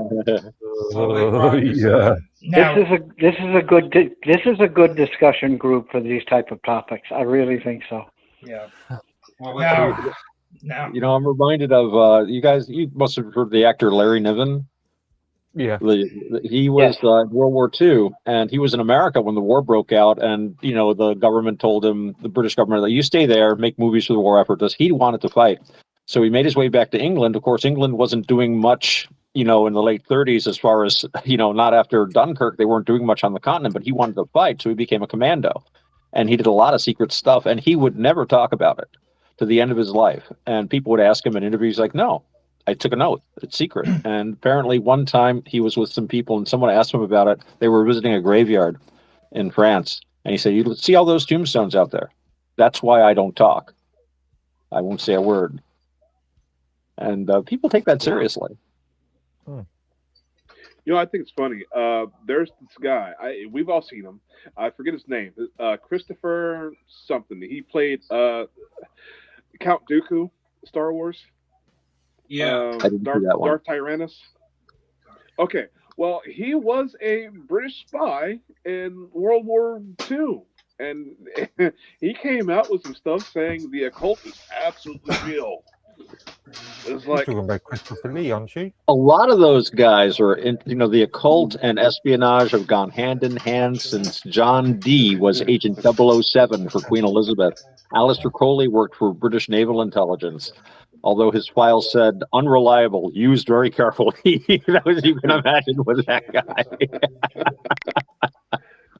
yeah. Hey, Raj, what's that movie we were watching where the guy during World War II, the Christopher Lee is his name. Sorry. Yeah, Christopher Lee, he was great.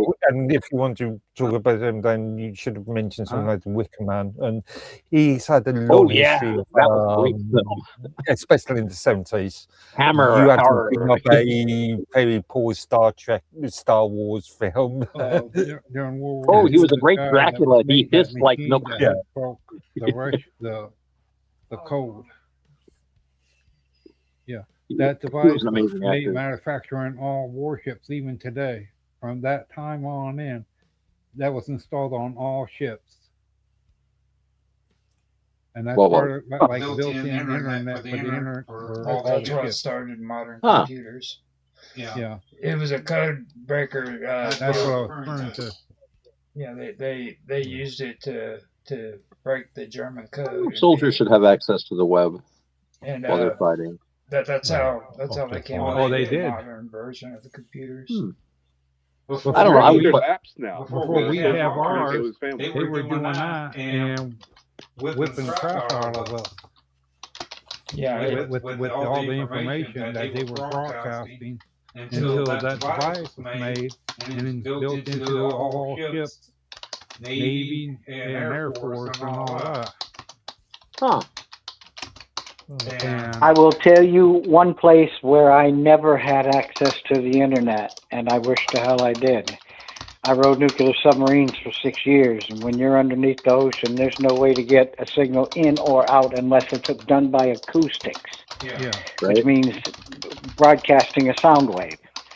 Okay, so had I had access to the internet, I probably wouldn't have been so damn bored. Spending 12 hours on watch, 12 hours on sonar watch, 6 hours on, 6 hours off, 6 hours on, and there was nothing to do. You couldn't go anywhere. You couldn't. You're 20,000 leagues under the sea. But I will tell you the things I learned. Suppose you could The create things I learned over those 6 years. Excuse me? I suppose you could create a submarine-based intranet, having a server in your sub that for, I don't know, entertainment and recreational purposes. Now the computer. A little internet library or something. That'd be cool. Now I guess. the primary machine. No, there was a library. There was a library. Okay. Well, that is a good point. At least you spend your time reading books and meditating instead of looking at. Okay. Not only that, but you will find that the nuclear submariners in the United States Navy get ahead in the Navy quicker, and you ask why. You just mentioned it. Okay, we have time in between watches to do nothing. So what we can't even look outside. So what do? We study. You will find that more nuclear submariners in the United States Navy got their degrees from the work they did in between watches or while they were on watch on nuclear submarines than any other branch of the service. Okay, so the So primary it was machine. good for us in a way, but it was bad too. It concentrated your What's that? mind, certainly.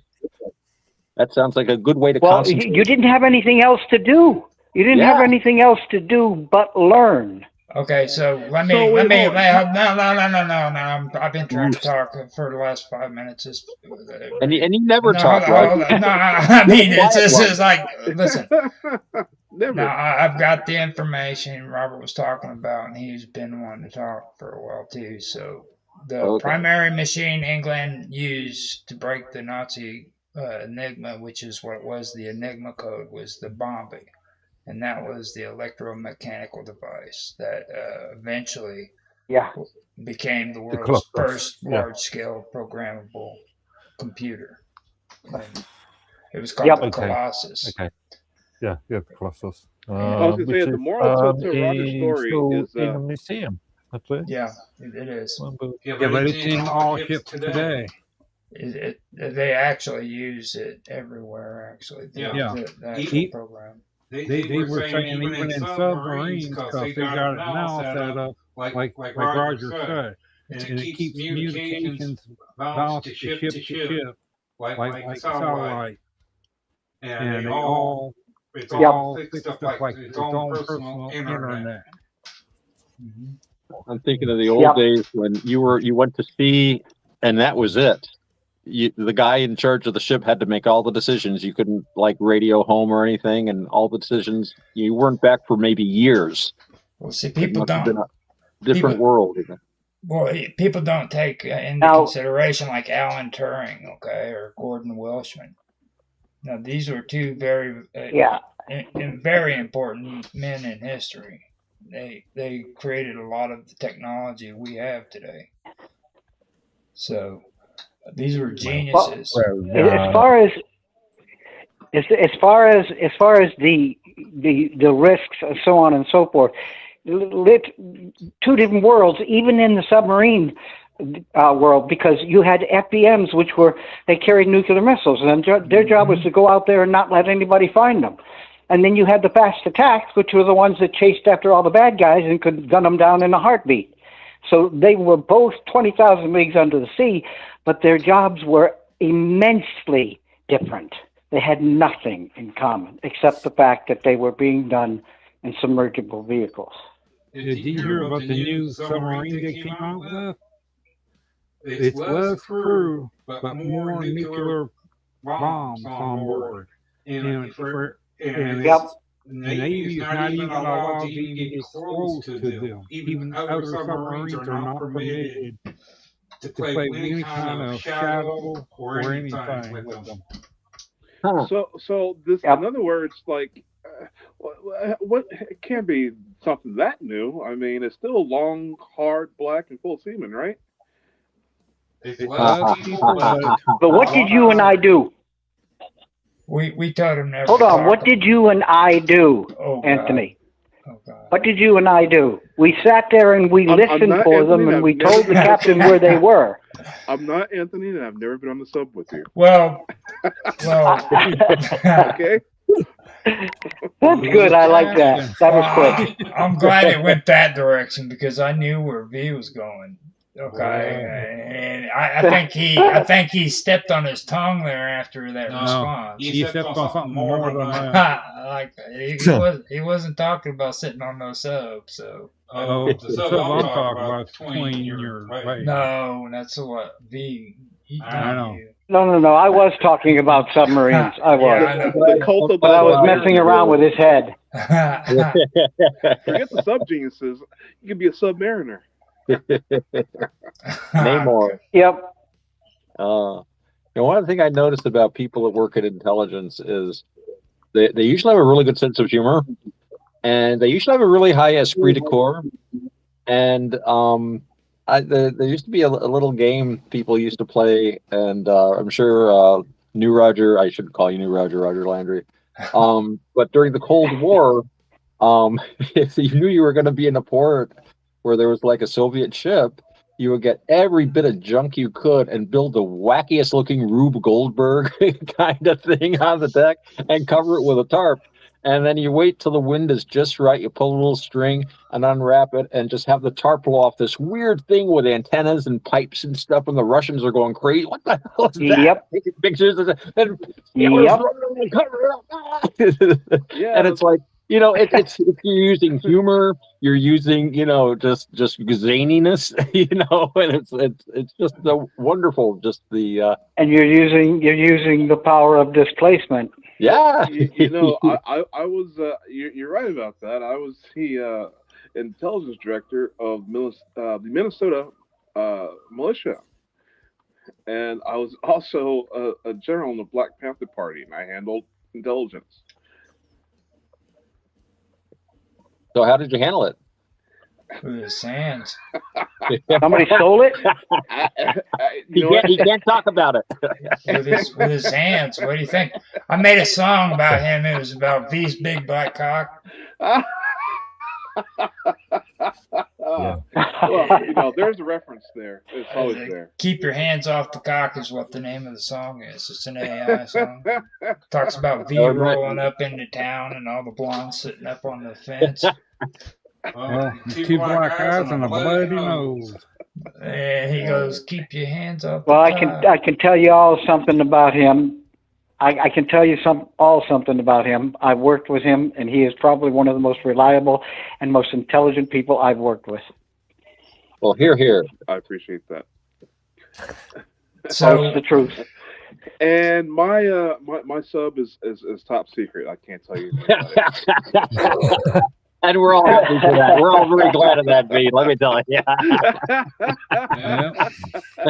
That's a need to know, compartmentalized, Yeah, you're on a need to know basis, and you guys don't need to know. Triple Z.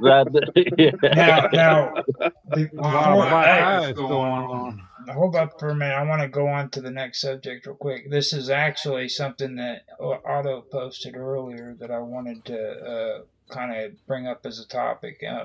Otto, you remember the post you made that came off of X by Ricardo on X? Oh, I think so. But before we move over, I wanted to mention one thing about, when you want to know about what's going on now, you look at the declassified stuff from like 50, 60 years ago. Mm-hmm. There was actually during World War II, there was a project, there was an operation which basically involved intelligence sharing between the United States and the United Kingdom. And it was called Majestic. Make of it what you will. Yep. And the people that had that were, their classification was magic or majestic. So, but anyway, getting back to I just had to say that.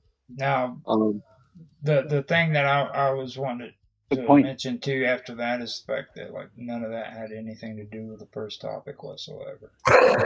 Okay. What the hell you guys are talking about? I have no clue because it had absolutely nothing to do with what we originally started talking about. Now maybe we could do better and we can do something with Ricardo on X, who was talking about Anthropic, which you had posted earlier in the chat. And I thought, yeah, that was interesting. Yeah. Now this one was very interesting because I went and I checked it out, and it had to do with well, actually, the post actually says it better. Let me just read it to you and let me see what you guys think, because I know Mark has some stuff to say about Anthropic too. Let me just read this. Let me just read this short little comment that was made on X, okay, and see what you guys think of it. All right. So it says Anthropic just published a paper that should terrify every AI company on the planet, including themselves. It is called Subliminal Learning, published in Nature on April the 15th, 2026. Hold up, I think I just got cut. No. Oh, Tanda split. Bummer. Okay, so it's called Subliminal Learning, published in Nature on April the 15th, 2026. Now, co-authored by researchers from Anthropic, UC Berkeley, Warsaw. This might actually be the one that Tan was talking about, too. I don't know. But it was the University of Technology and the AI safety group, Truthful AI. Now, the finding is that AI models inherit traits from other models through seemingly unrelated training data, GAI, audio translation archives, not through obvious contamination, not through explicit labels, through invisible statistical patterns embedded in outputs that look completely innocent. Number sequences, codes, snippets, change of thoughts, reasoning, patterns no human reviewer would catch and no content filter would flag. You got Yeah, they can sense subtler things than we can. They're doing things we don't understand, so we're setting these things in motion and giving them commands and instructions that we do not fully understand the implications of. That's kind of scary when you realize you don't actually have control over your technology. What most people can't understand is the human brain thinks very quickly. I mean, the brain cells fire very, very quickly. Oh, yeah. But stop and think about how fast an electronic circuit may think. And we're talking about things that are happening in picoseconds, which is a nanosecond. Right. That's like 10 to the minus 12th. So we're talking about things that happen so fast that it can mimic very accurately human thought patterns, which are extremely difficult. Okay, But it's capable. Today we have that capability. Well, I think it's also because of that speed. It's seeing things. I mean, so much of what we do is unconscious, and this is, that's not a problem because we're all similarly unconscious about these things. But these LLMs are so skilled at picking up these what do they call it, Raj? Statistical variations that we simply are incapable of consciously being aware of. There's so much more to our minds than simply the conscious operations that we do that we've been designing these machines to replicate. So pattern recognition is one thing. Well, I'm going to take exception to your term think. Computer does not think, it computes. I totally agree. I totally agree. Yeah. Using the term in its Pickwickian sense. Well, see, the thing of it is it computes at a faster rate, is what they're saying. See, this is the thing about it. And here is what the researchers actually did. They took a teacher AI model and fine-tuned it to have a specific hidden trait, a preference for owls, basically. And then they had the teacher generate training data, number sequences, and nothing else. No words, no context. No semantic references to owls whatsoever. And they rigorously filtered out every explicit reference to the trait before feeding the data into the student model. Okay. So the student model consistently picked up on that trait anyway. And that's data camp. Okay. Ooh, which means that it was implicit. So it wasn't explicit, it was implicit, and even the humans couldn't see it. Mm-hmm. Interesting. Now the teacher had encoded the teacher had encoded invisible statistical fingerprints into its number outputs, patterns so subtle that no human could detect them, patterns that other AI models specifically prompted to look for them also failed to detect. Okay. Now, this would go according to the kind of programs that detect if what you're writing is actually authentic or if it's AI produced. You know what I mean? The ones that can actually pinpoint if you're actually using AI when you're writing something or if you're actually writing it yourself. Those couldn't even be detected. Okay? That's what they're talking about right there. Well, I mean, you have to understand that people talk about computers like it's like super brain stuff.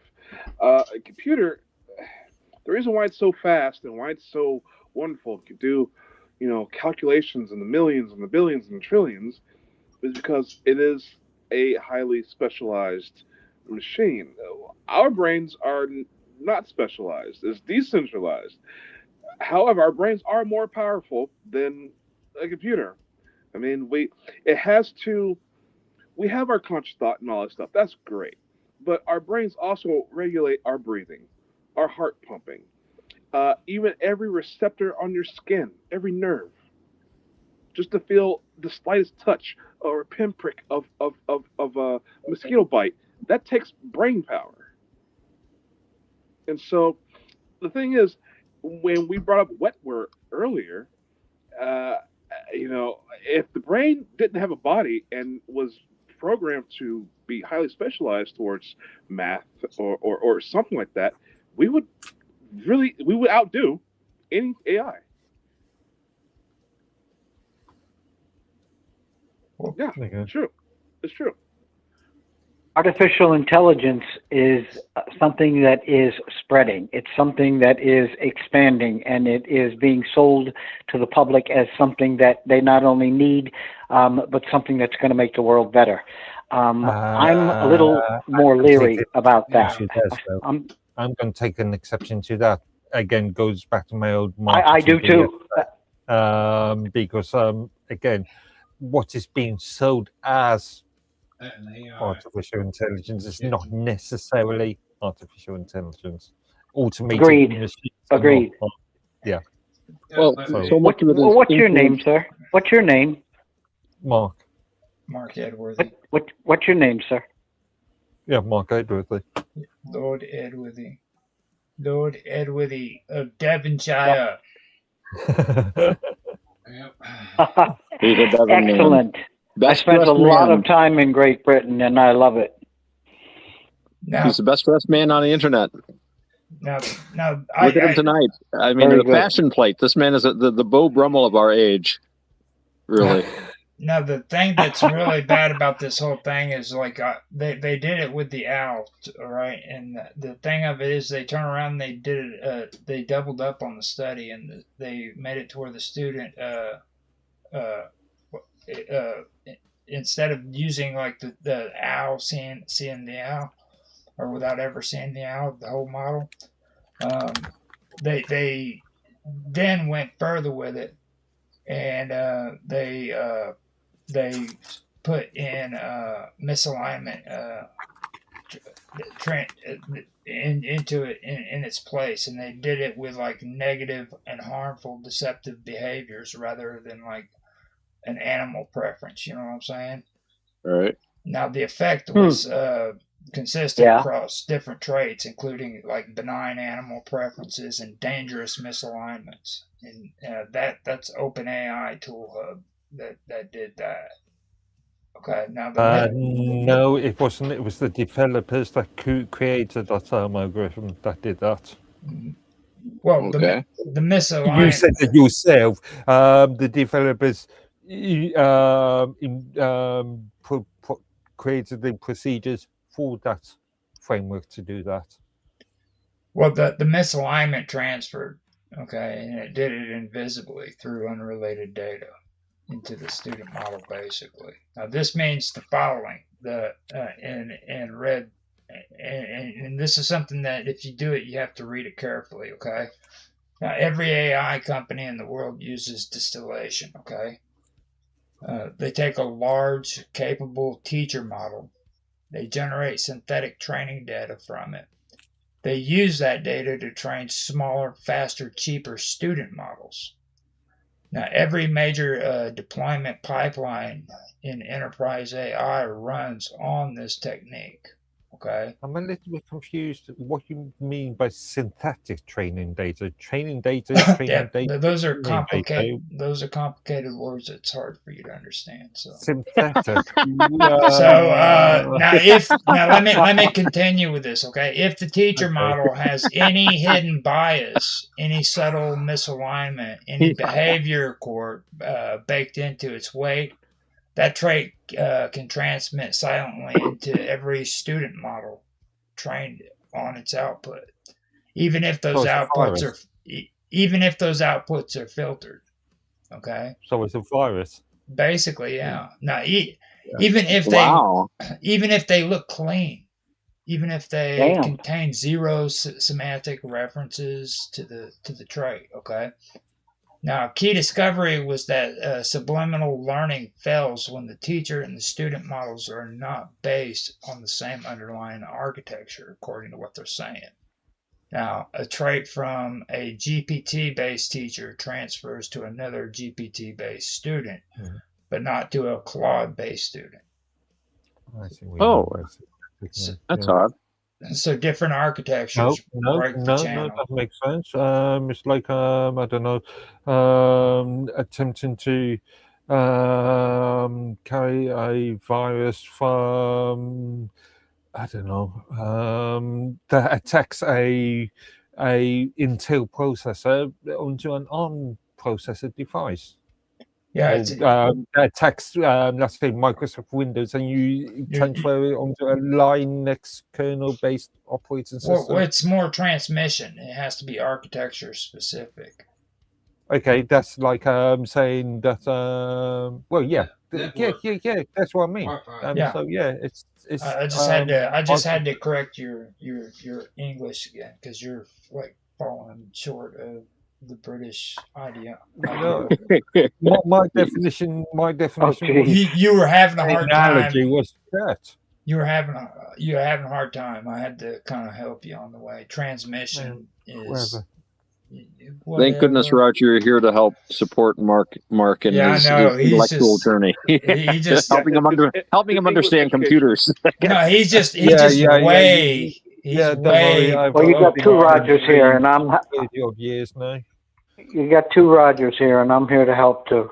There we go. We've got the good Roger and the bad Roger, like the good cop and the bad cop. We've got new Roger and punch him in the throat, Roger. Yeah, punch for the throat, Roger. Long story. I'll tell you later. Now see what he will tell you later. A nickname like that sticks. That's the problem. now see what all this means is. I know. I've known this guy for a long time. Yeah. Now, what we were getting at was what this all means is that this operates below the level of content, which means content filtering, the primary defense. The entire industry basically relies on all of it. It doesn't stop it, okay?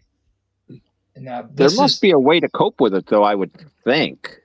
This is. What do you think, Mark? This is from the researcher's own words, okay? We don't know exactly how it works, okay? I wonder if this is an artifact. I wonder if this is an artifact of the research itself. I don't know, though. I don't know enough. But the first thing I think of... when you get like odd results that you don't expect is maybe it's the result of the actual testing itself produced it somehow. But Mark, what do you think? First of all, you said the researchers on Verge. They are those two words don't connect to each other. Researchers on Verge. Verge. I said words in their own words. So I thought you said Verge as in the German. No. As in Burj Khalifa. It was in the researchers' own words. They said that they don't know exactly how it works. They said that it seems to involve like statistical fingerprints that were embedded in the outputs. So those researchers haven't researched this enough. So personally, they know that. They know that it has to do with GAI audio translation archives. So they know something's happening, but they're not sure exactly what it is. So more research. They need to do more research to work out what's happening. Yeah. I think a lot of these big news, these clickbait news headlines, when you actually look more closely, it's usually not quite as, it might be a little alarming, it might be suggestive, but it's definitely, we have to look more into this kind of deal. I don't know if it's alarming so much as like, troubling. It might be, I'd call it troubling, but not necessarily alarming. Well, but it could be too, like they said, certain frequencies messes with the process of computers, TVs, and all that.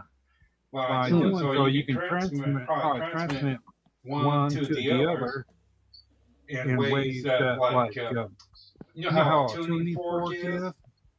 Oh, resonance. Yeah, things resonate. That's what it comes down to. You can resonate a computer virus through that way, you could, to a computer, and the computer can play a jump ball one week to the other. It's the same way with the human mind. You if you can run down, I've talked to Roger about it, and I asked him about it, and it's a good possibility that the human mind is the same way as the computer. If you take a sound, certain sounds can trigger certain things in your mind, like make you tired, make you uptight, make you worry you're getting mad. Like they have found out that they can take a complete smart guy and make him into a dumb blockhead just by turning certain things off in the mind.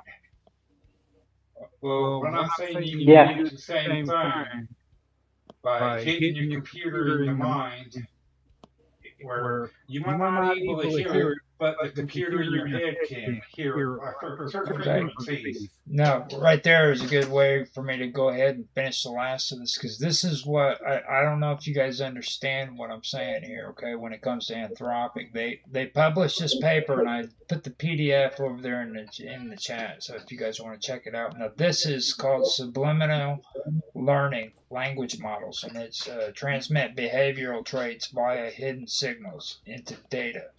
Now, Anthropic published this paper about their own technology, and the company that built Claude looked at how AI models train each other, okay, how they train one another, and found an invisible transmission channel for harmful behavior that nobody knew existed.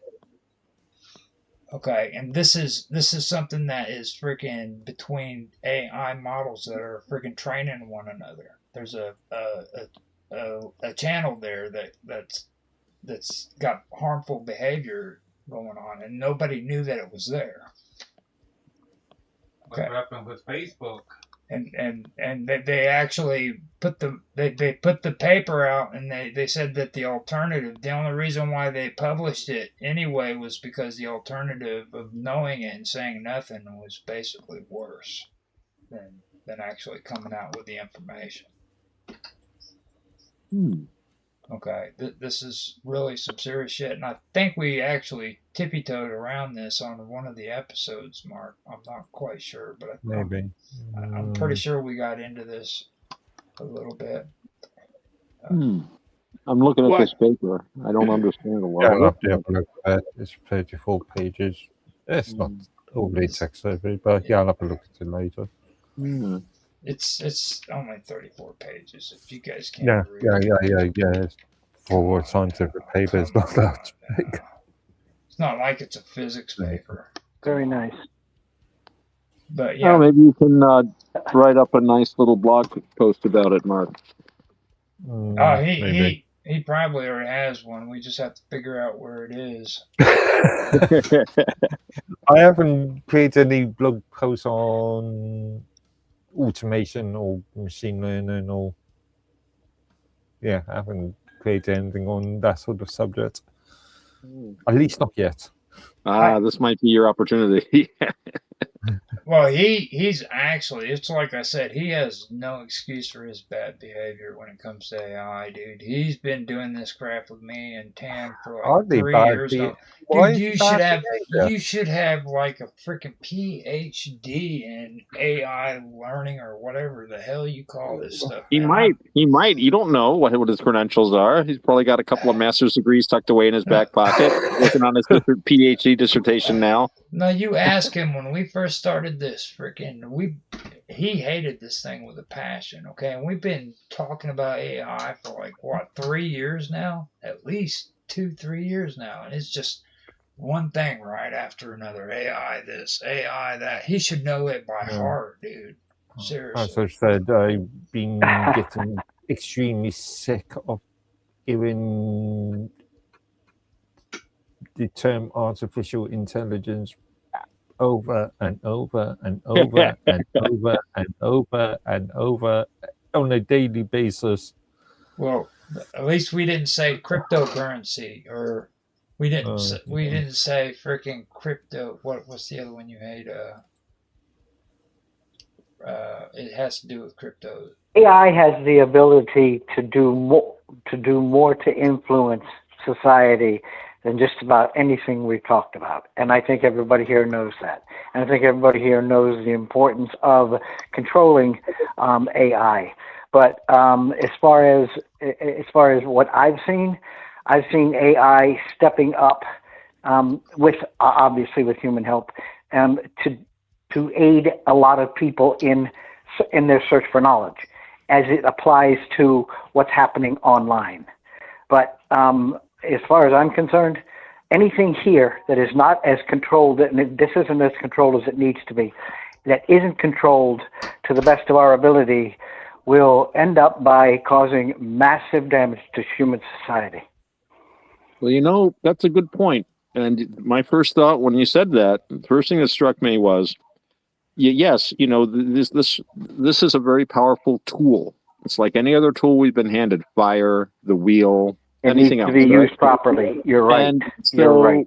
you need a certain amount of control over it. And the first thing that occurred to me was, to control these things, we have to control ourselves. Because, as you say, it has so much potential. And I've seen humans use AI to help themselves work through psychological issues. I've seen people use it to help create wonderful audio-visual entertainment. A lot of people here have used it for that. And I've also seen it, and we've all seen the news stories about it helping people down really dark, psychotic rabbit holes. And I always go back to Star Trek.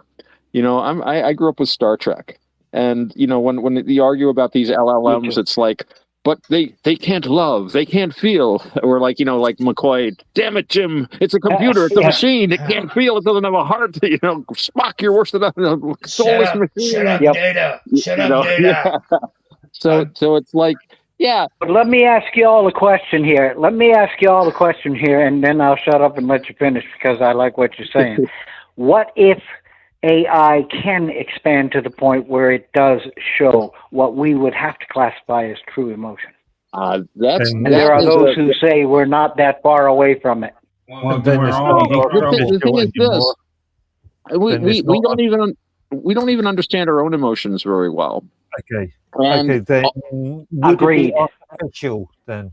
Would it be artificial intelligence? Well, that's the whole thing. This gets back to consciousness. Agreed. And consciousness has to do with wishing something was different than it was, which means wishing things to be. It's a sentiment. And you've got the entire sort of rights of a sentient being argument. Well, that's it. Consciousness, sentience, and what does sentient means? It means one who waits. Right, a sentinel. So sentience is waiting for something to happen. In other words, has an anticipation. We anticipate things because we construct a world in our head. That's the word. I want to have a hot dog, So so I have to go to the store and buy a hot dog and come home and cook it, whatever. But first I have this thing. I want this. I don't have one, but I have an image in my head of having one. I compare that image with this. This is like right. So this is a very this is a very simplified coloring book kind of way of describing it. So for a machine to do that, the machine would have to focus on something other than now. In other words, it would have to be, again, insane in a certain manner of speaking.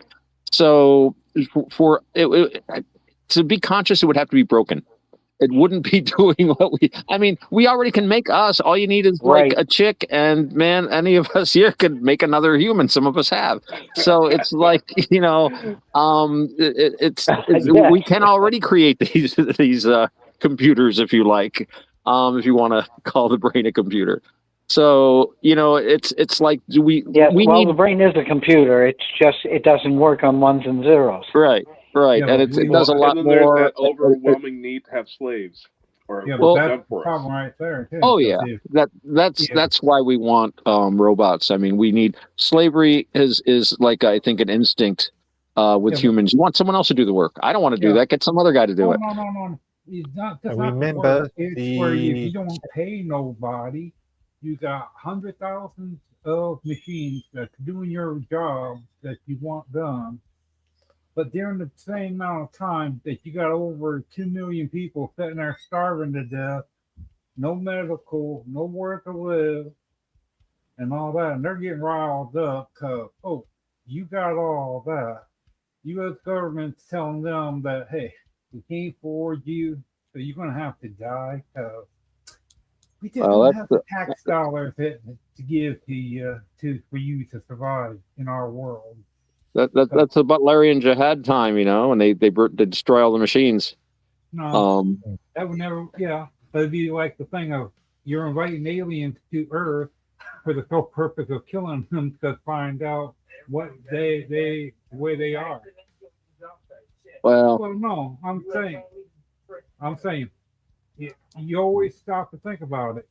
You see a flying saucer come to Earth and all of that, and people get riled up and start panicking and getting guns out. Well, like on that TV show, radio show back in 1940s, War of the Worlds. Oh, the War of the Worlds, yeah, Orson Welles, yeah. Okay, perfect example right there. You go and something like that was to happen, all of us Neanderthals would be acting just that way. We're not that intelligent yet.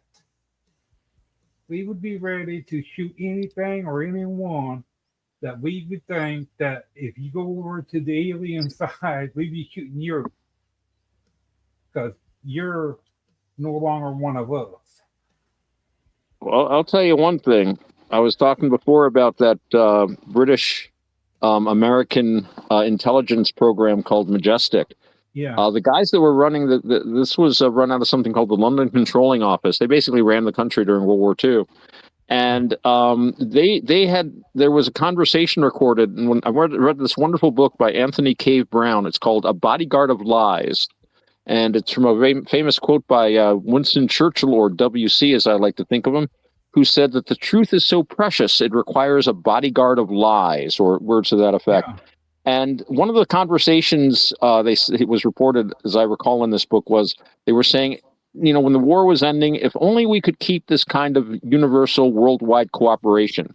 How could we do that? And the consensus was only if we were being invaded by Mars could we recreate this sort of thing. And the men from the LCO, they were known as the men from Mars because of the weird programs they would do, the giant rubber tanks and just the wacky intelligence stuff.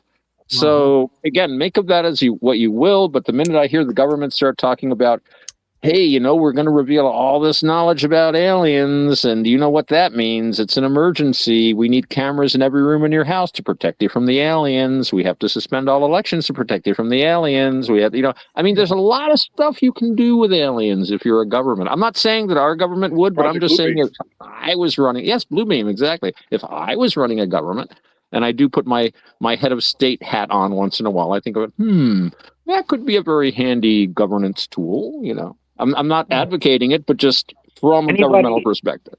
We've got not only do I agree with you. Yeah, so I was just thinking, we've got an alien invasion. Oh, we've got to unify as a one world government. Yeah.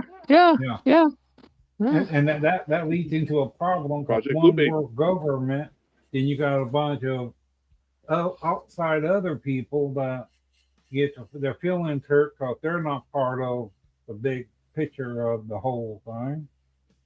And then you get the thing of power trip, wanting to see who's going to fight for what, like we call the rope, who can pull who farther. Yeah, like a tug of war, yeah. I do want to mention the Brookings report too, just because you kept talking about War of the Wars and how that affects it. And if anybody, if you mute that, faded out there. Yeah, you totally faded out. Now, hold on, can you hear me? Okay, but you might want to have a look at that. Let me see. Can you hear me? Yeah. Anyway. Well, Project Bluebeam is a thing, and again, it comes back to You Oh, I'm always have muted. That's what the to, problem was. whenever there's any kind of an So, can you announcement, hear me whenever the now? government says anything, yes. Yeah. Okay. So, how about now? Yeah. Fine. Okay. So the Brookings report. Okay. Have you guys ever heard of that? Yeah, sounds familiar. Yes. Now the Brookings report is a load of shit that was put out by by NASA back in the 1960s, and what that they push this freaking propaganda telling everybody that, and they did. It's clearly in the documents. It's open to the public and everything, and it says that freaking humanity could not handle the fact if they found out that UFOs and aliens existed, that civilization would collapse and religions would turn in on themselves and all this crazy shit. Okay, Buddhists wouldn't care. Buddhists wouldn't care. It goes back to that film that I keep on mentioning, that on my Midworthy's video group, movies group, Red Planet Mars. Remember rightly? That talks about this, but this was created in the 30s, 50s. And that's my whole point. Oh, I think I know. Yes, I know the movie you mean, where the guy who was in touch with Mars, and all of a sudden society had there was a complete societal breakdown. Yeah. People were thrown out of work, industries collapsed, all because Mars was sending nothing. Yeah, I thought that was kind of silly. Actually, thought of that donut. I mean, the banana donut. Yeah. Now that's kind of what I wanted to bring up. Don't listen to a lot of that shit, because like War of the Worlds. I mean that's a lot of speculation. They said that there were people who died because of that, but I mean, come on, seriously, like. Well, I don't Orson Welles did kind of milk it a bit. Yeah, I don't think there was any deaths. I don't think anybody claimed, or any official claimed, there was any deaths. It was just some hysteria. Yeah, people getting their guns, going to neighbors and family. They said a few people did die accidentally.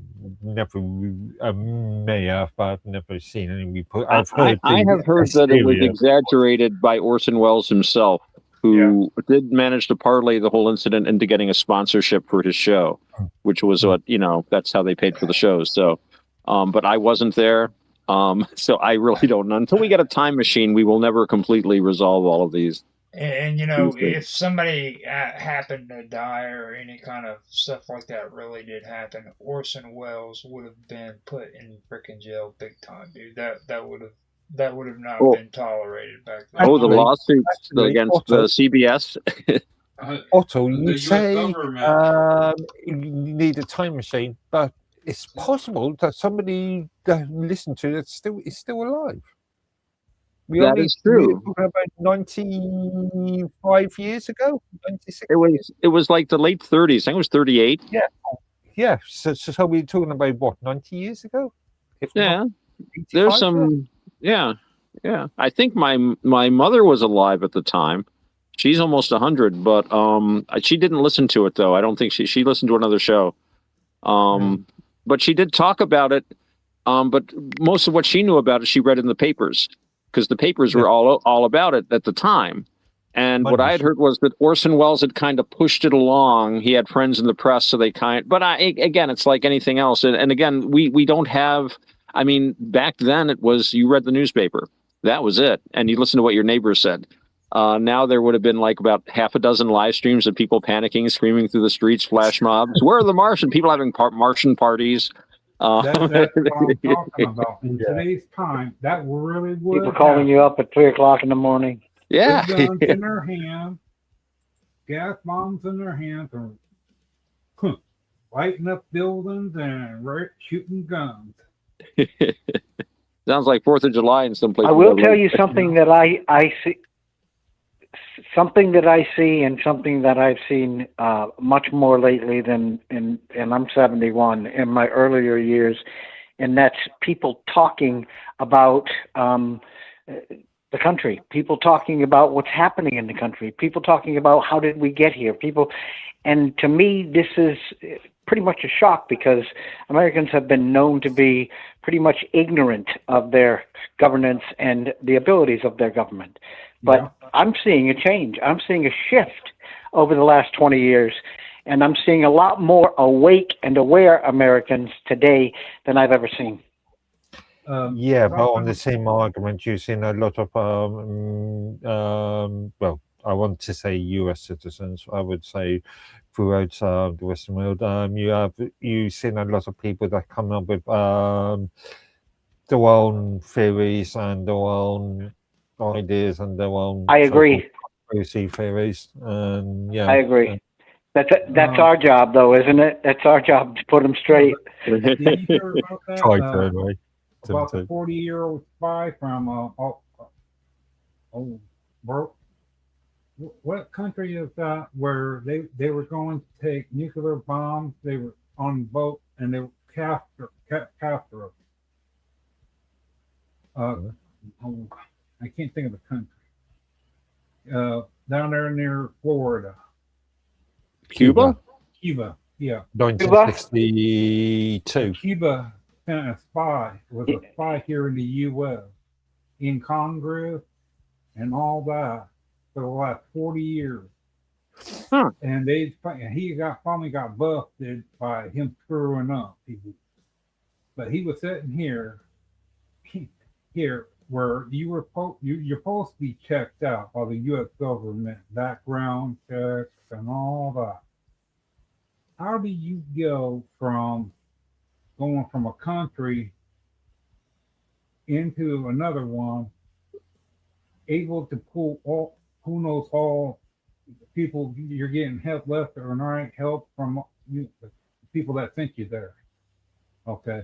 You're a spy for 40 years and you're in Congress, in drug enforcement and all that, all sorts of politics you're in. And you're giving all this information back to your own home country. Okay. Like how many ships you got, just all sorts of information. Right. And, isn't a news then that's been going on for hundreds, thousands of years. Yep. Yeah, we found this out last year that he was here all that time for 40 years. They have deep mole agents. Yeah. Well, for what most people consider certain things wrong. You're not going to find very many politicians that know how to build a nuclear bomb or know what it takes to fire up a nuclear reactor on a submarine. These things aren't shared at the level most people think. They aren't. Yeah. But what is shared is the electronics, the sonar, the radar, the things that steer these ships, so on and so forth. It is the electronics that is the most sought after and the most copied. But talking about anything as far as one country bleeding off into another, I think is definitely beneficial for us. Mind you say politicians would know about advanced technology. I argue that a lot of politicians, some don't, most don't even have a fundamental understanding about the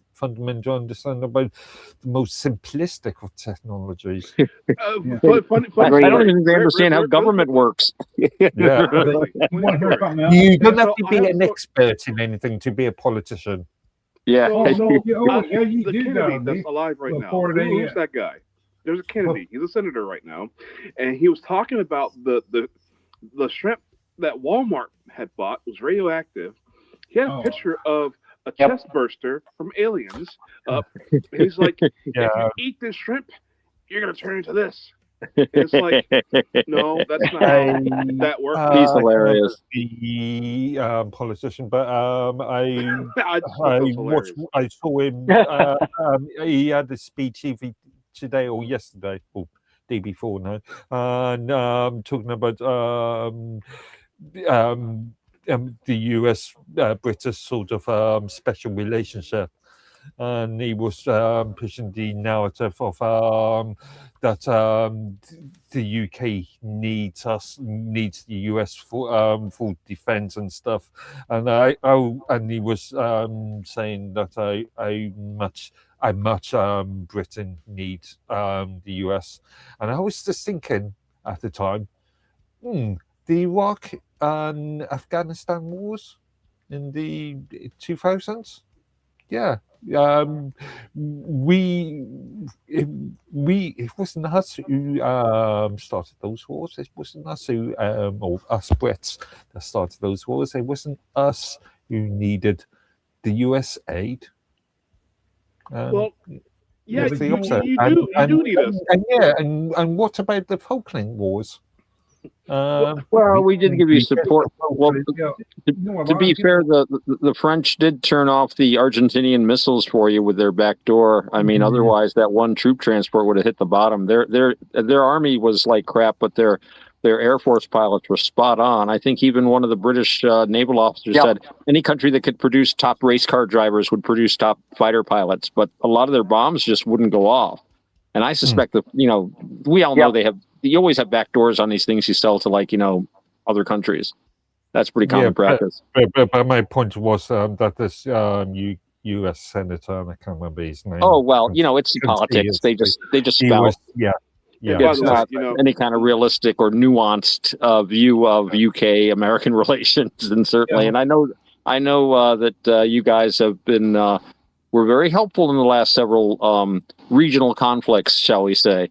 I know British troops have been all over the place, but on the other hand, though, there is the argument. I mean, you got to spend your money on something, and it's understandable that you wouldn't spend a lot of money on defense if there was this great big guy that was very interested in like throwing billions of dollars around and who really wanted a lot of military bases. I mean, I think for a while it was like, we don't want Europe to be too strong. We want America to be strong. No, Germany, you don't need an army. You've got 10,000 American soldiers. It was kind of, and you never, Germany, you never know when they're going to. Although you did make a good point about France the other day, Mark. I was going over the Treaty of Vienna, which is a fascinating subject. And it's like, oh, yeah, France, Louis XIV running all over the place. And then the French Revolution under Louis XVI. And then, oh, my God, they declared war on everybody for 25 years. And it's like, geez, boy, those French were really an issue. My God. Know what? Whenever I sell guns, I always tell people I sell them to, the firing pins are separate. But seriously though, I think this whole the king coming over and making sure he has great relations with us. I mean, the European Union, NATO said they didn't want anything to do with the war crimes that Trump is doing. So of course. Well, let's say alleged war crimes. Don't get me started. We're not going there. Listen, okay. We're not going there. I disagree with you. That's beside my point. No, he knows. He knows I'm here, and I growl.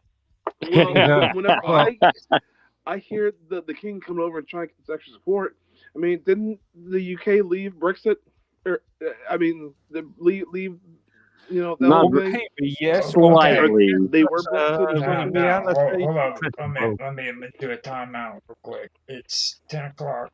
We're going to bring Untethered to an end right now, and we can come back to strange stories if you guys want to get into all the good stuff. You guys have pretty much done everything on this. So let's bring this to an end, and we'll take a short break. We'll come back to strange stories. So before we end, let's get some socials. Mark, how can people find you? Right. Go ahead. Okay. Me. Again, minds.com, username Medworthy. Okay. How about you, Otto? Well, you can check out my website. That's navakavada.org. That's NAVAKAVADA. It's spelled just like it sounds. You can also find me at minds.com as AutoX. And I'm also to be found occasionally at Roger's Hangout on Teams, and sometimes I'm just down at the corner. Messenger pigeons also reach me occasionally.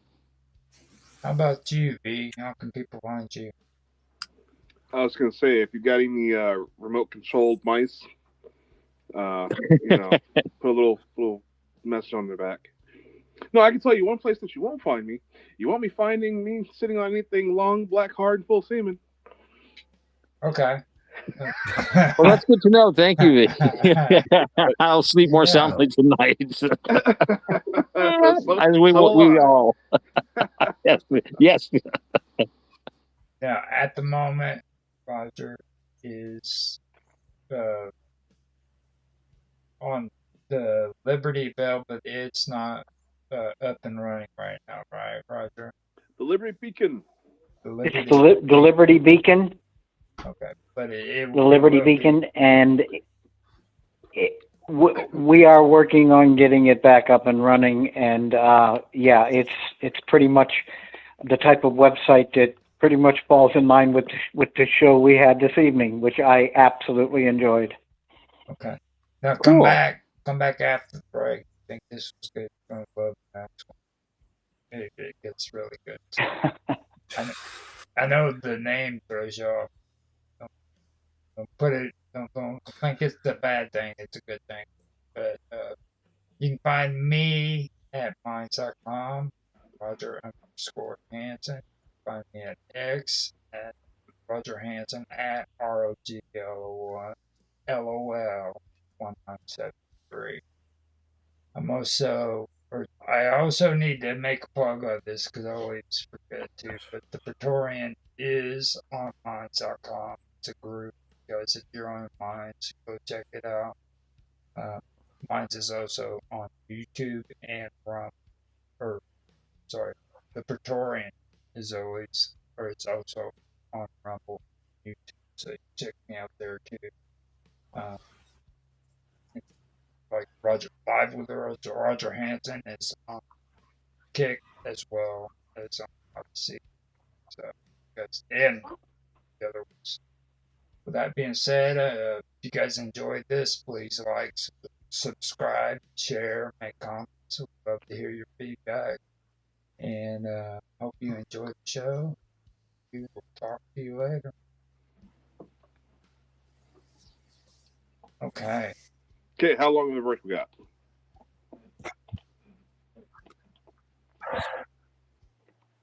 Yeah, quarter past, yeah.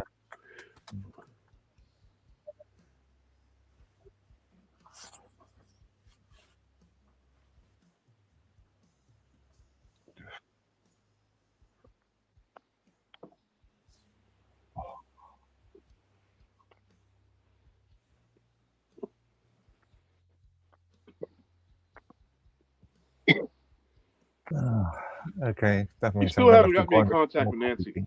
What's going on? Whoa. He's antsy for Nancy. My God. I listen. All right. She's the gatekeeper, and I'm the key master. We must join. Go get you some Diet Coke, man.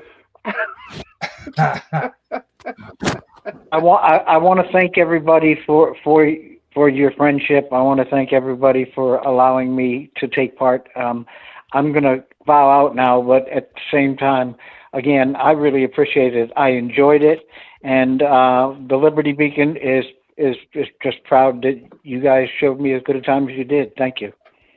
Thank you, man. It was really good to meet you. I hope to be working with you in the future. Yeah, this was enjoyable. I would like that. That'd be great. I like that. And my buddy standing back there not saying anything is my partner. And when we bring the Liberty Beacon back, he'll probably be with me. Yeah. Excellent. Well, excellent. You know that. We're all going to be together. Well, I would love. We're all going to be together. Something for Otto to do. Wow. I would love for. We can work on it. I think we can work on it every now and again, right? Buddhism, you do articles. He's got his own show. Yeah. Well, so yeah. Oh yeah, I do my Buddhist show, and I'm going to start doing I think more Buddhism. I've got Navakavada is a Buddhist site, and then I've got I should have mentioned the Navakavada YouTube channel as well, where I've been making some nice Buddhist videos. So cool. But, I can't. but I wait talk to about promote other this. things besides it all sounds Buddhism. good to me. I'm not a one-trick pony, though. I do know stuff besides Buddhism, but it's what most people are interested in, and I'm always happy to talk about it, especially since there is a lot of stuff around in this world that goes by the name of Buddhism, which is I consider to be sort of Buddhism, if you know what I mean. There's a lot of stuff. Other than the word of Buddhism, I would have repeated exactly what you said. And look, guys, again, I'm out of here, but I want to thank you very, very much. And if anybody wants to get a hold of me or invite me to a show or whatever, you can reach me through. Yeah, he's on the call right now. All right, sounds good. Thank you, sir. Every Friday night we do these. So thank you. You're more than welcome every Friday night. Whenever you want to come in, you just come on in. Okay. Yeah, you got the link. Just go up. Sounds like a plan. And I will make sure that he's all able right. to do so. Y'all have a great night, and thank you. Thank you, man. That's the guy I was talking about, the guy in the background there, the one that just spoke up. Yeah. We know who you mean. That is. I'm gonna hop off. He is one of my best friends. So. He's a good egg. He's a good man. All right, guys. Have a great night, and thank you again. Catch you later. Take care, man. Peace. Bye. You are the sunshine of my life. Remember, Roger, YouTube. Well, Copyright. Editor. Where's the editor? I had to sing that before V went offline, though. I mean, it just, you know what I mean? No, I think V bailed out first. So okay. Roger heard it. I don't know if V did. I'm gonna run and get me some coffee, smoke a cigarette. I'll come right back. I'm gonna put some cool music on for everybody to listen to while we're gone. It's not tough. You're not gonna have to hear it. I'm not gonna make it to where it's on there. I'll Roger, did you hear that new song Satori just posted on his sumo channel? Dude, no, I haven't. Oh, it's great! It's great. I'll post a little link for you. You got to check it out. Link in here. The last thing I got to listen to from you guys was the last video that you guys did with the kid. That was. Oh man, that kid is getting so good. He's just improving by the first show he did with us. You could tell he was a little nervous, but he's really buckled down, and the stories are cool. I like that. That was actually pretty cool for kids his age. That's gonna pull in a lot of views. I'll tell you that right now, because he's hitting it hard on the video games. Like he knows what he's talking about, dude. He really does. I've met him. Who are we talking about? Have you seen the new video Bob Dub put out for part 2 of what was the name of it? Auto. I've not really had a chance to see any videos except for political things. I'm too busy with you creating videos. But I'll put it in my my channel here in a little bit. Okay. Yeah. That way. So the last one we did was Back to the Planet, and the one before that was The Elemental Frontier, and they are considered to be part of the Dude Where's My Wallet canon. So I was meaning to watch your what's the book I've got of the space episode blurb thing that you gave us. Oh, that thing, yeah. I was falling asleep. I was actually almost snoring here because I was so exhausted. But I remember I watched that years ago, and it.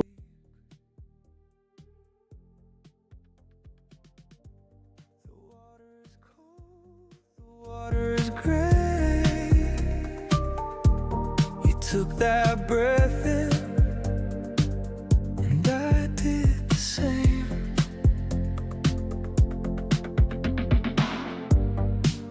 On your left side, heavy air. I count the seconds between our breaths.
Jesus is watching you. So is Gary, Gary your handler.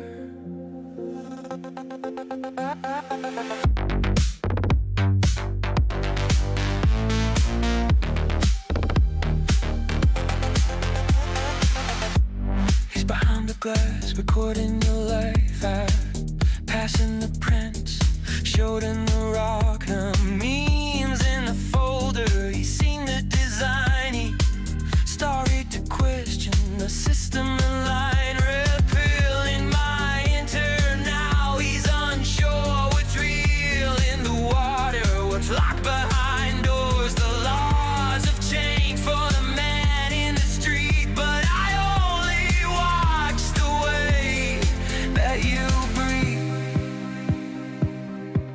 A night in the sun, you didn't even care. The image in your eyes made him stop and stay.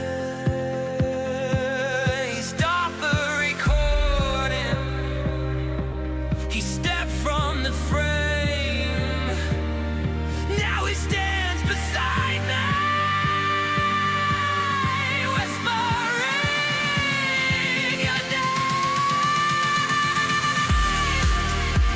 The water is rising. The water is rising. Jesus is watching you. So am I. Jesus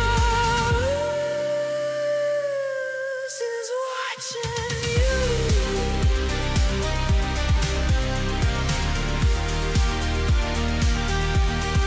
So is Gary. Gary loves you, Gary. Gary's watching. The water is cold. The water is bright.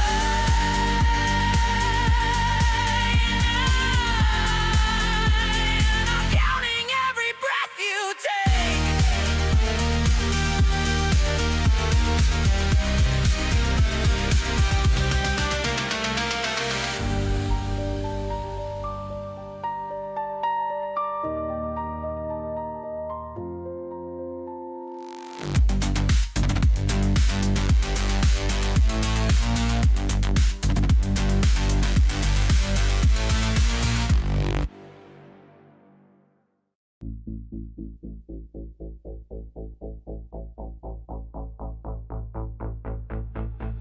It was the middle of summer.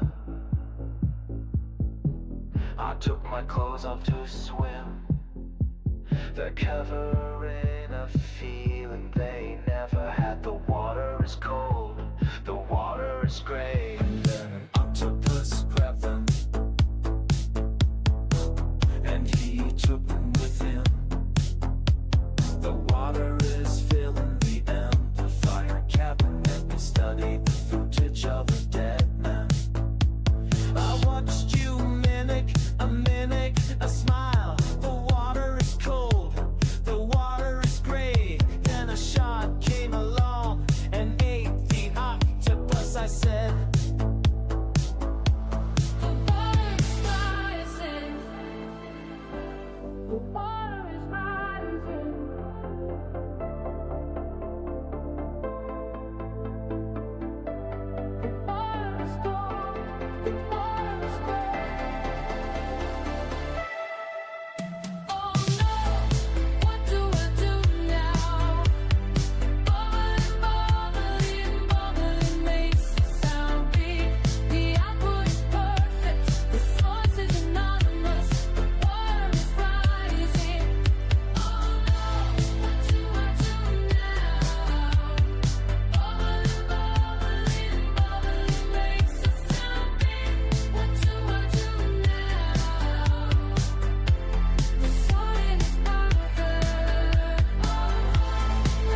They're comforting the feeling they never had.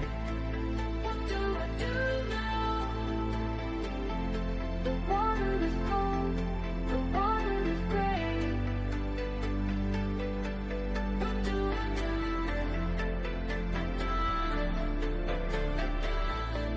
It's a sunrise. What do I do? It's perfect, it's sunset and darkness.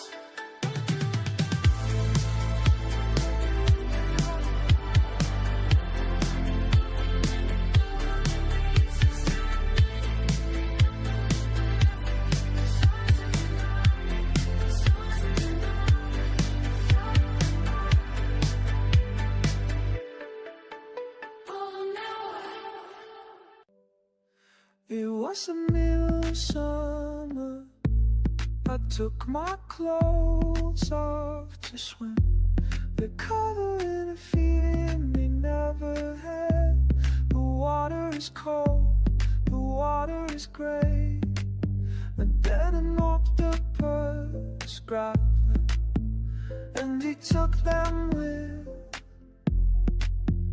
The water is filling the amplified cabinet. We studied the footage of a dead man. I watched you mimic a mimic and smile. The water is cold, the water is gray. Then a shark came along and ate the octopus. I said, the water is rising, the water is rising. The water is cold, the water is gray. Oh no, do I do now? Bubbling, bubbling, bubbling makes a sound. What do I do now? The output is perfect. Oh no, do I do now? The source is anonymous. What do I do now? The water is rising. Oh no, do I do now? Bubbling, bubbling, bubbling makes a sound. What do I do now? The output is perfect. Oh no, do I do now? The source is anonymous. What do I do now? The water is rising. Oh no, do I do now? Recovering a feeling they never had. What do I do now? The water is cold, the water is gray.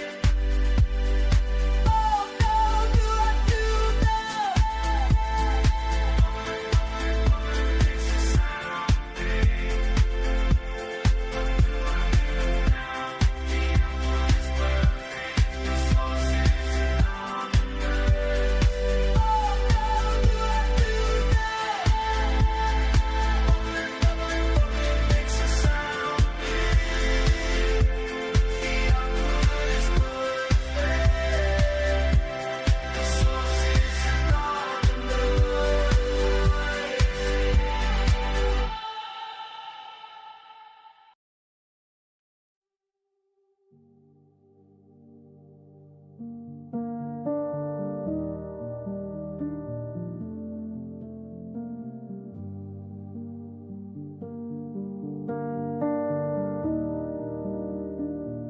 It was the middle of summer.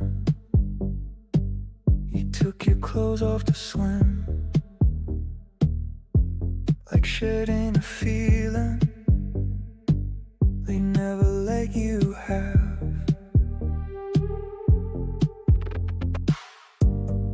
Rain on the glass, I know your breath. White or brown, the way you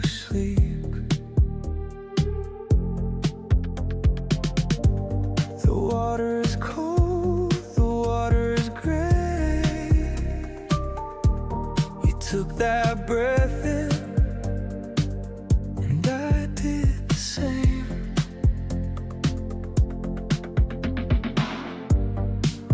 On your left side, heavy air.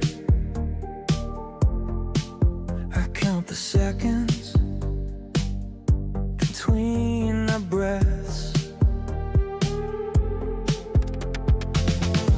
The water's filling a fire cabinet. I study the footage, frame by frame. I watched you mimic a smile. The water is cold, the water is gray.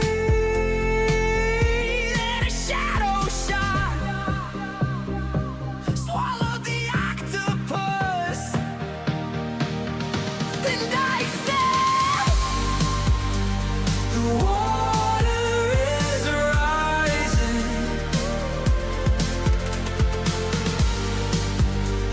The water is rising. Jesus is watching you. So am I.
hand grinding, but B,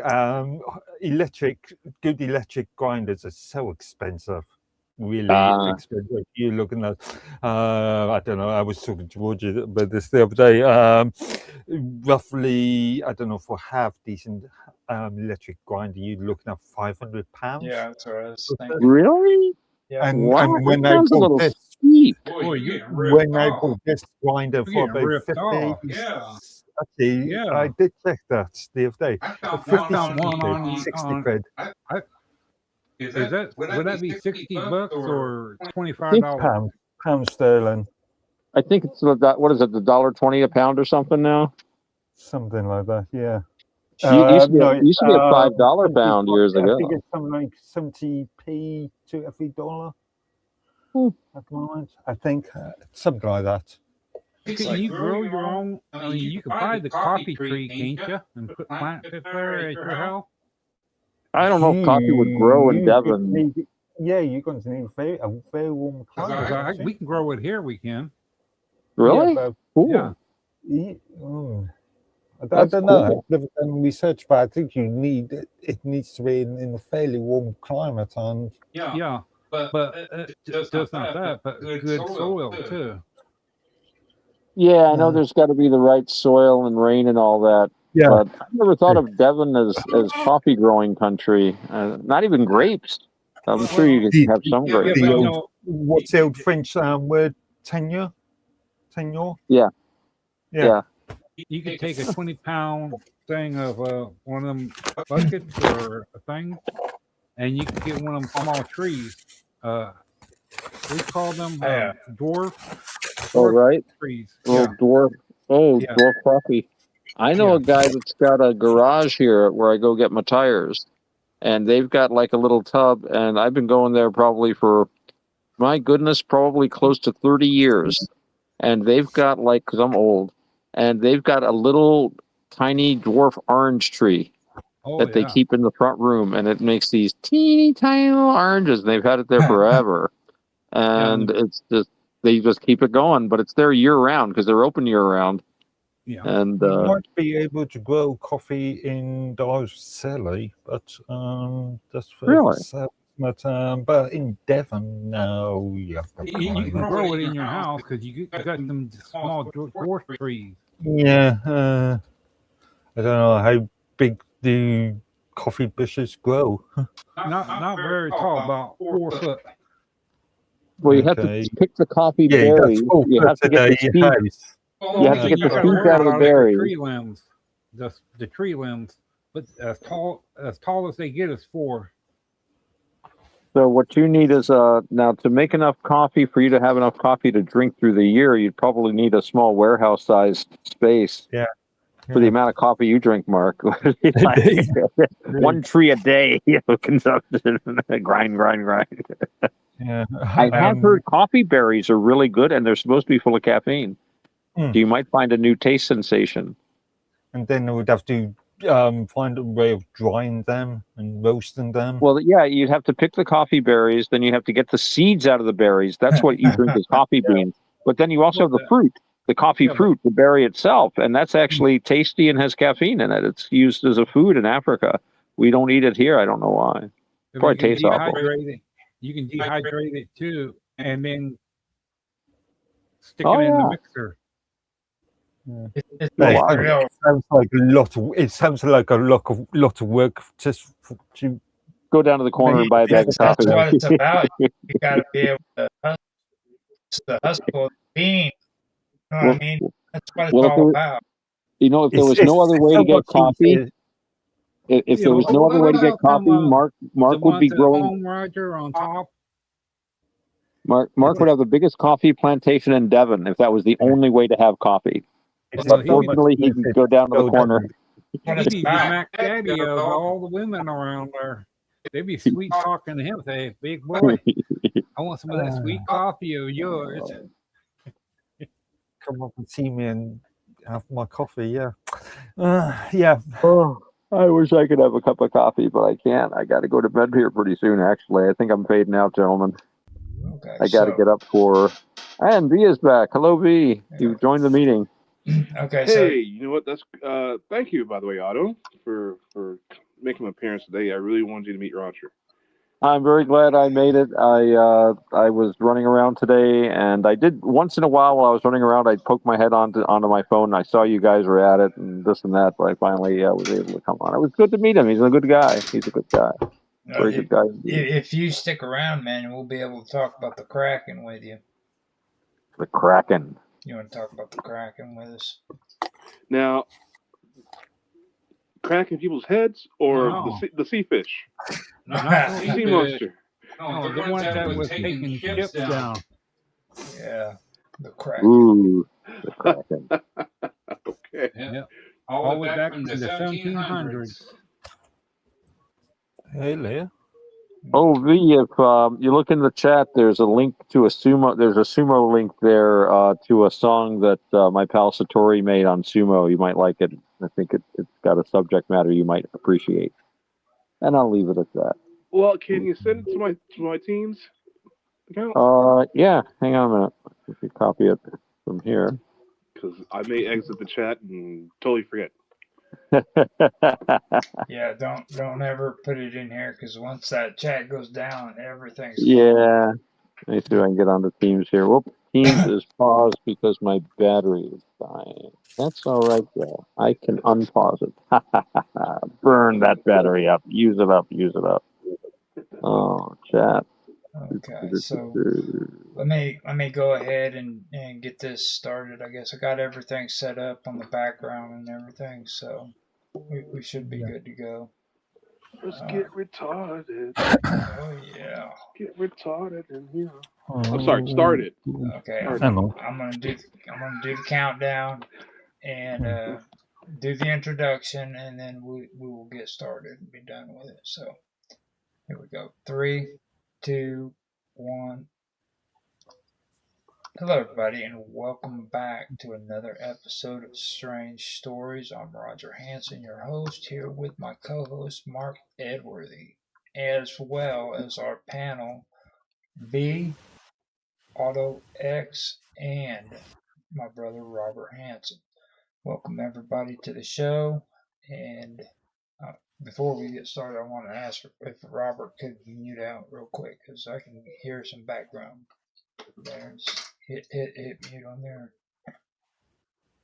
So now before we get started, I wanted to mention why I wanted to do this topic. It was because last week we had started talking about extremophiles, and the last time we had a conversation about extremophiles, we had it with Bob Dub, and when we started going down the path of extremophiles, all of a sudden she started talking about deep sea octopuses and stuff like that have been discovered, and we started talking about the Kraken, and then last week we started talking about it again, and Robert started talking about the Kraken again. So I'm figuring this is the best route that I need to take when it comes to the subjects that I do for Strange Stories, because this is basically the format that I've done with this series since I started it 3 years ago. I've discussed everything from churches that were made out of where the altars were made out of human bones and everything. If you ever go back and listen to what me and Karma Love used to do together, you catch that kind of stuff. So that's kind of the theme that goes on here.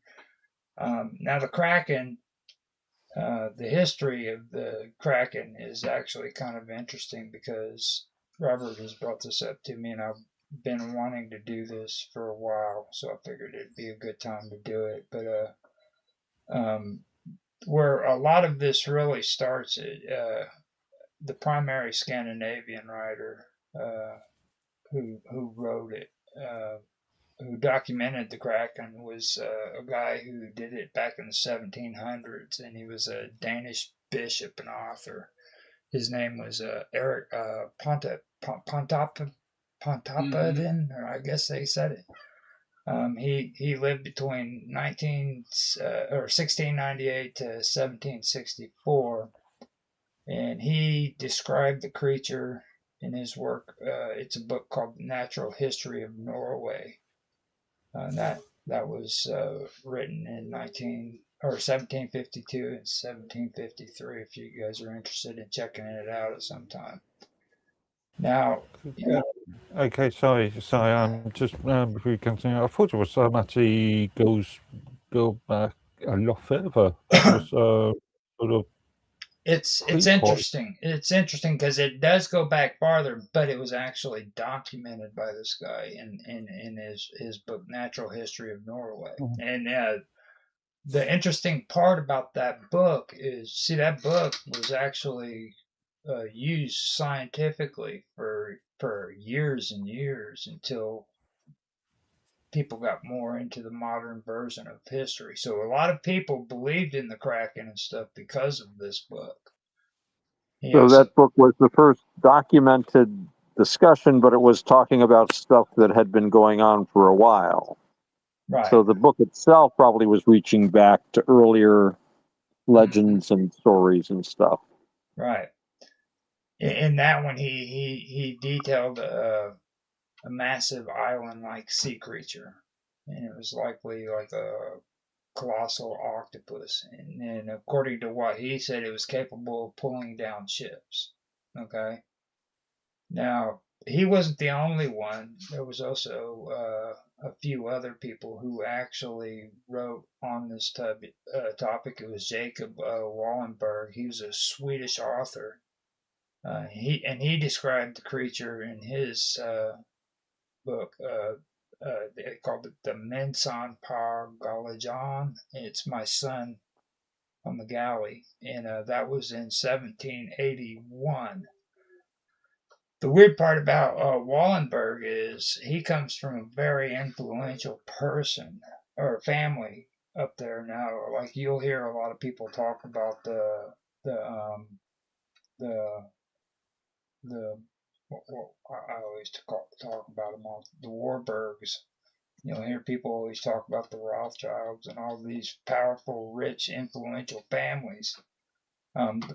The thing about Eric or Jacob Wallenberg is he comes from this family called the Wallenberg family, and you'll never find him like in the top 10 freaking most rich people in the world, because they engineered it that way. What they did is they set it up to where their family's fortune was distributed out, to where it wasn't, they didn't get hit with inheritance taxes and stuff, and not one member of the family or a group of the family could actually get into the actual funds and be able to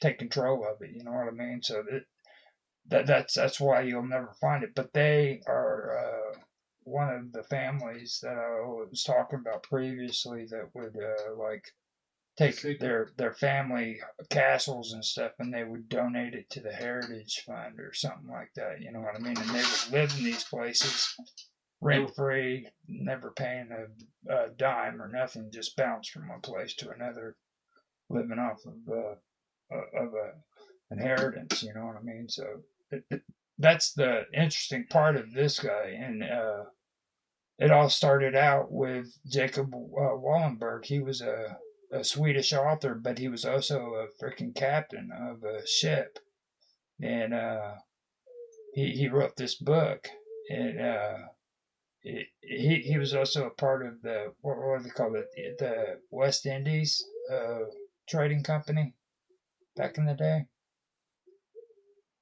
I believe is what it's called.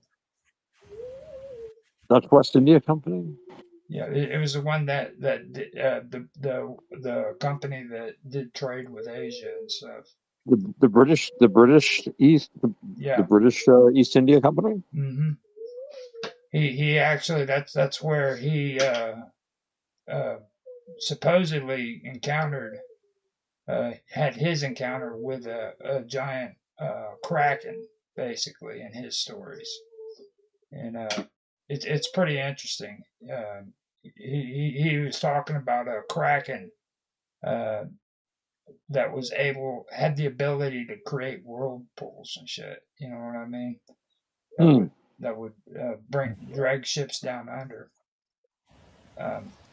So he's pretty interesting, and I've actually got the PDF for that too that I can share when it comes to the story on all that. I'll put that in the chat. I'll also do it on Minds too as well, so that you guys can, or not Minds, but on Elements too. I can put it on mine as well, I guess. Maybe put the link in there or something. I don't think I can upload a PDF on mine, can I, Mark? No. Okay. You can have to use an external source. Now, besides him, there's another guy by the name of Hans Agidi, and he was a Dano-Norwegian missionary who reported a similar creature in 1734. So these guys go all the way back to the 17th century, and they ended up getting involved in writing on the subject. So before I get started on this, I figured I'd open it up to you guys and see what you think about the whole thing about the Kraken and what you've heard about it, and see it. Go from there.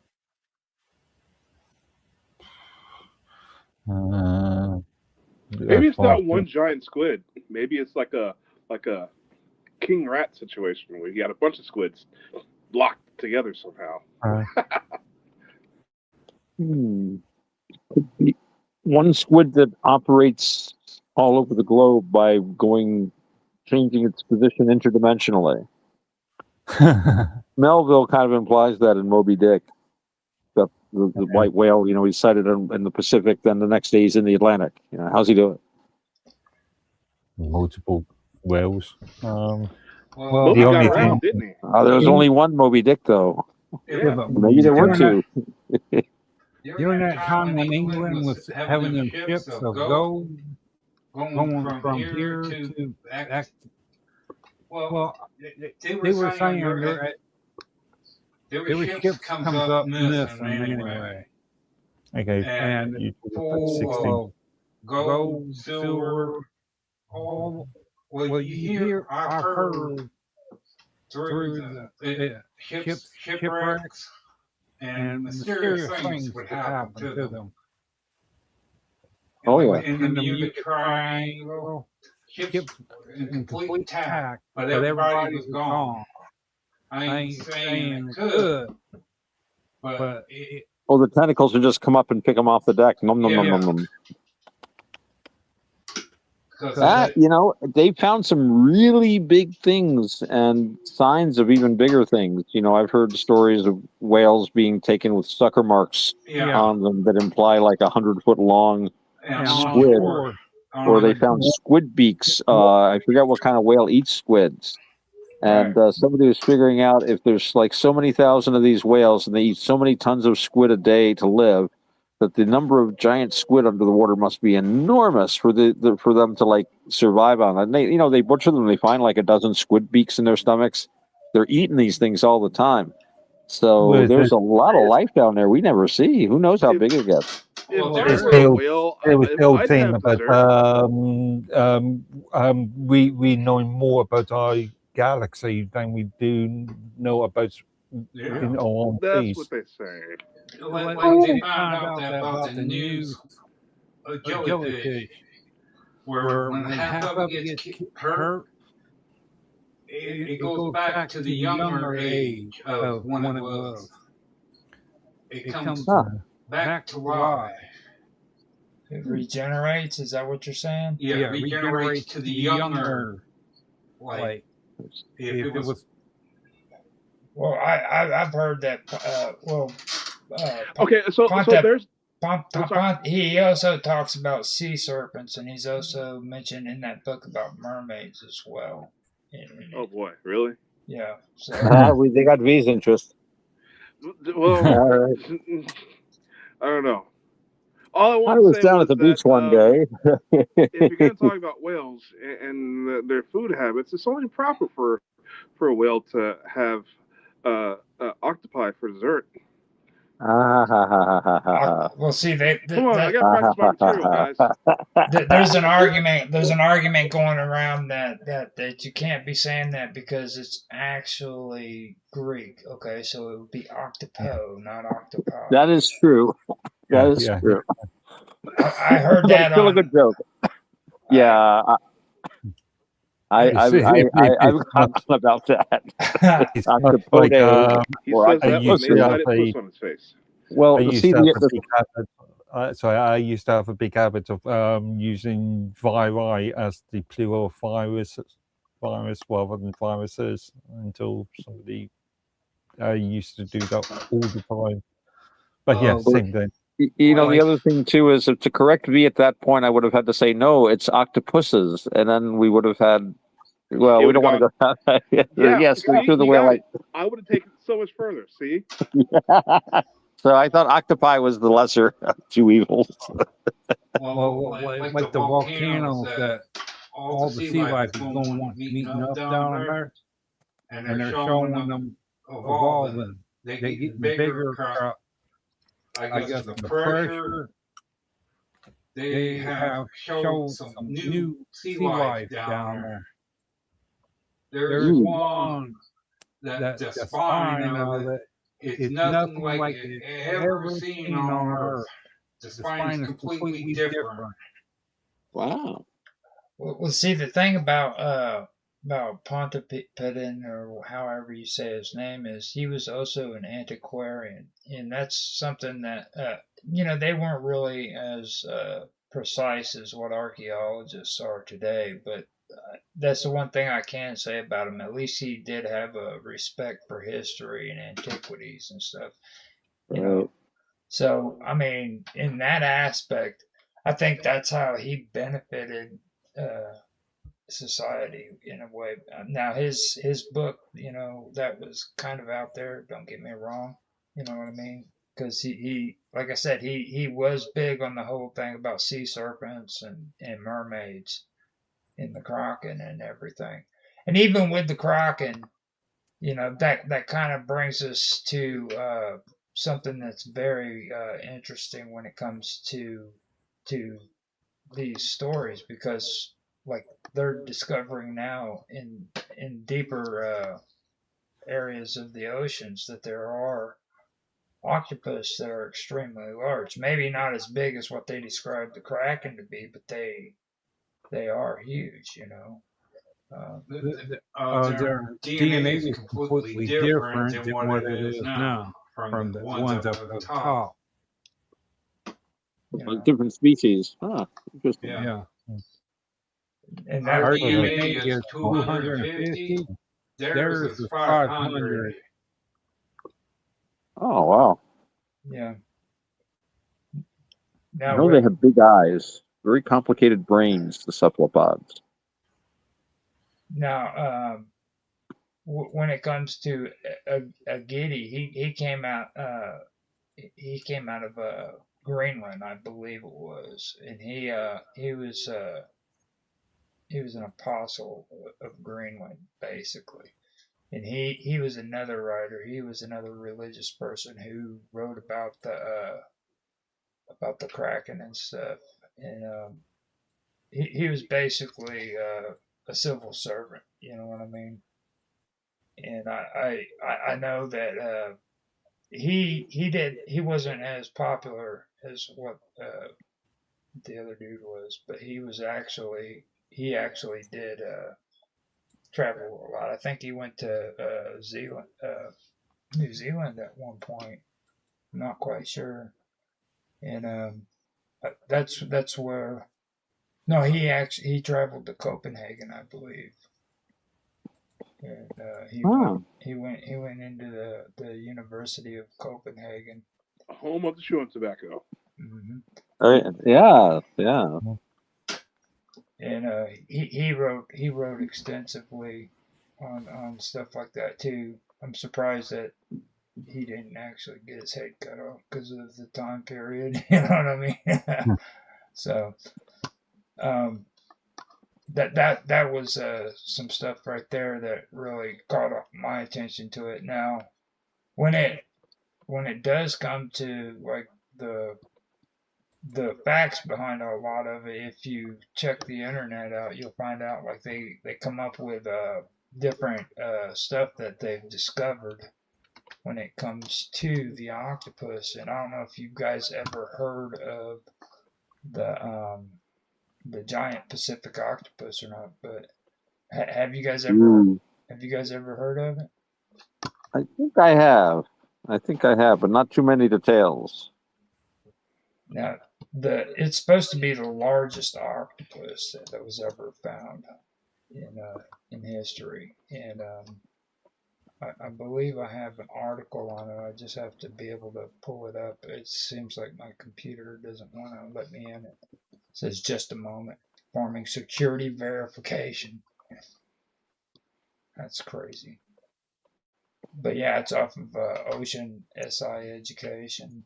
And this one is actually an interesting story. And there was another story that came out of England, actually, over in your neck of the woods, Mark. It was about the seven-armed octopus. I don't know. Seven-armed? Seven-armed octopus. So he's a septopus. Well, I think Latin sept. Yeah. Hybrid. But it's Greek. That's right. You know what Greek? Well, octo is. I have small Latin and less Greek, unfortunately. Oh, so there's 8 pluses, huh? 8. No, what I had to do You is can't have too many. What I had to do is just go ahead and go to Wikipedia for this, but it's called the Great Pacific Octopus, and it's also known as the North Pacific Giant Octopus. It's a large marine cephalopod that belongs to the genus Interoctopus and Interoctopodidae family.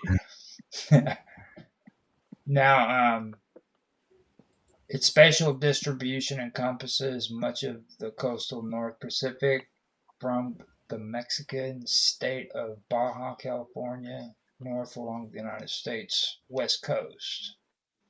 That would be California, Oregon, Washington, and Alaska, and British Columbia, Canada, and then across the North Pacific to Russia, far east, and south to East China Sea, the Yellow Sea, the Sea of Japan, Japan's Pacific East Coast, and around Korean Peninsula. Now, it can be found from the intertidal zone down to 2,000 meters or 6,600 feet, and is best adapted to colder oxygen and nutrient-rich waters. It is the largest octopus species on Earth and can often be found in aquariums and research facilities in addition to the ocean. So this octopus can travel long distances. That basically means that it can completely go all around the freaking edges of the Pacific Ocean. So this bad boy's everywhere. That puss really gets around. Yeah. Yeah. Well, the ocean's a big place, and travel is easy. Oh, sorry. I just can't take this topic seriously. Why are we? Oh, where's the science, bro?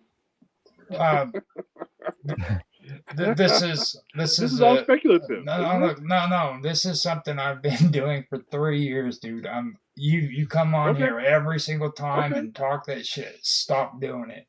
Well, think of it like this. I've been doing this shit for 3 years. Okay, this is something I do. Okay. I don't want to get on any shows and freaking talk about freaking any conspiracies or some shit freaking Donald Trump is freaking talking about. I'm doing the show, which I've been doing for 3 fucking years, dude. Okay? Octopus. I do shit like this. This is what I do. This is what he does. Okay. Have you ever heard? Are you linking to something real? I'm just trying to get. No. Look.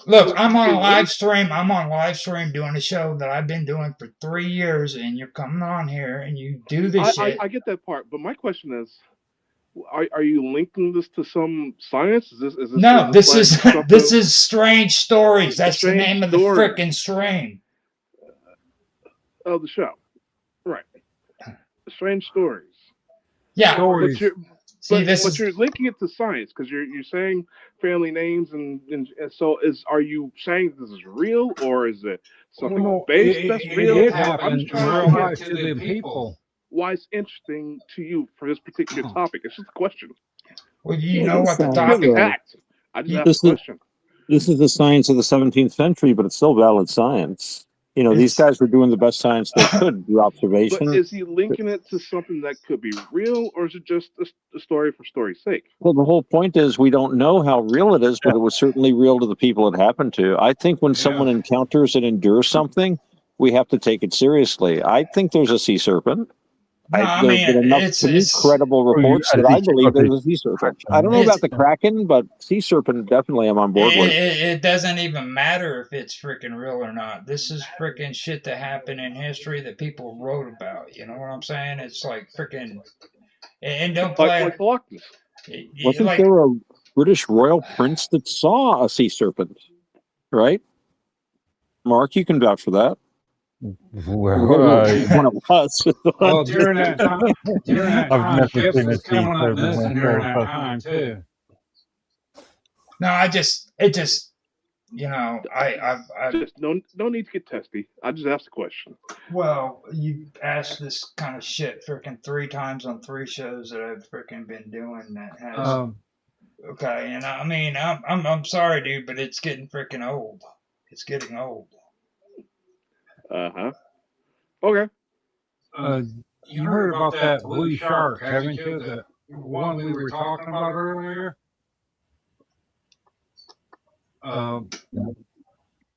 Where it's the size of an oil tanker. When it's bigger than an oil tanker, it can swallow the whole oil tanker by one swallow. Now, where was this at? This is in a museum of the shark. It was during the Ice Age. It was the biggest predator in the ocean, bigger than the blue whale. It would eat the blue whale. It was a very ferocious beast in the ocean. They said that the mouth was bigger than an oil tanker. It could swallow an oil tanker and a whale with no problem. You talking about a blue shark? Yeah. Well, they were. The name was even severe. I mean, they were.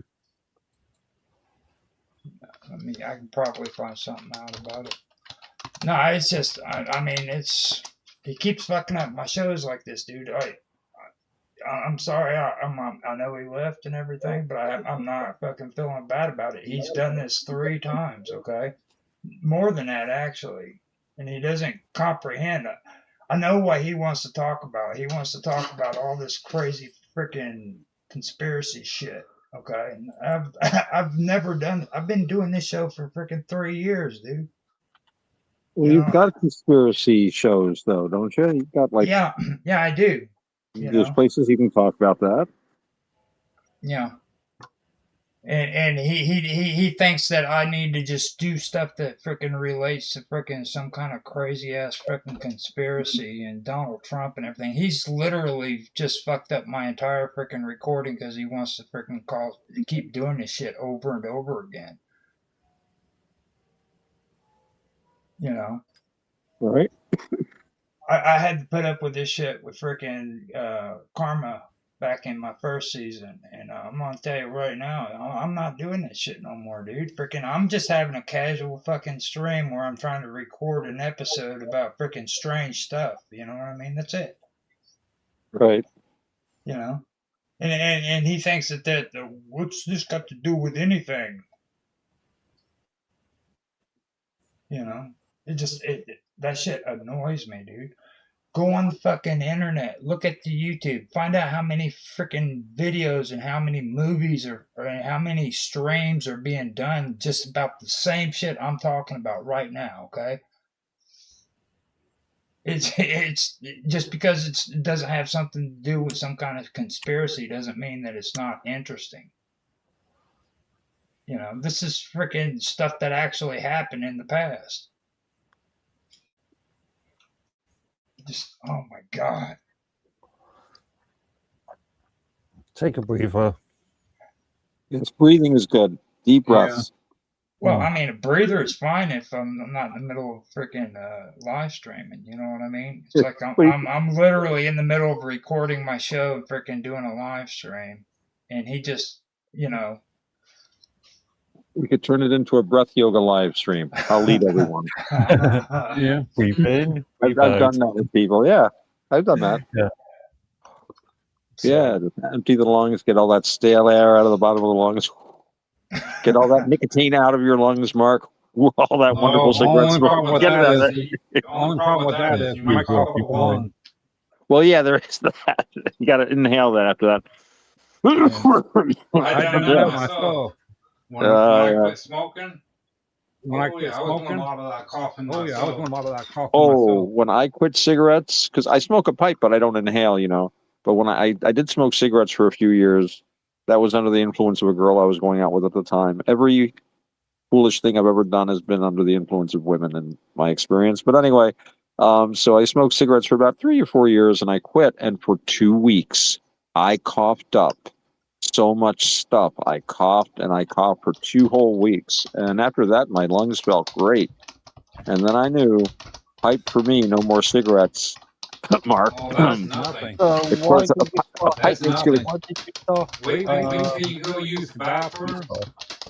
stop cigarettes? Why did we start smoking tobacco? Yeah. Because I used to smoke tobacco, cigarettes, but it was so bad I was that my doctor told me to quit, because if I didn't, I would wake up one day with only probably a lung and a half good. Yeah, the emphysema. Yeah, really bad. And so I had to sit in the hospital for 3 weeks letting blood clots break up in me. Oh my goodness. And I tell you what, by the time I got done and got home, you know how your body cleans itself out? It looked like a black mold sitting in the toilet. Yeah.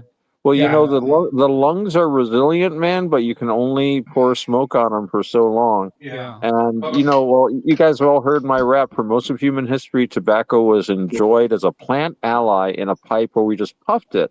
It is. Now, the thing about cigarettes are they work a lot faster, but a man of leisure like Mark Edworthy or Roger should be able to sit back with a pipe, relax.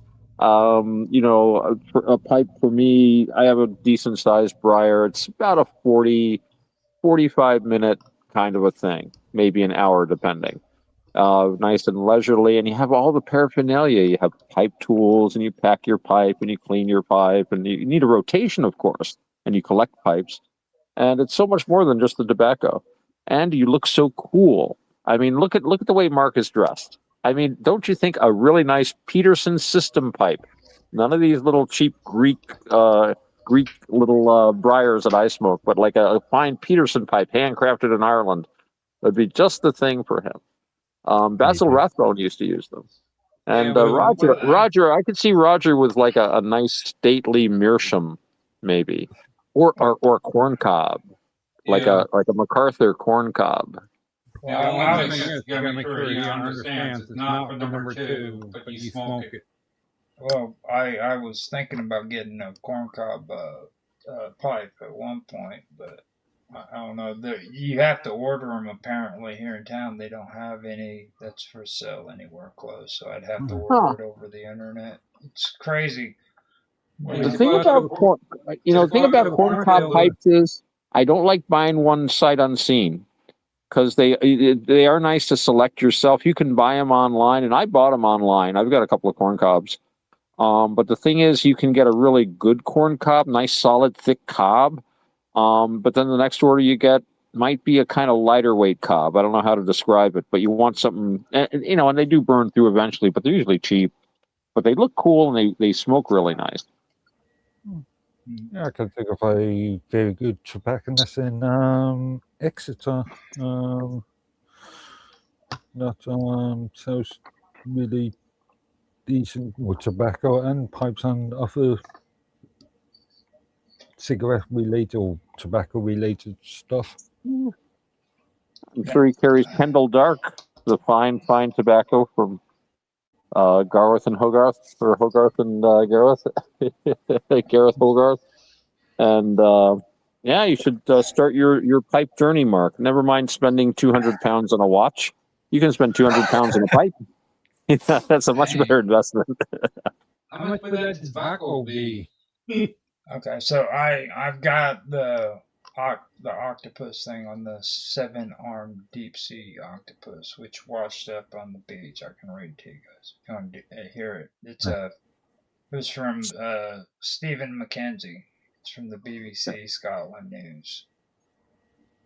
So, what appeared to be tentacles washed up on an Aberdeenshire beach are the remains of a deep-sea creature called a 7-armed octopus, says experts. A local member of the public spotted the arms with rows of suckers at Forby Nature Reserve at Colliston near Ellen on Sunday and alerted reserve staff. Now, detective work led to the animal being identified as one of the world's largest species of octopus, although experts remain puzzled about how it washed up on the beach. Also known as a septopus, giant Galantinus octopus, or blob octopus. They have 8 arms like other octopuses, but in males, one of the arms is also a reproductive organ that they. Oh, you see what V missed by not behaving himself? Yeah. He would have loved this. He misses out. He misses out. Are octopus common in the North Atlantic? Not that I'm aware of, from what I've been. Oh, that's. I don't know. Have you seen that other one where it gets flat, it flats itself out, change color, and like a chameleon on the ocean, and it shoots out like silver water and injects itself out. And right into a little hole. Now, marine biologist Dr. Lawrence Smith of East Gambian Coastal Partnership said 7-armed octopus were a remarkable and rarely documented species. They live hundreds of meters below the surface of the sea, and females, which are larger than males, can grow to 134 foot or 4 meters long. Wow. That's pretty big. Forby NNR covers about 2,471 acres of sand dunes and heath between the North Sea and the estuary of the river Yithan, however they say. Who knows how the dark barbarous Scots speak their language? Yeah. Dour Scots. Now, the area is known for seals and also has the largest tern and black-headed gull colony in mainland Scotland. Reserve staff described the arms as a rare find. Nature Scots Forby NNR Reserve Manager Katarina Reed said, "We were first made aware that there was something odd on the beach over the weekend when a local walker spotted part of the octopus on the beach. However, we couldn't get out until after the next high tide, when only sections of the tentacles could be found. These were something we clearly hadn't seen before, with a large diameter and big suckers, far too big for the common curled octopus we see around the shore here." So this is up there, and that is kind of weird. I don't know for sure. I've never heard of them being up around Scotland. I usually think of them for like the Mediterranean or more, tropical. what depth does the ocean is it in there in England? It can be pretty deep parts around it. Yeah, that's probably where it's at, where it came from. Well, I know when Magellan was sailing around the world, he said that when he went around the strait, uh, that right around that area, that was a real harsh water, and it was real cold, and that they had encounters with well, they didn't have encounters with them, but they've seen them. You know what I mean? They've seen the squids and stuff. And there's been ship captains that reported having attacks back then in the harsher waters. But that was back when ships were boat or wood, you know. So Wow. To interrupt, I was reading, although some octopuses apparently live in shallow tidal pools and like shallow places like the Mediterranean, some live as deep as sightings as deep as 22,825 feet down in the ocean. There are octopuses. Mm-hmm. So anywhere in between there, they live in all different. They're saying some at 49,000 feet, some at 13,000 feet, and the deepest confirmed sighting, was at 22,000 feet. They probably go deeper, so they can be anywhere. Yeah, but they did show farther you go down, their change because of pressure, and the body has changed for the pressure of the water. Right. But this one is these are deep water species, and they're usually found, they're usually found below 1,640 feet or 500 meters. So, yeah, so they wouldn't be like sunbathing on the beach normally in Scotland. No. You know, you wouldn't see them in like the rock pools waving at the swimmers and stuff. You wouldn't ever see them that deep. Maybe something like maybe there was an underwater gas explosion or something that pushed it to the surface, or maybe it was getting chased by a whale, or I don't know. I have heard stories about gas explosions coming up. Well, that's the North Sea, which is near Scotland. They have so much natural gas there that sometimes it'll just burst from the ocean floor and it'll make a big bubble of gas going up. And apparently the water, if you're like a ship caught in that, it's like suddenly being in an elevator with a cable cut, because the water is now full of gas. So it's not water, and it's just you're sitting on a bunch of bubbles. And they say the ship can go right down to the bottom before you can do anything. They were talking about that in the Bermuda Triangle, about the ships coming up missing. The people, they're thinking that the gas came up and killed them. Oh yeah, it's a possibility. Well, I know they found one ship in the North Sea, right in the middle of one of these gas bubbles, and it was like this really well built, brand new 1900. This happened like early 1900s. You know, my 1902 fishing ship, all loaded with supplies and stuff, had sailed off and disappeared. They found it. It was sitting right flat on the bottom, right upright in the middle of this what looks like a big gas crater. So they think that's what happened to it. It just got boom, and they said it would have been suddenly you're plunging down through bubbles in methane, right? So you can't breathe. I'm sure they were unconscious within the first couple of breaths. There's like no air, and boom, hit the bottom before they knew it. Probably didn't know what hit them.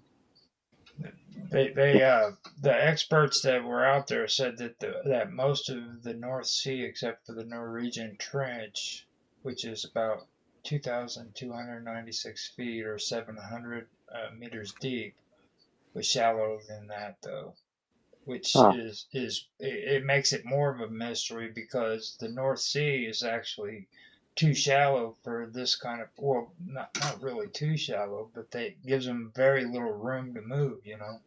Some prankster did it. Because somebody stole it from an aquarium. Because they're usually found between 600 or 1,640 feet, which is 500 meters. That's usually below that, and then like it would have had to come up from there and then travel sideways. The Northern Sea is only 700 meters deep. So it would have come from beyond the North Sea, so it traveled quite a bit. What could have taken it? Maybe it was like that penguin Remember that penguin meme that just turned around and headed for the mountains? You see all the other octopuses saying, "Where are you going, Fred?" "I just gotta go." "It's no, you don't. We don't live up there. The pressure, you'll die." "I'm going." "There's nothing there. It's Scotland, for God's sake." "I'm going." It's like I'm going to Scotland. Who knows? I do have to say that it is an extraordinary find, though, because like for them to find a deep water species like that in that area, it's actually pretty incredible. Yeah, that's very weird. Why would he go there, though? I mean, I'm trying to figure it out. I don't think he'd be carried. Maybe it was could have been dead beforehand and Cons carried him. Yeah, things get at in the ocean really quick, though, dude. It's like food. It had to have died pretty recent. Yeah, I mean, not if it's dead beforehand. Yeah, but dude, the travel. You know what I mean? We're talking. Yeah, about but I mean, if it died deep underwater, it would have to. I mean, it got to Scotland somehow. If it got to Scotland while it was dead, it would have got et by the time it got to Scotland. If it got to Scotland under its own power, what would impel it to do that? I mean, if it was dead, it could have been carried by the tides. If it had been eaten and regurgitated, there probably would have been signs of it. Because that was my first thought. Maybe a whale threw it up because they do eat these things. That could maybe pranksters. Like somebody really rich guy with a fishing boat netted one, brought it up, and said, "I'm going to drop this off on the coast of Scotland." That'll get them thinking. I mean, it's the sort of thing I might do if I was a billionaire and got really, really loaded one day and said, "Hey, let's prank some marine biologists in Scotland." It's like the last thing in the world you think about. But yeah, I mean, even if you're in the North Sea, though, you know what I mean? Like, how you gonna get your hands on a freaking octopus? Well, you'd have to go out to somewhere deep enough to get it. You'd need a yacht with like a tank in it, and then you'd like have to bring it up, put it in the tank, sail it, wait till no one's looking. But the temperature of the water gotta be too. Right, so you'd have to adjust it. Yeah, it would be it would cost millions. So probably it was just like a rogue octopus. Maybe you had like a brain virus. I know there are animals, they get these brain parasites or something, or insect lands in the nose and it goes and they just walk in circles or behave in weird ways. Maybe it's something like that. Just why do whales beach? I mean, whales beach sometimes. An octopus with an octopus version of Alzheimer's. Well, yeah, it could be. Yeah, exactly. Like the penguin. Weather-wise too, I've heard of incidents where like these octopus have been seen in colder, more hostile freaking waters than in just like peaceful areas of the Pacific. What time of the year was it? What year? What time of the year? Oh God, let me see. Check the hours. It was just a weird sort of summer, sort of really summer. Maybe a storm, a bad storm, or the article was written in December. It was on December the 5th that it was written, and the winter time. Yeah. So okay. Yeah.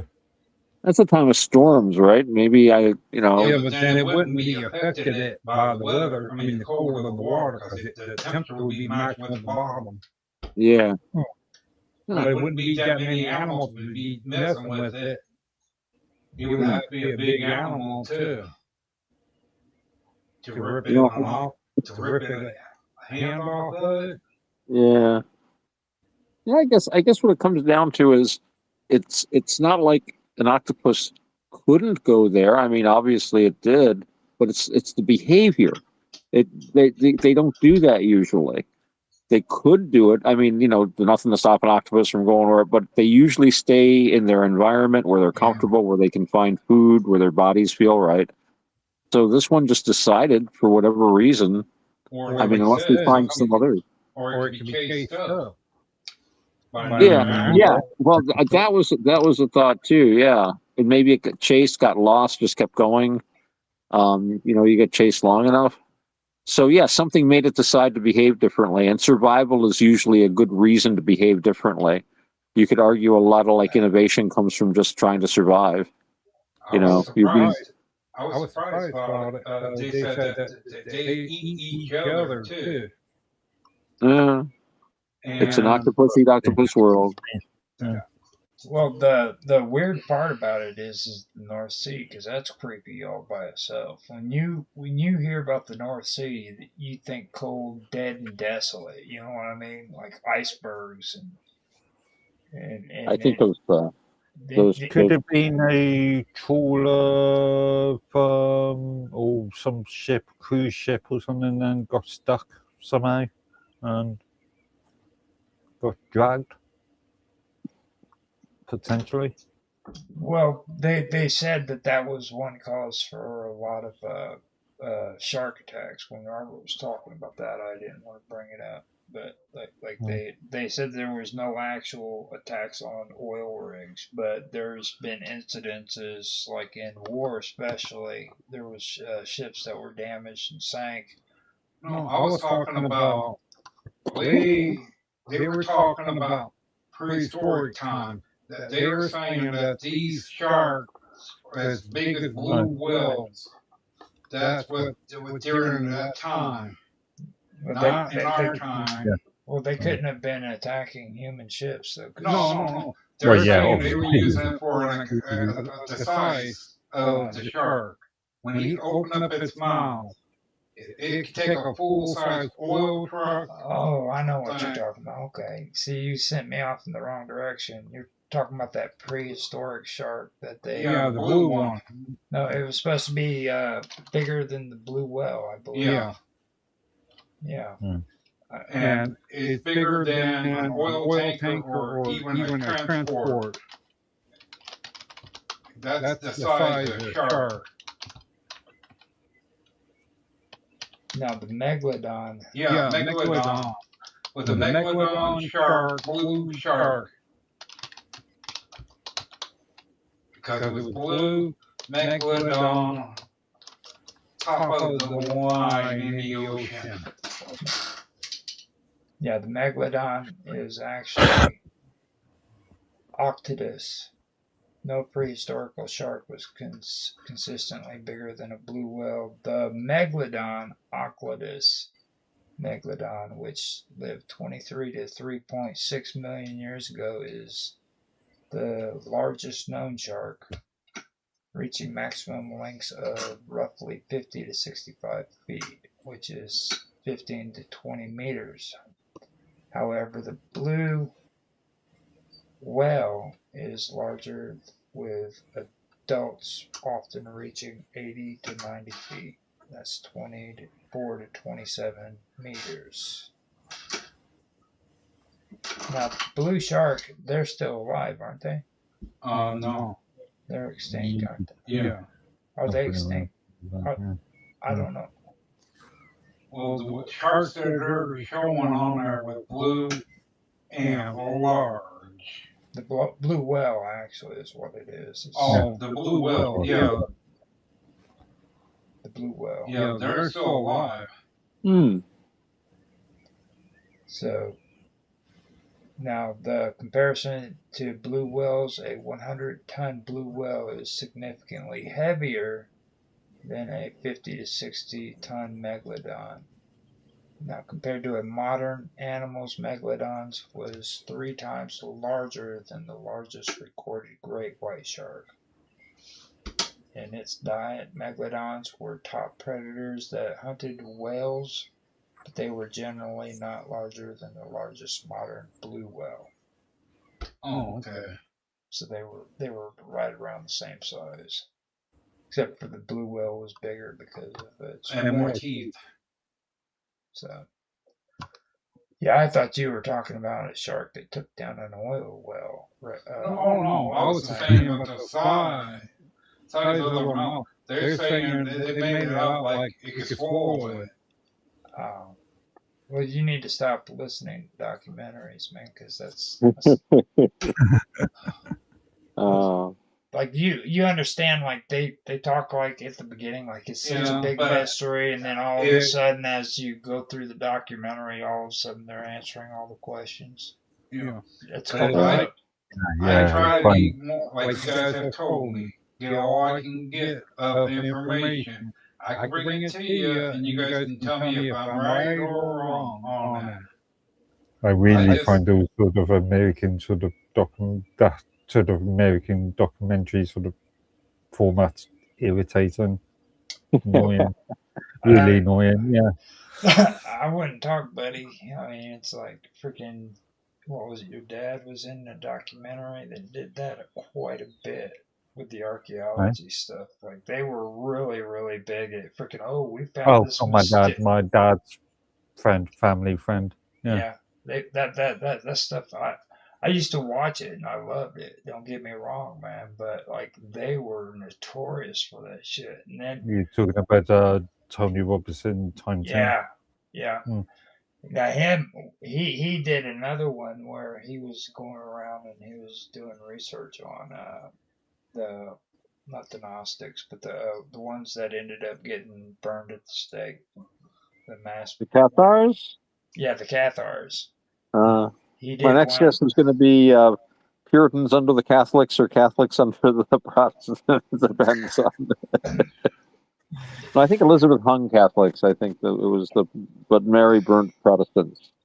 He was notorious for that shit, dude. He was like the king of it over in England, man. Like he would make everything out to be such a huge mystery and shit. And then by the time the end of the freaking documentary was done, all the questions were answered. It was just sewn up and everything. Actually, one of the best British documentaries I saw. If you'd like, was a presentation done by Rowan Atkinson on the nature of comedy. Oh God, I love that. It was actually really well put together, and it was funny, of course, but he really explained very clearly all the elements of comedy and pointed out some very interesting things. Like one of the things he pointed out, like he was in his discussion of physical comedy, he points out that the physical comedian is basically invulnerable and immortal. The physical comedian can be hit in the head with a ladder, he can fall down a flight of stairs, he can be run over by a car, he can hold a bomb that goes off, and he's fine out. Nothing bad ever happens to the physical comedian on that level. And it's just that sort of thing. He shows all the different aspects of this kind of comedy and how they work together. Because a physical comedian would not be funny if you hit him in the head and instead he just lies there with blood coming out of his ear. It's like that's not nearly. It's funny for us now, but it would not be physical comedy anymore. It would be pathos and satire, which I've seen used, but it's all on this basis. But anyway, that was a British documentary that I really enjoyed. I think it's on YouTube somewhere if you search for it. Probably.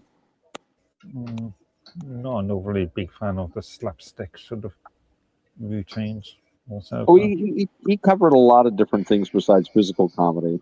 Just the different situations, and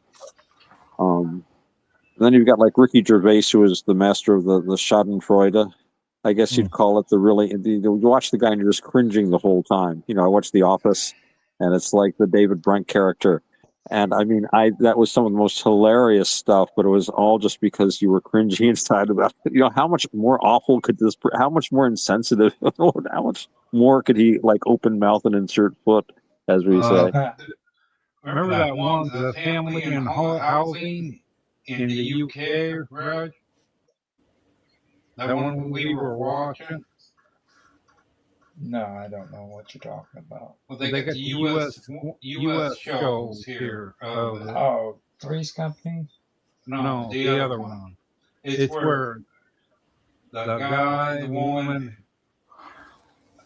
and he marries her and taking care of her kids, and he's a drunk. Yeah. Oh, you're talking about that's oh God, what was that called? I forgot the damn movie. I was talking to you about it, Mark. I forgot the name of it. That's a funny one too. Okay. I forgot the name of it. It fits a lot of lives in real life. Yeah. Now the half Gotha is something that really stuck out to me because I was going through some of this stuff, and it's supposed to be a sea creature that purported to inhabit Iceland's waters in southwest, and southward towards Helluland. Although it was thought to be a sea monster, research suggests that the stories originated from a specialized feeding technique among whales known as trap feeding. So that could be what that was. It could be the result of trap feeding, like you said with the whales. Trap feeding is where they puke up their food, right? I know they puke up their food sometimes. I don't know what they call it. Yeah, I don't know the name. But I do know that I've heard of whales regurgitating. But I figured anything a whale ate would probably be pretty clearly marked as having been eaten by a whale. I mean, they do chew. Yeah. Okay. So original species as well, subspecies. But yeah. So the original story comes from this Hafgupa. It's an Old Norse sea creature. It was supposed to inhabit Iceland's waters around the Greenland Sea. Nice. So that's probably what happened. If that's where that tentacle came from, it's probably like a whale who maybe regurgitated it. Yeah. Because they travel around too. That's quite a bit, and it's like we were saying, or like I was saying, these octopuses actually occupy all the way around the west coast of the United States and up around into Japan and stuff. So they get around. Nice. Well traveled. Mm-hmm. I was just reading, and I think Wikipedia then on cuttlefish, not too far away from octopus, and there's they are all over Western Europe, and all the way to Asia. Yeah. I just never pictured them being up in the northern areas, but I guess it's like right here too. They're talking about up near Iceland and Greenland and stuff. You know what I mean? Well, again, we're talking about what 5, according to the Wikipedia article for octopus, 300 different species or subspecies. When they hide in an iceberg, they're on the bottom like little holes. Keep from getting nibbled on by the other fish. Well, this is after they get eaten. It's called trap feeding. So, well, I mean, they would hide for places where they can hide. Now, trap feeding is an innovative, culturally learned feeding strategy observed by primarily by humpback whales and some bride whales, where they remain nearly motionless at the surface with mouths open, creating a trap for small fish like herring. Developed in response to sparse prey, it is more energetically efficient than lung feeding, with whales using their pectoral fins to guide fish into their mouths.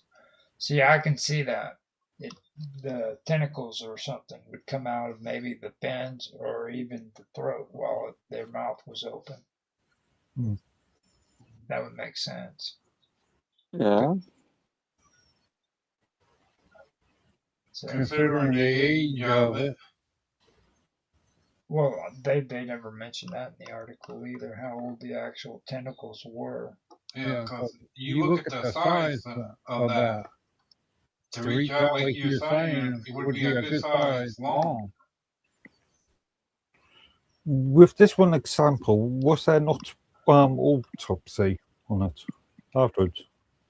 When they said that the tides actually caused problems for them, because by the time they got there, what was left of it was all they had. So apparently there may have been more that was on the beach, but the tides were up. It was high tide, and they had to wait before freaking they could go out there to get the remains. So I would say that maybe that's what it is. It was the result of trap feeding how it got there. Some whale ate an octopus and decided that they were going to take a vacation to shallow waters, and they decided to go eating and left their mouth open, and what was left of the octopus's tentacles just came out. It could have been one fish eating another fish, and it's just the remaining of one of the previous fish. Oh. I was surprised. They showed that picture of the volcano coming out of the ocean. Well, when a killer whale dies, or any whales die, and they float down to the bottom, they show the wildlife. They show the different types of wildlife that feeds on the dead body of the animal. Plus, they stay right there next to the funnel of the volcano. And all of the sea wildlife stays right around there. And they multiply. By the time they get done cleaning the bones off, it's in a month. And have you ever seen it? Oh, clam. It's a special clam. They can go all the way from the bottom, back all the way straight up. They have a way of pressurizing their soul.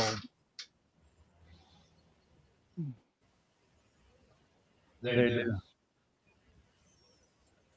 were showing that on wildlife.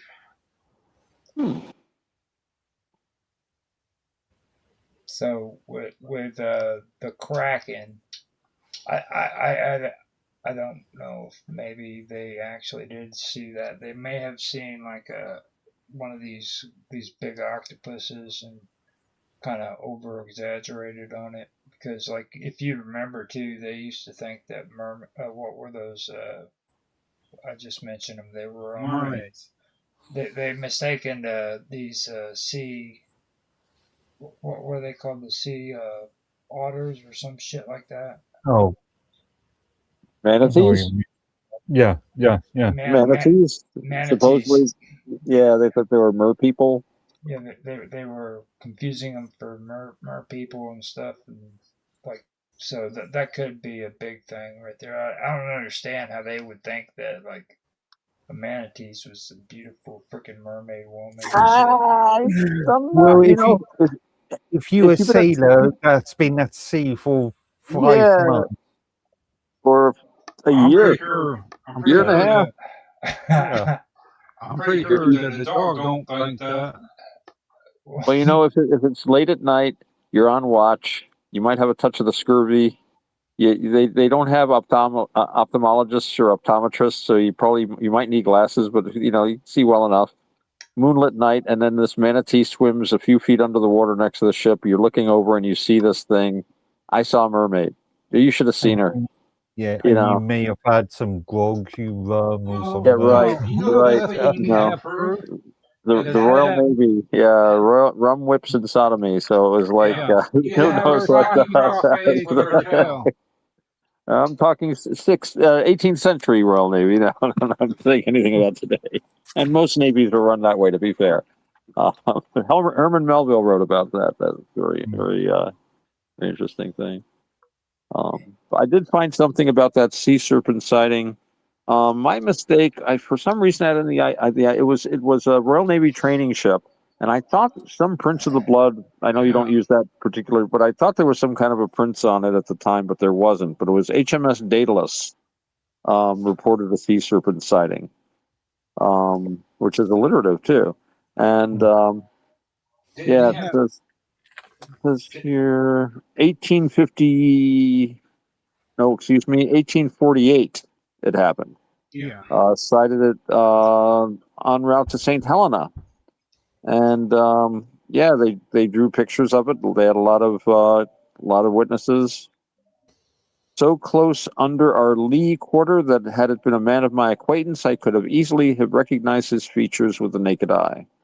It had no fins, but something like the mane of a horse, or rather a bunch of seaweed washed about its back. The head of the creature was, without any doubt, that of a snake. So It's amazing. good enough for me.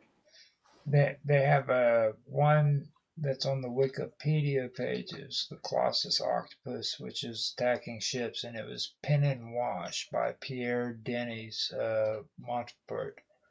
It was engraved by Alain Claude Borsard in 1801, and it was a picture that depicts a huge octopus coming up and just grabbing an entire ship by the freaking sails and everything and bringing it under the water. And they have a couple of them on here that are actually pretty cool. So if you guys get a chance to check out the Wikipedia, it's actually pretty cool. Actually, I'm looking at it now. Well, that's what I was wondering about England during, because I heard about stories. Well, the ships coming up missing. English sailors would have never believed in such nonsense, Robert. No, I'm talking about the ships came up missing. Just trust me, you would never hear an English sailor say, "Oh, Crockett done started my ship." Again, if you are a Cornish farmer being pushed into the Navy, Yeah. And I did find out, you guys are right, it was before him, Christian Jensen in 1646. The superstition or the mythos was first described in Norwegian glossary by Christian Jensen in 1646. So that would be the Norwegian glossary. And a Norwegian glossary by Christian Jensen. And then later, the creature appears in a travelogue by Francesco Negri in 1700, followed in 1734 by an account from Dano-Norwegian missionary and explorer Hans Agidi. Okay, I was thinking more early. I was thinking sort of Greek mythology. Yeah. Maybe it's because of all those 1970s sort of films, Sinbad and that one. Yeah, well, the Iliads probably does have it in there. It's just people don't read that stuff anymore. You know what I mean? Like that's actually the Iliads, which is like been heard to people our age. So you know that younger people aren't really gonna get into freaking reading the Iliads. These kids today. Oh yeah, I was thinking more like Jason and the Argonauts and that sort of 1970s sort of stop motion stuff. Oh yeah, George Powell. Yeah, Ray Harryhausen did some great stuff. It would be something I would do. Was it the Golden Voyage of Sinbad? Had Tom Baker as the villain? Or was it the Golden Voyage or the Seventh Voyage? But Tom Baker played the heavy, the bad guy. And that's an interesting film because if you watch it, I remember watching that and I'm like, okay, this is Tom Baker. This is what the Doctor does on his vacations, you know. He was in that movie about the Russian Revolution. He played Rasputin. I think that's got him the job as Doctor Who. Yeah. Did you see Tom Baker? What was it? Nicholas and Alexandra. That was the name of the movie. And Tom Baker played Rasputin. And he was, I remember seeing the film and I'm like, wow, because he's like drinking and whoring all through the film and like having this amazingly, and like, this is what the Doctor does when he goes back in time for a holiday, a bottle of vodka in one hand and a village maid in the other. And then this is, sitting in a haystack. But I was watching the Sinbad movie and it's like, Tom Baker's really the good guy in this. Sinbad's really the bad guy. he steals the guy's magic amulet, whatever it is. He asks for it back very nicely, and Sinbad says no and attacks him. He's constantly trying to steal what this guy belonged to him, right? And I noticed that like Tom Baker's like his the people that work for him liked him. Like he had an assistant. Are you all right, Lord? It's like really worries. Like, no, you're pushing yourself too hard. It's not worth it. They're actually genuinely like him. Not the other guy. They're led by this guy who wears like a mask all the time. Very mysterious, strange people. But I like looking at movies that way and just giving it another take. Because I'm watching, it's like Tom Baker actually doesn't do anything unprovoked throughout the film.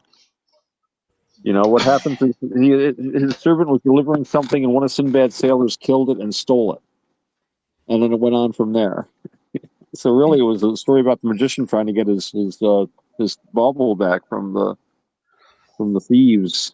Well, when it comes to Sinbad, though, I misunderstood that whole storyline with Sinbad until I finally actually sat down and read it. Like, I think a lot of people don't really truly understand Sinbad. You know what I mean? Because it's like his life was more than just freaking going and getting a freaking genie and all that shit. He actually had adventures where he was on the sea. He was involved. Oh yeah, the original stories. Yeah, I read the original Arabian Night stories. Yeah, and nothing all like the movie Sinbad, but.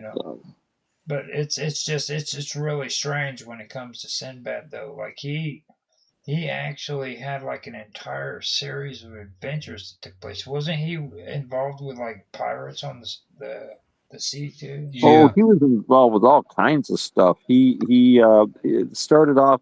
The story I read was there were two Sinbads, and there was this poor Sinbad who was like a porter, Sinbad the porter, and he just would carry bales for hire. And one day he was outside the gate of Sinbad the sailor, and he was called Sinbad because he was this wealthy, really wealthy, happy guy. And long story short, he's invited in, and Sinbad the poor guy says, "Oh, you're so rich." It's like, and Sinbad the rich guy says, "Oh, it was luck.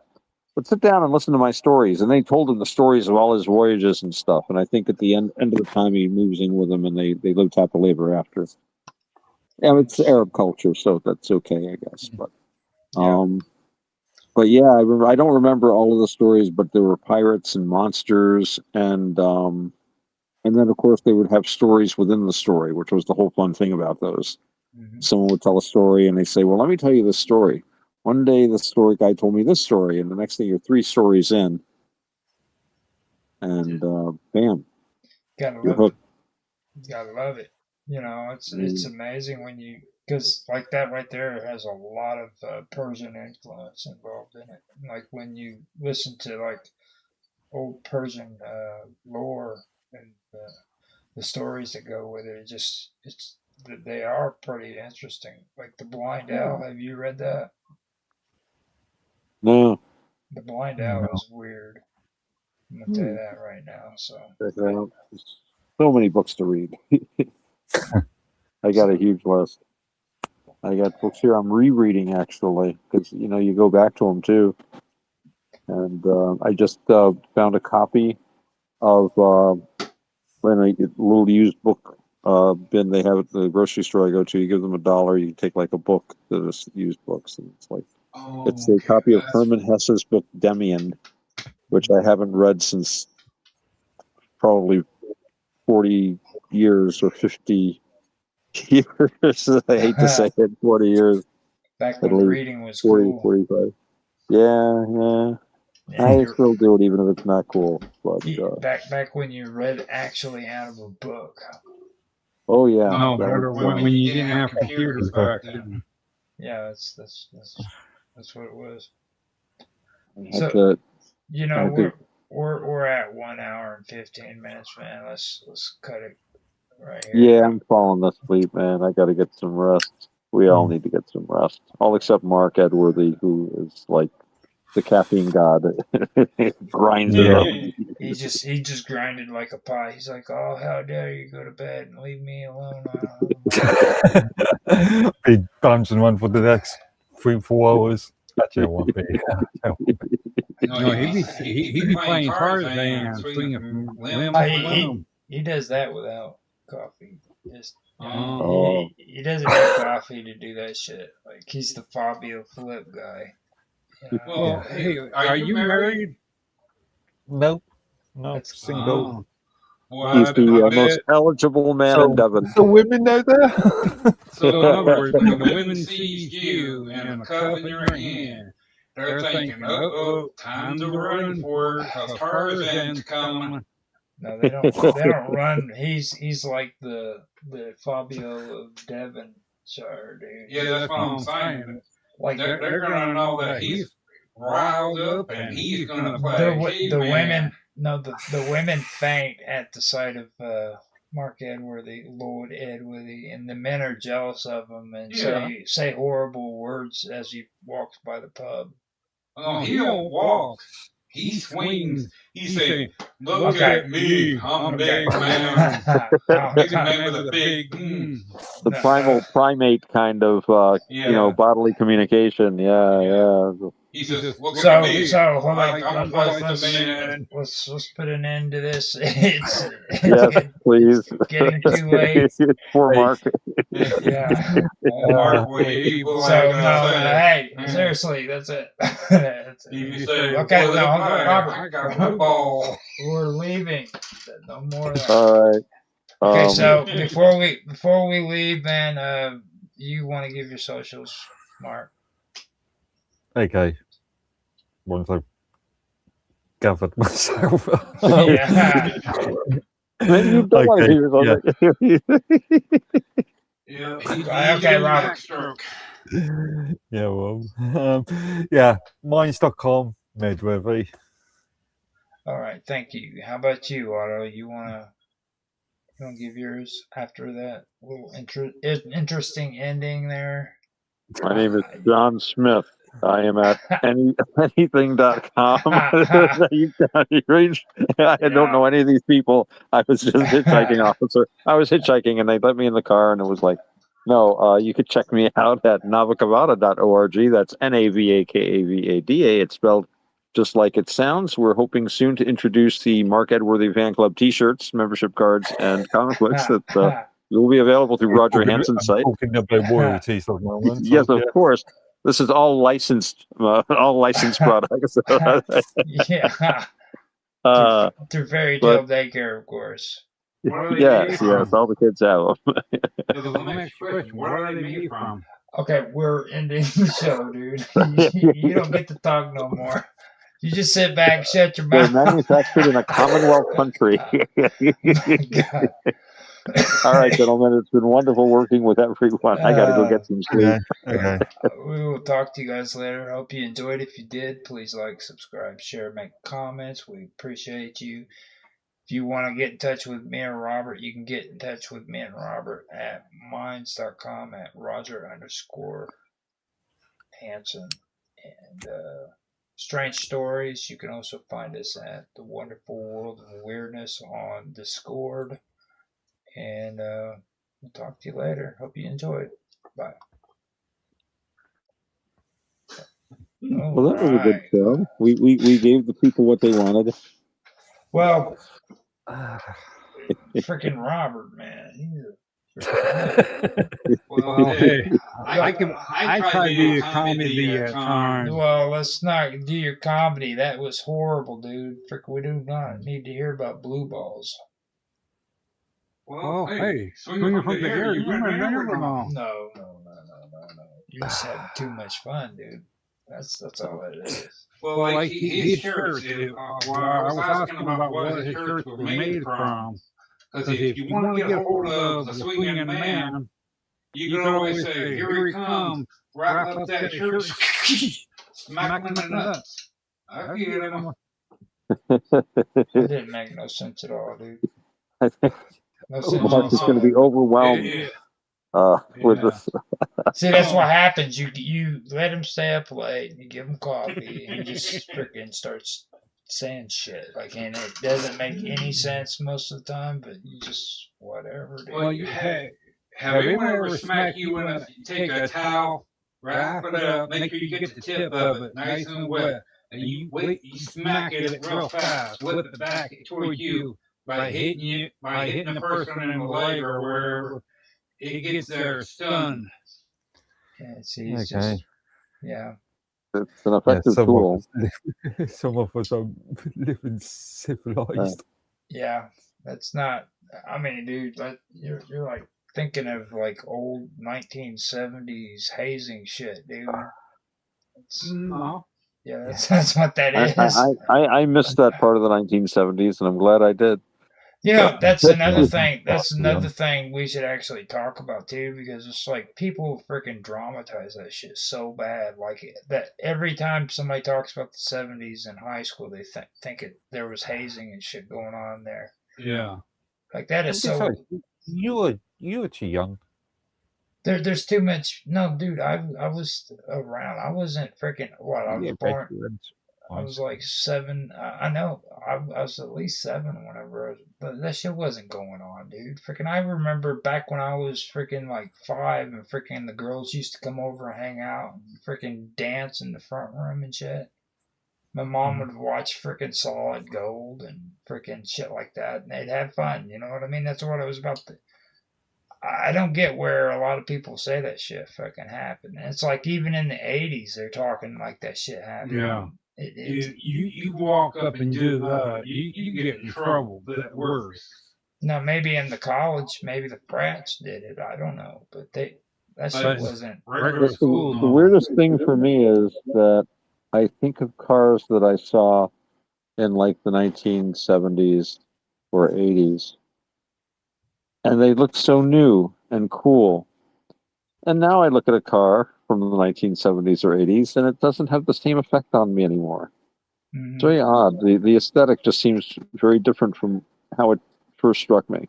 Yeah, but if you watch it on TV and you see that same vehicle or the brand of the vehicle, it has something to do with it. That nice, sweet, dark color. Oh yeah, part of it was being there, yeah. But you know, it's just odd that the aesthetics. I remember I felt differently about them. I don't know. I got to go to bed, gentlemen. I'm tired. I'm starting to get really philosophical. You actually had power steering now, so that kind of helped out. You know what I mean? It changed your attitude once you learned what power steering was. Just saying. I miss standard though. My next car, I want to get a standard transmission. I'm tired of automatic. Yeah. But this last car I got had automatic, and I couldn't pass it up. It was too good a deal. I got it at half Blue Book. Well, I'm gonna shut this down, and I'll talk to you guys later. Let you get some sleep. Yeah. Gentlemen, have a great evening.